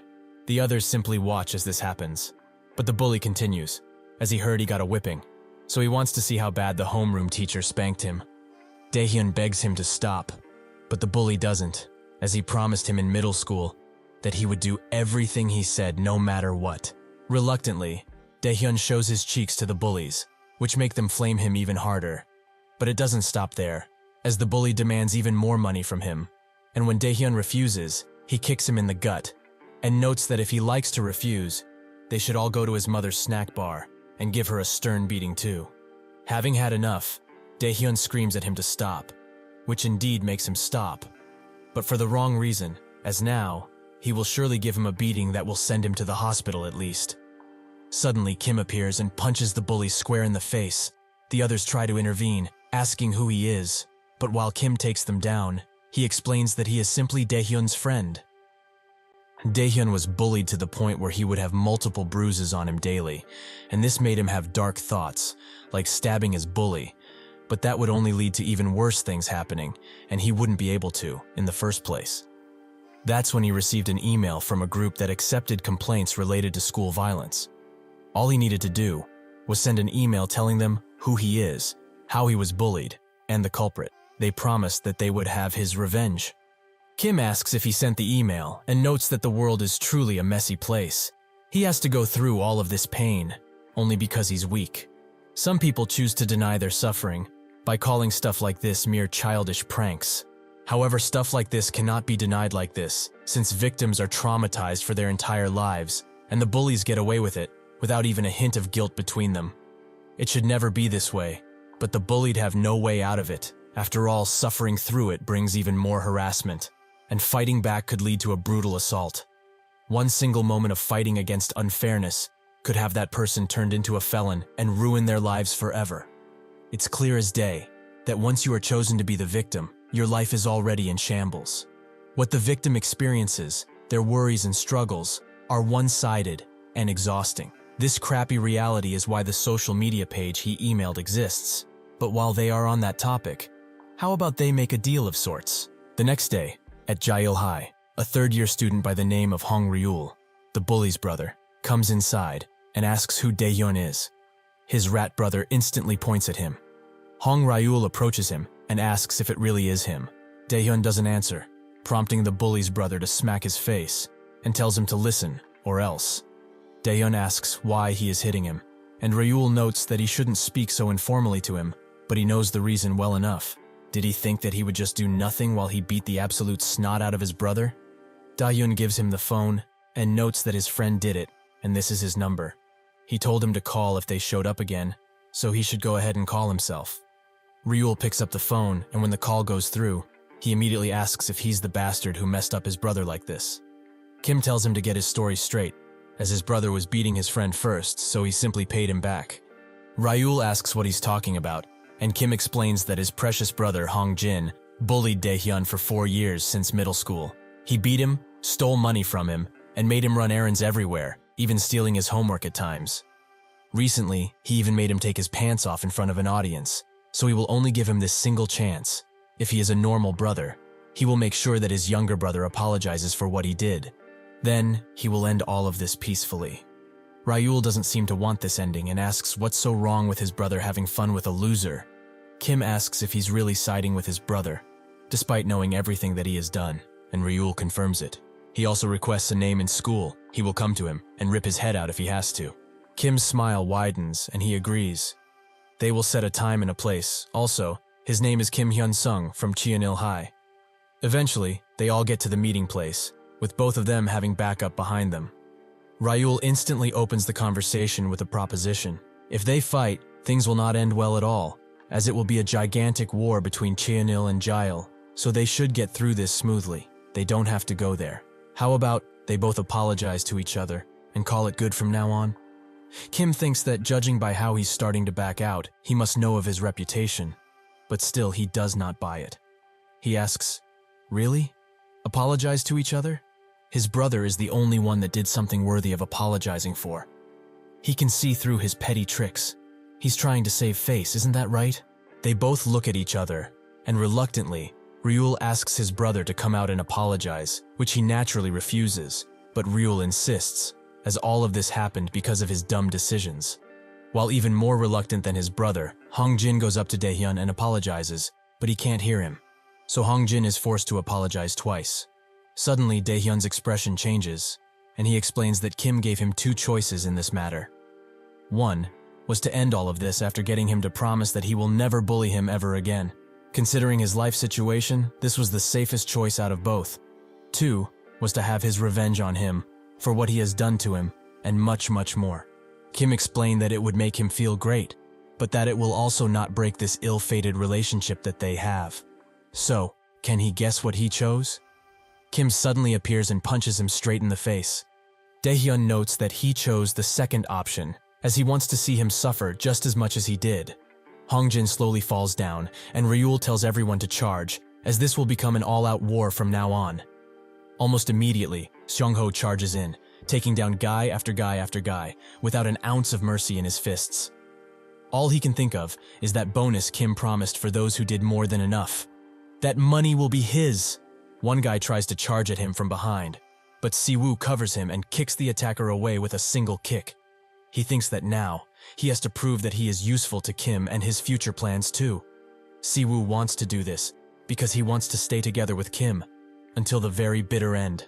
The other students there also charge in, as they want to get the bonus too, which surprises the other school, as they come at them without fear, even though they have double the people. Seeing that the situation has taken a turn for the worse, Ryul thinks that there's only one thing he can do: take out Kim. As if he does, his subordinates will falter, and it will be their win. Unfortunately for him, Kim is much stronger, and punches him so hard he is sent back to where he charged from. Kim crouches down to his level, and plays back the conversation they had over the phone, which he has recorded very carefully. Ryul asks what he's going to do with that, and Kim explains that Daehyun's testimony alone would land them some disciplinary action, but with this amount of evidence, his life will be officially over. Ryul asks what he wants out of desperation, and Kim notes that it's quite simple. Today's fight was one that was only between Jail High and its students. If he speaks about today's incident to anyone, there will be the most dire consequences for him and his loved ones. Kim demands an answer, but seeing that he does not want to, he will make him answer, one way or another. Slowly, he starts pulling out one of his front teeth, and the others can only watch, as Ryul is screaming at the top of his lungs, and his eyes become bloodshot from the pain. After the tooth extraction is done, Kim notes that he took too long to answer, so he should only blame himself in this situation. The next day at school, Daehyun bumps into someone, and that someone tries to reprimand him. But the moment he sees his face, he is immediately reminded of Kim, and so they apologize and run away. Daehyun can't believe it. The ones who used to bully him are now running away in fear. School has become peaceful for him once again, after so many years. Now, all he has to do is keep his promise. Eventually, rumors around what happened with Daehyun and his situation started to spread. And those rumors turned into facts when he posted on Kim's social media page about how Kim saved him from his bullies, and that this offer is for anyone. Do they want to show those who have ruined their lives the same amount of pain? All they need to do is send just one email, and then their dreams will become reality. Naturally, some are worried about this, but others don't care, as if someone from their little friendship brigade appears, he will rearrange their faces. Suddenly, from behind the one that was talking nonsense, Kim appears and asks if he's Mo. He is surprised to hear his name from a stranger and asks how he knows it. Kim notes that he knows it very well, as the informer told him all that he needed to know about him. He wasn't involved just in violence and ostracism, but also extortion and even theft. He has quite the big record, doesn't he? Mo drops his cigarette and charges in with his friends, as they can surely defeat a single dude. Kim starts removing his hood and says that he really lives up to his reputation as a good-for-nothing. With that, their beating begins. Somewhere else, Shango is taking care of another group of bullies, and while doing that, he is telling Kim that he's dealing with them. After Daehyun's social media post exploded in popularity, that attention naturally gathered more and more emails from people. Siwoo is also taking care of a bully and asks if it hurts. Well, he enjoyed taking cash from students, leaving burns on them, and even beat them up, right? A normal life for scum like him will not be possible. They will make sure of that. At the Daesan Information and Communications High School, while some bullies are taking care of some victims, one asks Haemin what he's going to do about Kim and his group, as from what it looks like, they will become targets too, eventually. Haemin notes that Shin is really a tough bastard. But why is he making so much trouble in Daesan, instead of just chilling around Cheonil? He tells the guy that was talking to him to call Ryul and send him here, as they have a sort of relationship, where he can't refuse anything. Eventually, Ryul arrives, and Haemin explains that Kim is just taking requests from the victims and getting the high ground because of it, but he's also in the wrong. As when he was a small fish like him, he left the weaklings alone. It's kind of his fault for being beaten so much. He also asks if he thinks that this dumb bastard will mess with him as well, which Ryul all but confirms, as Kim doesn't look like someone who can discriminate against stuff like this. If that is the case, Haemin asks Ryul for a favor, to tell a teacher about how he was viciously bullied by Kim. If word gets far that he got beaten up by him, they can even get legal about it, and that bastard will have to pay. Ryul tries to refuse, as that is too difficult of a task, but Haemin grabs his lips and notes that it seems he still hasn't come to his senses after being beaten, so he will have to clear it up for him, since they are such good friends. But he will also take care of Kim, since he is such a weakling. Daehyun is pulled into the meeting room, and the teachers confront him about the post that he made on social media, that he hired someone to commit violence for him.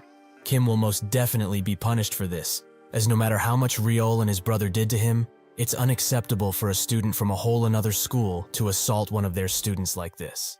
He asks Daehyun if he has anything to say about it, and he notes that Kim has nothing to do with the incident. And even if he was the whistleblower for this incident, what's the problem here? After being brutally bullied for 4 years, finally someone decided to help him, to take revenge at least once. The teacher asks if he's admitting to it, but Daehyun denies it, as this was just a hypothetical. But anyway, Kim has nothing to do with the incident. That's all he needs to know. Outside of school, Haemin gathers his group and explains that Kim is starting to set up an elaborate system in every school, ensuring that anyone that dares to commit school violence in his territory is dealt with swiftly. He tries probing around for answers, but he could only find this from his deductions. Kim is using school violence and its victims as a pretext to take over Daesan. This is something that Haemin can't stand, no matter what. One of his subordinates asks what needs to be done, and Haemin notes that it's very simple. They will completely shatter Kim's mental state in a very fun way. Somewhere else, a person by the name of Hojun is getting even more bullied by his bully, as because of him, he has become nothing, complete and utter trash. If he's being honest, he wasn't even planning on bullying him, but he hit him first, as he wanted to protect someone, so he has brought this upon himself. He will take responsibility for the stress he has caused him now. Suddenly Kim appears and asks if the trash in front of him is named Jong Hyun. When Hojun sees him, he apologizes, as he couldn't help it. They would have killed his brother if he hadn't followed the plan. Hyun shuts him up with a punch, and suddenly, tons of students appear, including Haemin, who notes that it's very nice to meet him. Unfortunately, he has brought this upon himself for trying to take over Daesan. This entire situation was a trap for him. Isn't he happy that he's getting so much attention?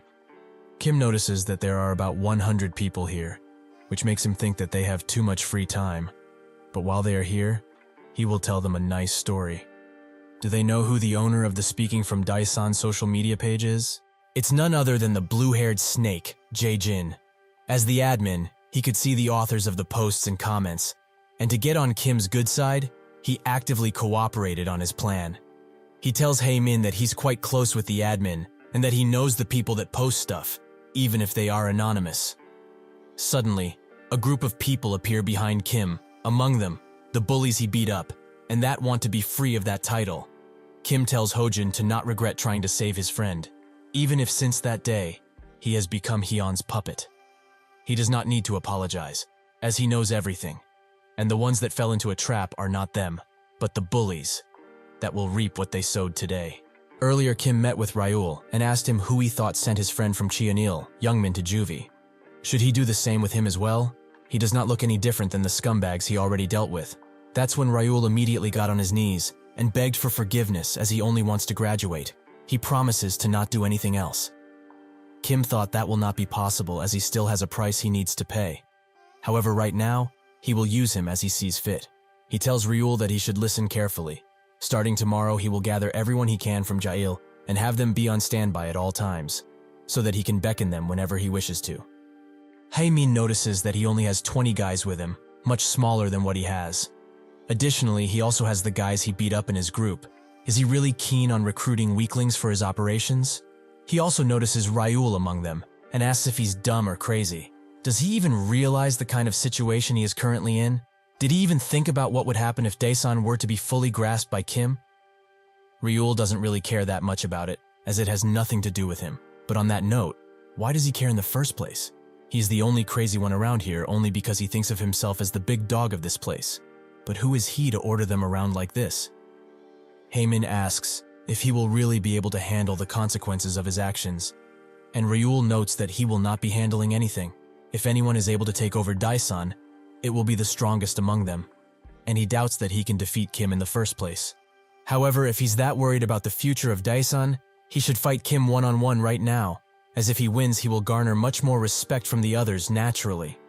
This provocation was pre-planned by Kim, who now cracks his knuckles and asks Haemin what he's going to do. If he were to accept this one-on-one fight, Kim would be able to beat Haemin until he almost bled out in front of everyone here. If he did not accept, Kim had another plan for that too. Haemin starts weighing his options. This guy took Shin Youngmin down so he can definitely throw a punch or two, but they outnumber them by quite a lot. So what's there to think about anyway? Kim says that if he's such a deep thinker, he should ignore what he's about to do and continue thinking. He will be starting the cleanup of this place. Kim defeats Haemin's guys one after another, which surprises him quite a bit. He also notices that his guys are just standing by, meaning that Kim is intending to fight all of them alone. Seeing that some of them are being attacked, the others charge in, and Siwoo remembers what Kim told him before. He will not be able to take down 100 of them, naturally. However, for them to see what happens when they do not obey orders, he must make it crystal clear right now. Gangnam will most definitely have people on another level from Daesan, as there are organized groups and plenty of guys stronger than Taejun. So he must be ready to handle the most unexpected situations so he will not charge in unless he explicitly asks for help. If he cannot do something like this and it manages to bring him to his knees, there is no way that he will be able to exact his perfect revenge. Seongho asks Jiwoo if he's really going to be alright, but he explains that he told them to just stay behind, so they must trust him with this no matter what. One orange-haired dude is extremely angry at how things are going and tells the others to pounce on Kim at once, as he is but a single man. They do just that, and even if he has a guard up, they do manage to score a few hits on him. However, the moment he finds an opportunity, Kim gets back in action, with the same evil grin that he always wears. Haemin looks at him with a shocked expression, as this guy really is that crazy. Kim thinks that they should go all the way with this like he planned. Even if it were to kill him, he will not back down, because there is no way that he is going to go down while he is in his senses. Haemin can only stare, as the maniac he once believed beatable beats his men to a pulp with a sinister smile. He thinks that the best course of action is to get out of here as fast as possible, as he does not want to end up like Shin did. The others notice that he's running away like a coward and they call him out for it, but they should have focused on the fight, as Kim comes from behind and beats them down for their ignorance. The orange-haired dude has had enough and tells everyone to move away as he charges in. He will take this guy on. While this guy tries to hit him, Kim coldly gets into position and dodges the oncoming attack perfectly. With this clear opportunity, he tackles Orange Hair and pins him to the ground. Kim recognizes him as Yu Jong-hyun and begins beating him down, with one punch after another. The others rush to help Jong-hyun out, but the moment they get to Kim, they stop in their tracks, as he's hitting him with so much rage that nobody dares to move, and some even want to vomit as they see this beat down. Eventually, Jong-hyun begs him to stop as he announces they have lost. Kim's backup is glad to hear this, and Seongho tells everyone to move away, while Siwoo follows suit. Kim slowly gets up and tells everyone that from now on, all high schools in Daesan will follow Cheonil High's orders. If he tells them to come, they do so, and if he says go, they leave. Without anyone to object, the matter is settled like this, and 2 weeks later, rumors about Hae-min deserting the battlefield spread out, and he naturally finds out. But he couldn't have done anything. Even if he did manage to beat Kim somehow, he is sure that lunatic would have retaliated with 10 times the force. He suddenly gets out of his chair and tells the others to stop talking if they know what's good for them. But that's when Kim's eye permeates through a door crack and he calls Hae-min's name. He asks what he's doing here, and Kim notes that there is something that he couldn't have said because he ran away with his tail between his legs. Does he know Moon Byung-seon? He sent him a very touching email. Hae-min recognizes that name, as it's the target that the Golden Circle hired him for. Now he has to shut this guy up no matter what, as nothing regarding this can get out. He charges in, while asking why it matters if he knows him or not. But Kim just remains motionless, and literally one-shots him. Hae-min wakes up in the infirmary, and surprisingly the principal is next to him. He immediately starts playing the victim after seeing this. Kim did all of this while he is not even a student of this school. Surely this will not go unpunished, right? The principal thinks otherwise though, as he was the one to throw the first punch, so Kim just defended himself, as is his right to. Besides, everyone that was in the class confessed that he was at fault, and since he is notorious for being a troublemaker at school, it checks out pretty well in his eyes at least. Hae-min gets even angrier and asks if he can see the injury on his face. He can take this to court if he wishes to. Suddenly, the principal's tone changes completely, and he leans closer. Does he know who Moon Byung-seon is? When Hae-min was unconscious, Dae-hwan covered for Kim, which allowed him and the principal, Yeon-seok, to make a deal that was a secret to the entire Golden Circle. The principal tells Hae-min that if he does not want to have his life ruined entirely, he should get shut up and get lost like the scumbag he is. Unbeknownst to him, Kim has already started laying the groundwork to plunge Hae-min into the darkest pits of hell. While Hae-min walks the streets, he thinks that this is the worst day of his life, as he got expelled from school because of Kim, and then his father called to blame him for losing his job. Unfortunately for him, Hae-min couldn't even begin to imagine that this was all Kim's handiwork. Suddenly, Hae-min receives a call from Byung-seon, who notes that he heard about what happened to him. But he shouldn't be surprised, as even Jo Dong-jun's family is now a complete disaster, so it's fine. If he does not know who that is, he is a bastard that hired the Golden Circle to target him. Anyway, Kim said that he would crush him and his clients' lives, so even his life as a fitness trainer might be gone. Who knows what he might do? Out of nowhere, Seong-ho and Si-woo arrive while Byung-seon tells him something important. That dream of his might not be achievable after all, because starting from today, he will not be able to use those hands of his no matter how hard he tries. At Daesan Science High School, two people talk about what is happening around the town with the constant fights. But suddenly one of them bumps shoulders with someone completely unrelated and starts screaming at him, demanding an apology. The person he bumped into notes that he already apologized the instant they bumped, which allows the yellow-haired dude to bully him further, as he didn't see that as an apology, and his shoulder hurts because of him. The guy he bumped into is none other than Kim's brother, Hunjin. He explains that he was the one to bump into him because he wasn't looking where he was going, so he is not in a position where he can scream at him like that. Seeing that this bastard doesn't want to listen, the yellow-haired bully smacks him across the face and asks if he has a death wish. Last winter, Kim asked Hyunjin what high school he wanted to attend, but he wasn't that picky, as he wanted to enter the same school as him and eventually the same university too. Kim thought that unlike in his previous life, he has the power to protect his brother, even if he joins Kyeonil. But it would be better to open a different path for him at this point. That's when he suggested that he should go to Daesan Science High School, as he promised he would study hard, and that place is perfect for someone like him. With a smile, Hyunjin agreed, as if that's what his brother wants. He will do it.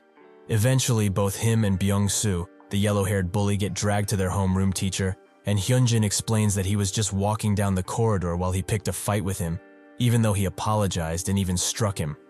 Byung-soo tries to yell at him, but the teacher doesn't allow him to. Byung-soo tries to defend himself by noting that he was the one who hit his shoulder harshly and wanted to fight, while thinking that this damn geezer is too dumb to figure anything out. The homeroom teacher Hakbyum knows what happened, but now the hard part is how he fixes it. He decided to call both of their guardians at school tomorrow, which makes Hyunjin quite reluctant, but the Hakbyum tells him to do it nonetheless. While they both walk away, Byung-soo notes that if he doesn't stand down like a dog and accept reality, his precious grandma is going to have a hard time coming here, and it will all be his fault. Hyunjin tells him to stop talking with him, but Byung-soo wants to give him one final warning. His dad owns a construction company, and their homeroom teacher is probably a suck-up too. Additionally, his brother is the top dog at Daesan Future High, so his life is basically over. He should have stood in the corner like the orphan that he is. The next day, Byung-soo's father arrives, Han Chulo, who is quite angry that his son was involved in such an incident. Isn't it obvious that the other child was in the wrong? The other teachers try to push Hakbeom into accepting that this was just Haejin's fault, so they should take disciplinary action against him, and only him, while leaving the other child alone, since they must study hard. Chulo adds that if Hyunjin's guardian apologizes, he will let it go calmly. Hakbeom tells him to stop, as he is a teacher at this school, and he has a duty to guide his students in the right direction. That's the only reason he called him here, no other reason.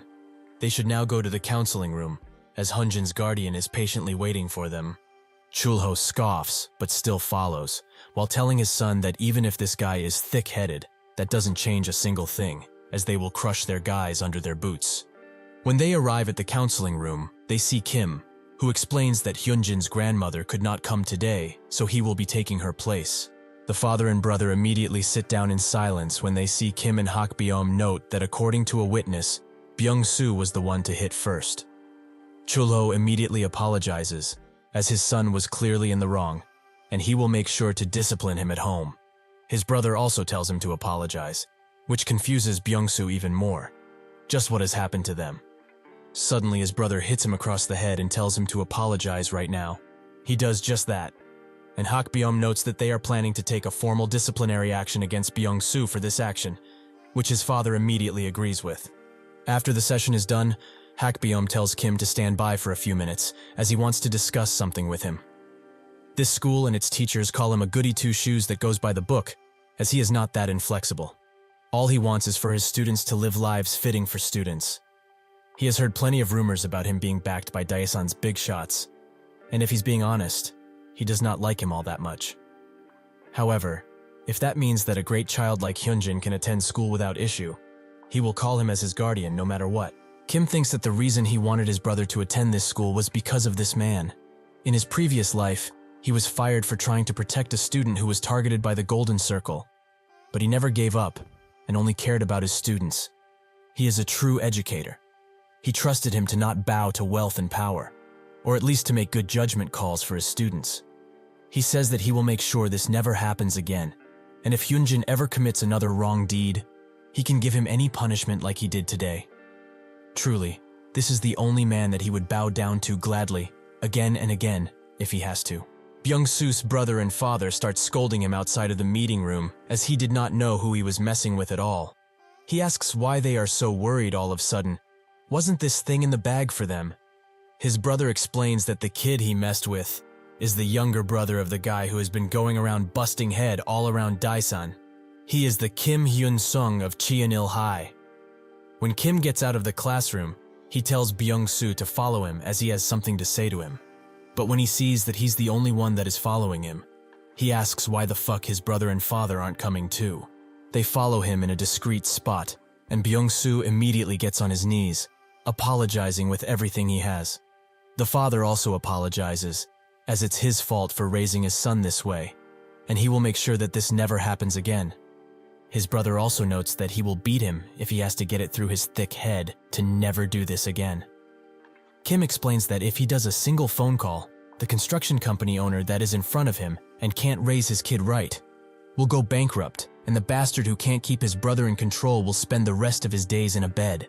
Now that everybody in Daesan is on his side, the ones who get on his wrong side can be rid of in a matter of seconds. They all apologize with everything they have, as they did not mean it, and it only happened by accident. Seeing his brother beat up, Kim's repressed trauma and rage started to surface like a raging volcano. He gets close to Byung-soo and asks him, "Who the fuck does he think he is? How dare he lay his disgusting hands on his brother? He would rather rip him and his family apart right on the spot." But even that would not be enough, yet he is holding back only because of his brother. If he wants forgiveness, he should go to his brother right this fucking second and beg him on his hands and knees like the dirty mutt he is. A little while later, Byung-soo does just that and apologizes with everything he's got, as he was thoughtless and did not think things through well enough. Everyone watches as the prideful Byung-soo begs and begs. Hyunjin tells him that it's fine and that he can stand up now. Hyunjin is different from Kim, and he notes that he knows it isn't easy to do this in front of people, so he accepts his apology. From now on, he should never ever do that again, and they are good. Hyunjin has a childlike innocence to him, and Kim wanted to protect that. That's why he sent him to Daesan Science High School. From that day, Hyunjin's world started to change, as others sucked up to him and seniors came by to meet him, promising that if anyone messes with him, they will deal with that person instantly. Hyunjin knew that his brother was popular, but he did not know it was to this scale. Kim became the talk of the town shortly afterwards, as countless wanted to see what he would do with the powers that he has now. But Kim did not do anything, and soon June came, with the days also becoming warmer. At Chang's office, one of his employees notes that they have succeeded. The Sejong City reconstruction case has made the government make an official announcement. He is very glad as finally their hard work paid off. A few months ago, talk about this land buy and expansion reached the Myeongjin construction conference room, with two opposite sides. Chang-suk's side thought this was a horrible idea, while Chang's side thought it was amazing. Buying that land in a nice location for such a bargain price is already profitable, and the luxury villa complex that they are planning will be just more cash. Additionally, if they are not wrong about this, Daesan City's road plan is already in its early stages, so there's quite literally nothing to lose in this situation. Chang-suk thought otherwise, as they are in the middle of a real estate boom, and at times like this, they need to focus on businesses that actually make money, not pipe dreams. People are lining up to buy buildings or apartments as long as they are built by them.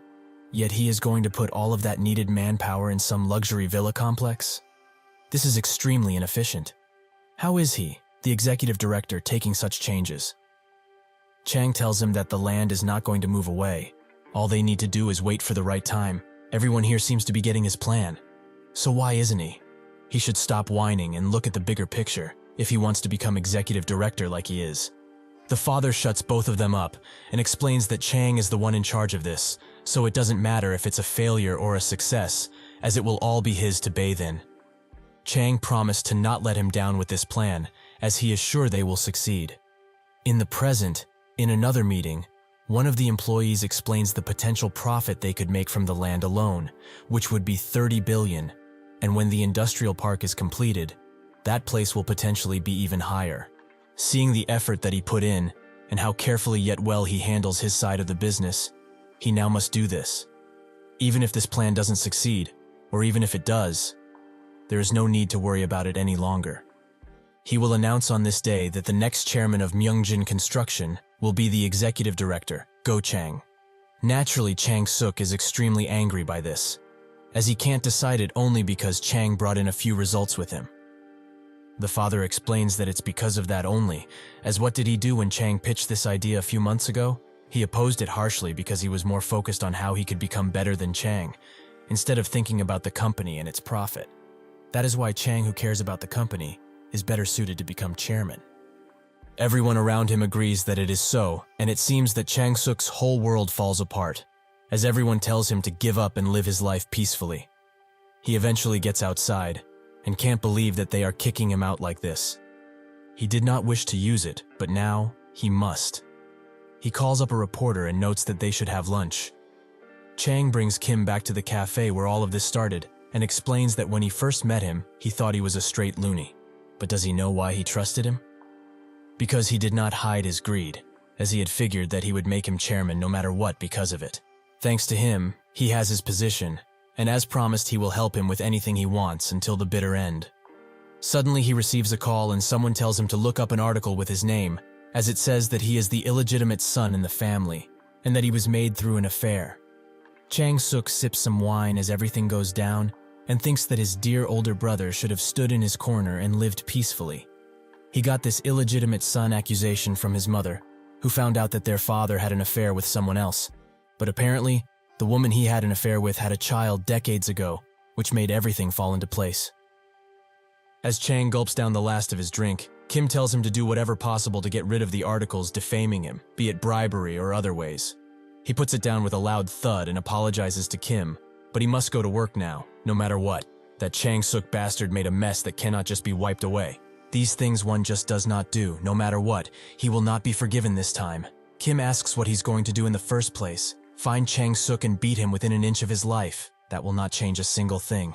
It will actually make him lose everything he has gained with his hard work. Chang doesn't care about that, as right now his mother has been hurt and her heart aches. How can he not do a single thing about it when there's so much at play? That's when Kim comes with a shocking revelation, that the illegitimate child is not him, but in reality, it's Chang-suk. In his past life, Chang blew out Chang-suk's jaw when this happened, and the chairman, awfully disappointed in his two sons, hired a specialist operation manager. That marked the beginning of the illegitimate child scandal. Though now, Kim is less focused on Chang-suk's cunning violence and more on the weird moves of the entire family. At the time, the succession race was already in favor of Chang-suk, yet he made the revelation out of his own volition.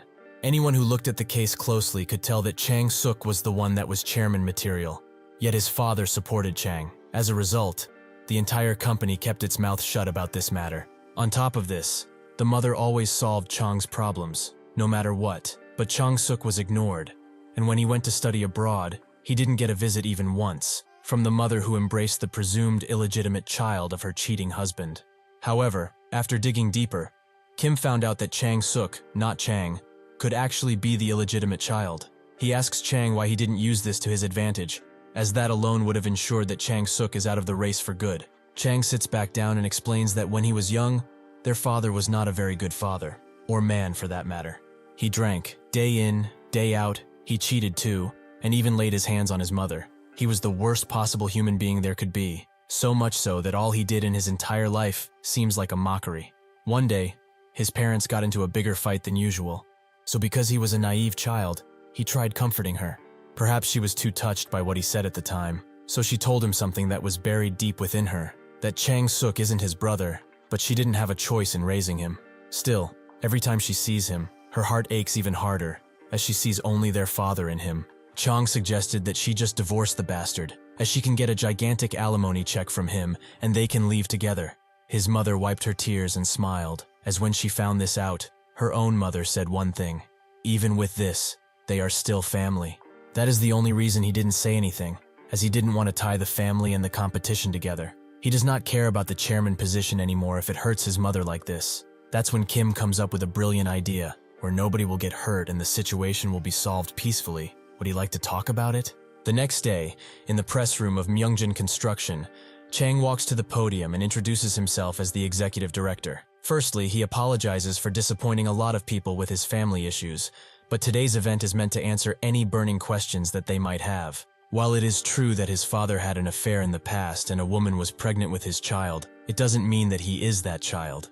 He pulls out a DNA test that proves he is the son of the chairman and his wife. With this, nobody should have any more doubts. One of the reporters there asks if there is another illegitimate child they need to know about, and Chang says that there was, but that child died through a miscarriage. His father felt extreme guilt when it happened, so that is why he keeps sending money in the form of alimony. Once Chang-suk, who was watching the conference, hears this, his entire world comes crashing down on him. As the reporters try to ask more and more questions, Chang stops them and says that this is the honest truth. So if anyone dares to harass his family further after this, as the next chairman of the company and the eldest son, he will make sure that the response will be as brutal as possible. Chang-suk smashes the screen he was watching on and starts to cry, as that's obviously a lie. That isn't true. Later, they both go to the chairman's office, where he congratulates Chang for shutting down all notions when he did not have anything to do with them, and for thinking about his family rather than his competition. Chang says that he did only what mattered, and the father tells him to not worry anymore, as the paperwork for his position is still in progress. He should live a life that he is not embarrassed about as the chairman, something which he couldn't. He then tells him to wait outside, as he needs to talk with Chang-suk about something important. The father says that he owns everything he has done to become chairman, something which he will not blame him for. But there was a time when he thought that he would be a better chairman, so the entire family treated him fairly so as to not discriminate against him, because he was illegitimate. However, after all of this, he dares to go and dig his own grave? Chang-suk falls down on his knees and starts to beg, but his father doesn't listen, as he says that blood truly is scary. His mother was just as cruel and vicious as he is, considering the fact that she has been taking money from him all of these years, for a child who she did not help raise at all, but he is his son. He thought that he would be different. Still, he will give him some buildings so that he does not have to worry about money. He should stand back quietly and live a peaceful life. Chang-suk continues to beg and grovel at his father's feet, but having had enough of him, he screams out. The reason Chang kept his secret, the reason he did not use it against him, does he still not know it? Because they are family. He did all of this because they consider him family. If anyone with this information looked closer at this, they could have seen that the father could have just given the successor title to his legitimate son Chang, but he also gave Chang-suk a chance. Not only the father but the mother and Chang himself too. Everyone genuinely considered him a part of their family. This is when Chang-suk realized that he was the one that was privileged all along. The next day, at the Incheon International Airport, Chang-suk takes his leave, as he has nothing to do here, even though he has a wife that he has no feelings towards, considering he cheated. Before he leaves, he gives Chang some files with the materials needed to run the company, while also telling him to take good care of his people, as they are good and will prove useful in time. He turns around though and wants to ask one more thing: who helped him? He mulls over possible targets until he falls under one, Kim Hyun-sung, but that person is just a high school kid. That's when he notices Chang's reaction and asks if that guy really is the one that helped him.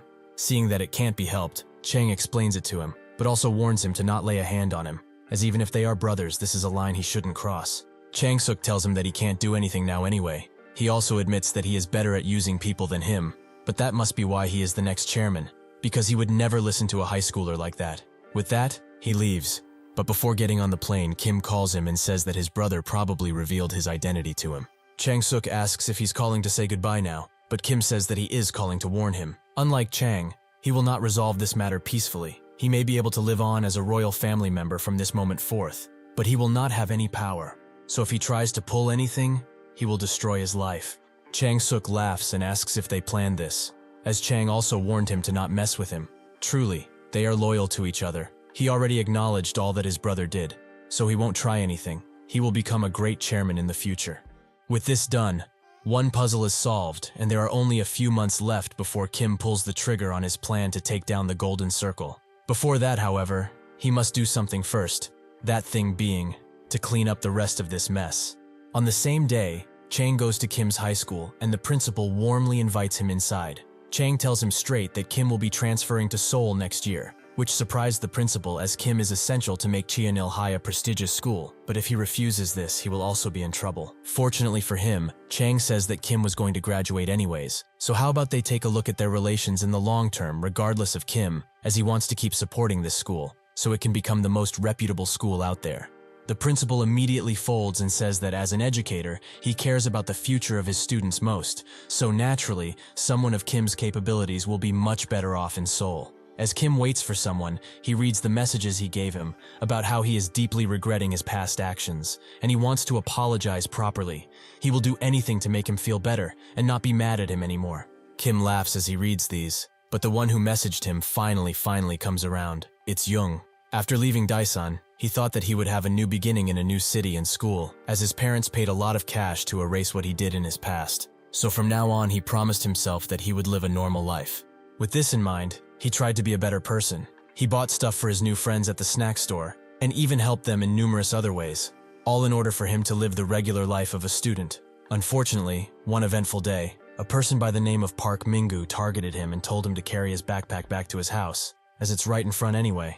Jung thought that he would become his errand boy if he shows his weak side, so he tried to refuse, but naturally that only caused him to get injured. But even with this, he thought that if he surrenders now, he will come off as weak and be bullied constantly. So he charged in once again, but Mingu just caught his punch and put him to the ground with a single hit. He also spit on him to brand him as his new play toy.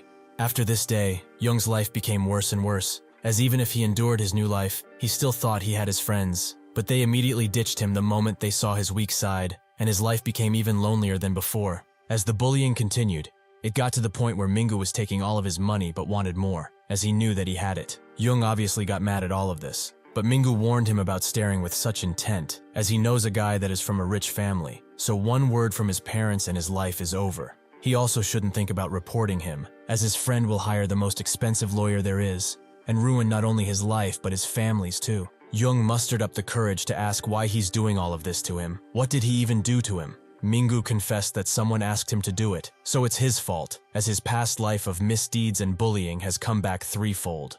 Jung immediately thought that it was Kim, who was waiting for him to have hope of a new better life, because the higher he climbed, the deeper in despair he would fall. Kim hired Mingu through his golden circle contact. Kim also gave him a price, 1,000 as a down payment and 5,000 when the job is over, meaning when Jung drops out, as he needs to show him that no matter where he tries to start a new life, there is no hope for scum like him.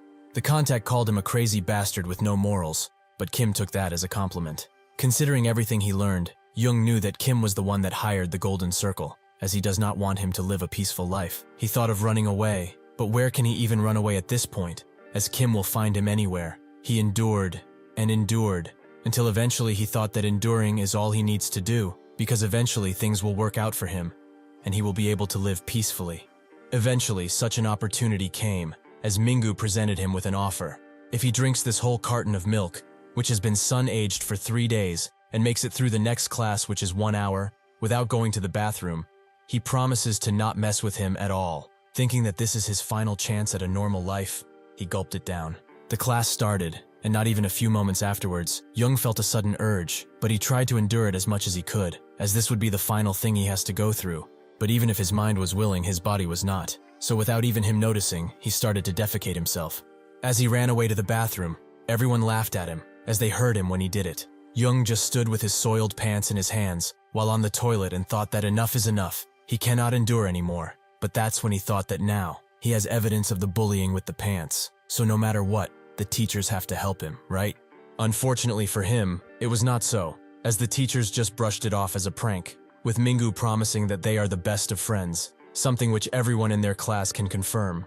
After this, Mingu took his sweet time beating Jung, while explaining that the teachers won't get involved since they just want to live peacefully, and even if there are teachers who will look into it and open up the board, he also has evidence of his violence. He suddenly punches himself and says that with this, and with the testimonies from his friends, it would be all his fault, so what can he do? As Jung was walking to class and damned himself for trusting a teacher, his old friends came and asked if the rumor is true. The rumor that he got expelled from his previous school because he was bullying kids. Jung's whole hope for a better life diminished, so he decided to drop out of school for good. A few days later, at his house, he was suddenly surprised by Mingu, which shocked him. He asked what he needs now, since the job he was paid for is over. But Mingu explained that he's not wrong, but his client requested something more, to beat him once a month, to show him that this hell he is trapped in is not over. This is why now, he is groveling at Kim's feet and apologizing for everything while begging for forgiveness. Kim says that he didn't think that someone could pay for their wrongdoings. He should know now that someone's malice can and will kill, given time. However, he will give him one last chance. All he needs to do is take Mingu down, since he is the person who did all of that to him, right? Jung is stunned by this at first, but then hugs Kim's leg and tells him how to do it, as he will do anything if it doesn't involve money or power. Kim tells him that his body will be plenty, as he needs to create a mess inside of the school that the police will have to take action against. If he truly yearns for his freedom, he needs to prove that he has what it takes to grab it. As Mingu sits in class while thinking of how sweet it is to be in the golden circle, as he made 6K without doing much and an extra 1K per month, an investigator comes inside of the class and tells him to follow, as he is part of an ongoing investigation. In the interrogation room, the investigator tells Mingu that Jung has jumped off the 4th floor of his house. Even though he is still alive, he does not show signs of waking up. Mingu asks what this has to do with him, but the investigator shows him that Jung left his name in his will, saying that it's because of him he decided to end his life, and there are also witnesses and CCTV footage of him going to his house, so what explanation can he have for all of these actions? Mingu knows that he's screwed, as the Golden Circle will want him to take the blame for all of these accusations, but he won't do that. He wants to be free. He tells the investigator that he was hired to assault Jung like this by a group known as the Golden Circle. That's when the investigator pulls closer and tells him to shut the fuck up if he knows what's good for him. The investigator closes the mic and turns the camera away, while asking Mingu if he doesn't get why he was paid so much money in the first place. He says that it's to complete the job naturally, but the investigator tells him that's just nonsense. The job doesn't have anything to do with it. That money was for him to take the blame if something like this were to happen. He will not stop him if he wants to talk about the Golden Circle, but he will warn him now. He is not the only one associated with them, as there is someone in the prosecutor's office, and the courts are also not clean. So without proof, who will believe him? If he really wants to test his luck, he should poke this golden bear and see what happens. But if he wants to go through this nicely and live a normal life, he should suck it up and take the blame. At the Gyeonggi-do General Hospital A, news blare about what happened to Young, that he wanted to end himself because of the bullying that he was the target of. But the culprit came and acknowledged that he was the only one who did it. Some people there discussed the situation, with them agreeing that the culprit should be locked up for life. Kim walks among them and thinks that in the end, Mingu took all of the blame. If he was not careful, he could have ended up in the same situation.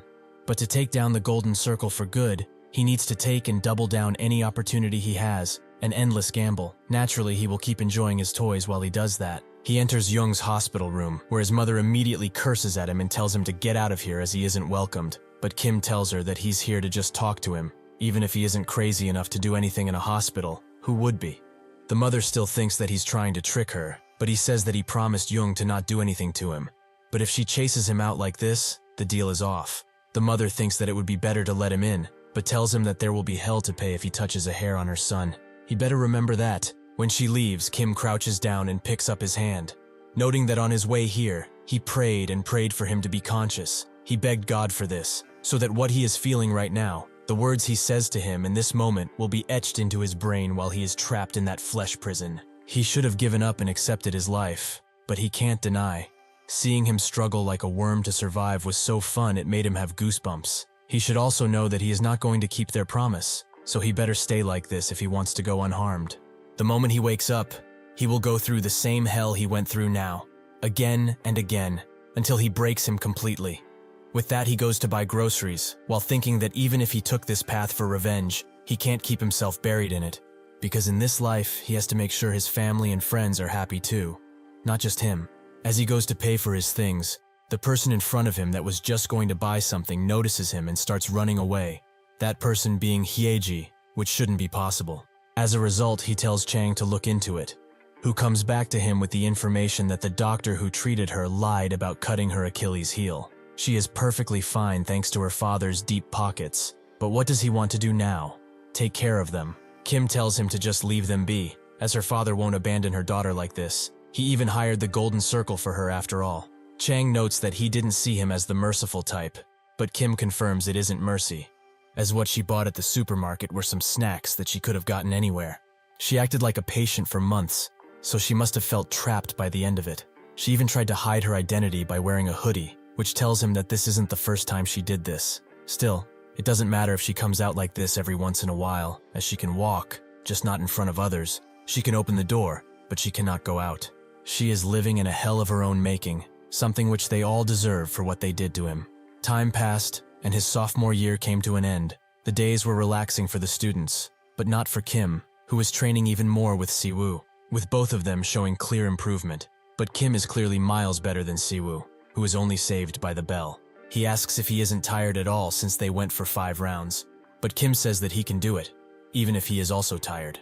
The coach comes around and congratulates them for training diligently, but he has some good news, as he can now keep the promise of putting them on stage where nobody can rival them. With their training also about to end, they should clear their schedules because they are going to check the results of their training in a real fight that will take place in Seoul. A few days ago, at Lee Do-hak's gym, Do-cheol appeared and went to talk with the coach, Lee Do-hak, who was a junior in his previous gym previously. He treated Do-cheol like a demigod up until the drug incident. But after his fall, the situation changed a ton. After Do-cheol's scandal, Do-hak appeared in the UFL, and Do-cheol's popularity was passed to him, but nobody was aware of the fact that he also used drugs, even more so than Do-cheol. He thinks that if only he was caught back then, he wouldn't be living such a luxurious life, but scratches those thoughts, as he can't be like this. He proposed that they should make their students spar a bit, as he wants to see the difference between Seoul and Daesan, which is a countryside city. Unsurprisingly, Do-hak refused, as there is no way for him to recover his image in the scene as everyone knows about his past. But why would he do this in the first place? He should stick to his lot, as aiming too high will only burn his shriveled wings again. Do-cheol seemed hurt by this, but he was actually glad that this guy was still a piece of shit. He told him that he's not thinking of debuting, he just wants to see how much his students have improved and see the difference in their teachings. Do-hak thought that this would be the perfect opportunity to humiliate this bastard and promote his gym, so he naturally accepted. Now Do-cheol and his students are going to prove themselves, When Doo-hak came with the proposition to fight Doo-cheol's student, his students Dae-myung, with a track record of 5 wins with 3 defeats, and Dong-yeop, with a track record of 4 wins and 1 defeat, refused as this would certainly damage their reputation. Doo-hak understands why they are hesitant, but those guys are trained by Doo-cheol himself, so if they mess them up real good, they will get a lot of attention on them.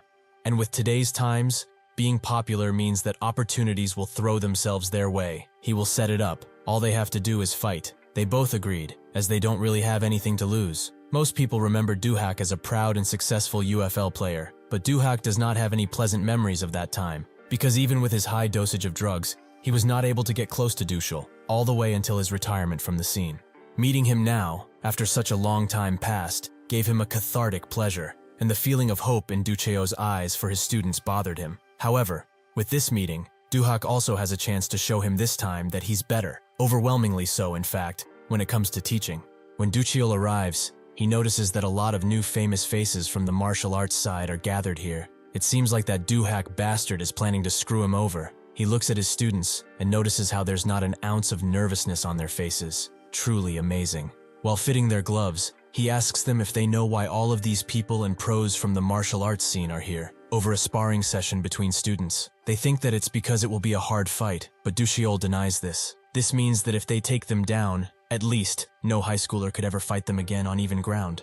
In this moment, Doo-cheol felt something which he has never felt in many years. Pride in his students, that turned into his pride, as he was the one who trained them. Dong-yeop is the first to fight Si-woo, who thinks that he feels bad for beating a high schooler like this, but it's not really his fault for having such a dumb teacher. However, he admits now that his face does annoy him, as he seems very focused on something, or someone. When the gong rings, Dong-yeop is the first to try an attack, but Si-woo kicks him in the leg, which he didn't expect. Dong-yeop notices, however, that his next attack is a fake, so he tries to grab his real attack, which is another leg kick. But Si-woo aims even lower and hits his calf. This is a technique that is the lowest attacks out of the low kicks. It's used so that the opponent becomes restricted in their movements, because the calves are an important part of a fighter's arsenal. Dong-yeop gets increasingly annoyed by Si-woo's kicking, as he probably thinks that he can just take him down with this since he is a boxer, but he will show him now that he is not to be underestimated. Si-woo notices that Dong-yeop is now aiming for his feet, so if he's really trying to hit a ground high, he just has to be quicker than him, much quicker. Si-woo does just that, and with one deadly kick, puts Dong-yeop down.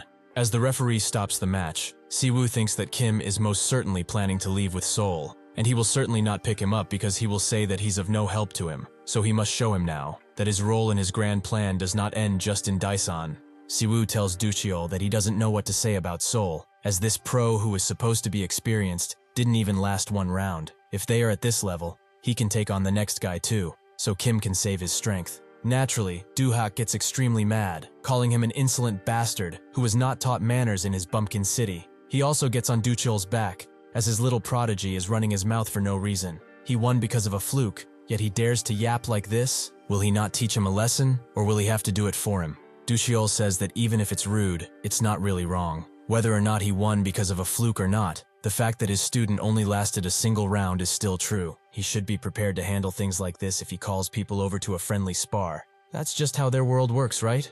Doo-hak thinks that if he backs down now, Doo-cheol will get some reputation from this. Not to mention that rumors will spread all around because of how many people are here, and his career might fall apart because of it. He agrees to Doo-cheol's terms, but if his student comes back crippled for life, he shouldn't come crying to him afterwards. Dong-yeop apologizes as he gets out of the ring, but Doo-hak tells him to shut up and go train already. He then asks Dae-myung if he can do this. With him saying that he's an expert at that style of fighting, he has nothing to worry about.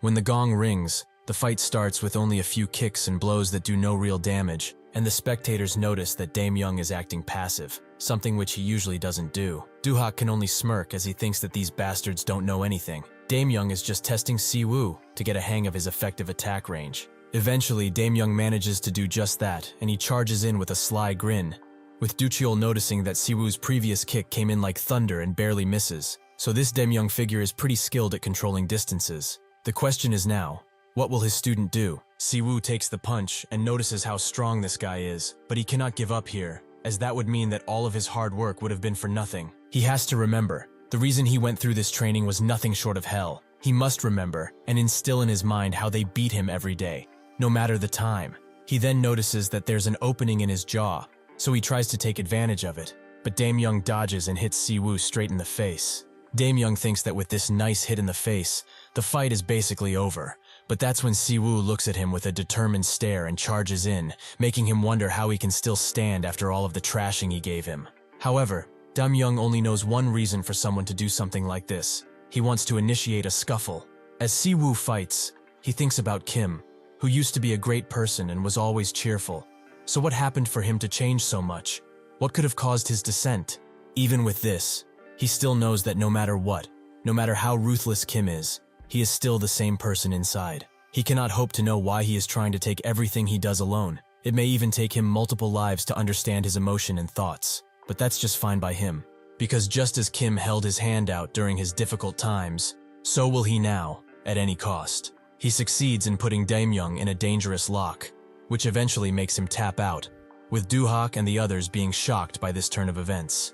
He moves next to Kim and says that he must have seen that he won against two pros who are weaker than him. He will definitely be of help with his plans, so he should use him as a chess piece, and if he refuses this even now, he will do as he pleases, as he knows he will have use for him in the future. Kim asks why go this far, and Si-woo asks him the same question. Why is he going this far?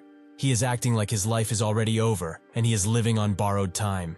Do-hak tells him to get out of the stage already, as it's time for the next match, since he has one guy left. This is Shin Chang-hoon, with an unknown track record. The people that were gathered to watch the matches start gossiping about it, noting that Do-hak is screwed with this amount of humiliation at play, as two pros lost to a high schooler. Do-hak felt that if it ends with just this, his reputation will disappear into thin air, and people will think that Do-cheol is a better player and coach. Fortunately for him, Do-hak had a secret weapon, Chang-hoon. Since he thought that he is the most talented among his current students, he made him take this match to get a little bit of reputation. Chang-hoon didn't like this because he wanted a more extravagant debut, but he reluctantly agreed to do it. Now, Do-hak tells Do-cheol that if he wants to see what both of his students are capable of, his other student should fight Chang-hoon as it's only fair. Kim thinks that in his previous life, there were two people with a great future in the national martial arts scene. One was Kim Mu-yeol, and the other was this guy, Chang-hoon. Out of these two, Chang-hoon had a flashier debut with a nickname already placed on him, Dynamite, and he took the entire scene by storm as he was called by the UFL within only 2 years of his debut. Kim decides to fight him, as even if Chang-hoon is not in his prime, he is definitely talented, so this is a chance for him to prove himself. Before entering the ring, he also tells Si-woo that they will chat later. When the gong rings, almost immediately Kim charges in, with Chang-hoon thinking that this is an opportunity for him to finish this guy off quickly. But Kim proves to be a much tougher opponent than expected as he hits him in the chest after dodging. They start trading countless blows, with both Do-cheol and Si-woo thinking that this isn't Kim's style of fighting. Something has changed. This is because Kim thinks that being calculated here would be pointless, as his meticulous preparation does work. But for how long? Seoul is an unexplored territory filled to the brim with enemies, so he will definitely fight people he never expected to fight. What he must do now is completely let his inhibitions go and submit to his instincts, as that will be the thing which will save him in Seoul. He attacks harder and harder, with Chang-hoon wondering what happened with this guy so suddenly, as he was putting him in a corner moments before. That's when he notices that now he is the one who is cornered. Do-cheol thinks about Kim. He has amazing physique, innate ability to assess talent, situation, and aspiration. In terms of martial arts, he is second to none. But what's the most terrifying thing about him is that he does not care about his own safety at all, which allows him to put all of his energy into defeating his enemy. As Chang-hoon falls to the ground, the crowd cheers for Kim while Do-hak laments having ever accepted this offer. Kim goes to Do-cheol and says that he knows how unreasonable this favor was to ask of him, but thanks to him and his efforts, he has reached his desired level of strength. He bows his head down and thanks him, as he will never be able to express how grateful he is. Do-cheol's expression softens as he says that this is everything he can do for him at this time, so he should be safe from now on.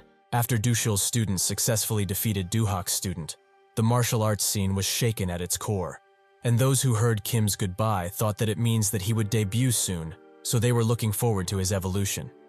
After this much publicity, Do-cheol got tons of messages. Some were asking how he got his students, while others were asking him to work together. All of them with no shame, like they have forgotten that they ignored Do-cheol all of this time. However, for Do-cheol, all of these were meaningless, as now, after the deal with Kim and Si-woo is over, he kind of lost all of his will to go in this scene. At first he did it for the money, but at one point, he realized, as someone who used to teach to make a living, he liked the path of teaching someone from the ground up. In the past, he felt inferior to Do-hak, but as he saw how those two grew, those thoughts disappeared from his head. He gets a call from a gym, which makes him think that he could sign up with another gym and get students from there while he earns money. But will it ever be the same? That's when a person comes in and asks if he's Coach Dutchell. When he recognizes that it's him, he says that the match left a lasting impression on him. So even if the others say bad things about him, he believes that he is extremely talented. So he wants to train under him, as he will certainly become a champion. This way of speaking reminds Dusheol of Kim, so he asks for his name. With a big smile, the guy says that he is Kim Muyeol. A few days later, Kim and Siwoo met at a park, with Kim saying that he will not take him to Seoul, as what he is trying to do is very dangerous. Siwoo is mad, as what has he been training for all of this time? Kim notes that he told him he wasn't taking him previously, but that does not mean he is not needed. When he gets in touch with him, he will come to Seoul right away, because that's when he will need him. He is now accepting the will he has shown him, so until then, Daesan is in his hands. The next day, Siwoo goes right up to Seongho and asks him directly, who will take the school over after Kim leaves? Seongho was quite surprised by this question, but he says that it should be him, as even if they are buddies, he has not accomplished much of anything. Siwoo agrees, but this will cause a problem, as when Kim leaves and he eventually graduates, the title will have no holder again, and even if he tries to take it, the bullies will think he is below him and will not cooperate at all. That is why now, he is asking him for a fight. Seongho gets up and warns him that he knows the taste of power is sweet, but he is getting ahead of himself right now. Siwoo tells him not to worry, as he learned a lot under Kim, and so, they start fighting. After Siwoo inevitably wins, news around this victory spreads around the school like wildfire. But that is not all, as Siwoo is going around and trampling every bully who defies him. After his fight with Seongho, Siwoo began sorting out the hierarchy. The third years were the ones who attacked first, and later the second and first years also put up quite a fight against him. But in the end, everyone lost against his might. Jinwoo is asked why he isn't doing anything, but he explains that his dreams of being top dog are long over. He is satisfied with being second or third, whichever spot is free, honestly. With this, the hierarchy was officially set, and Siwoo became the top dog of Kaenil. Time continued to flow by, and the final exams, which signaled the end of the year, ended. As per usual, Kim got perfect scores, so everything is set up. He is sure that his grades and his entire existence in Gangnam, where academic record is everything, will cause a storm. As he tries to leave, a student stops him as he wants to talk with him about something. The student says that he knows he was shameless before for ignoring him even when he asked him for it, so if he curses him away now, he gets it as he cannot deny this. After that though, everyone treated him as selfish guy and cut him off. It was like he was invisible, so he just studied.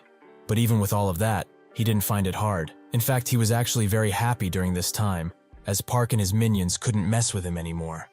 Because of him, he felt how a normal high school life and being left without any friends was a fine price for him. Eventually, though, he found people who understood him as they were in the same situations. Sometimes he thinks that if he had the power to go back in time, he would do things differently. But realistically, he would do the exact same things, as he is a coward, just like he has always been. After all, he was too busy running because his words scared him. However, he could not do that any longer since he is transferring schools. He will never forget that day, he promises, and he also wants him to know one thing, that they are all thankful for him, as because of him, they could all live. This became a catalyst for the other students to come up to Kim, with all of them thanking him for his actions, even though he was just taking care of the bullies without thinking of others. The thankfulness of others kept coming in, but even if he wanted to listen, he had to let it go out the other year. As if his thirst for revenge fades, he will forget what his goal is. But the problem was that this didn't end at school. One student from another school came to thank him, as without him, he wouldn't be where he is now. But Kim told him that he only crushed those bastards to prove that he is stronger, so thanks are not in order. The student says that it does not matter why he did it, because the fact that this helped people is still true. There are countless kids in Daesan who think the same. He hands him a phone, where he sees that the group he formed made waves, and bullies have not been active, even if they don't have anything to do with Kim. Some of them even want to come and thank him for what he did. The student explains that most kids lament having to go to school, but now they are all living in a changed world, where they can live peaceful high school lives, all because of him. As Kim walks home, he notices that more students are smiling at him right now. But these make him think of the gazes of his prey, the fear in their eyes that he cannot ever forget. He thought that hatred breeds hatred, but to him it didn't matter, as his twisted justice was still justice. He thought that people would shun him for his actions, but the more he got rid of the trash, the more people became happy. Were his actions really evil? He figured that it's not, as this is judgment by blood, something which nobody wants to do, but someone must. So he will gladly fulfill that role because that just might be the reason he returned to his school days. With winter vacation just around the corner, Kim's relationship with Cheonil would be over completely. So he finished talking to the principal about the transfer, and also said a farewell to Chul. But those two had no idea that once Kim was aiming for someone, they would be put down eventually. He has no plans of letting them go just because they helped, as they will surely help other scumbags in the future, so he must cut down the entire tree in order for a new tree to grow. As he gets out of school, Seona stops him for a second, as her dad wants to have a chat with him, something which surprises him quite a bit. When he gets there, the father welcomes him inside and orders some food, as he probably has not eaten yet. Kim told Seona's father, Choi Seong-pil, the former high-ranking government official, to speak comfortably with him. All Kim knows about him is that he lost his son to bullying and is now the chairman of the Anti-School Violence Committee, so this meeting might benefit him quite a lot. Seong-pil notes that he asked to meet because he was impressed with his actions, as he tried his best to eliminate school violence. But he, a high schooler, did it much better than he did, so he can't help but be curious.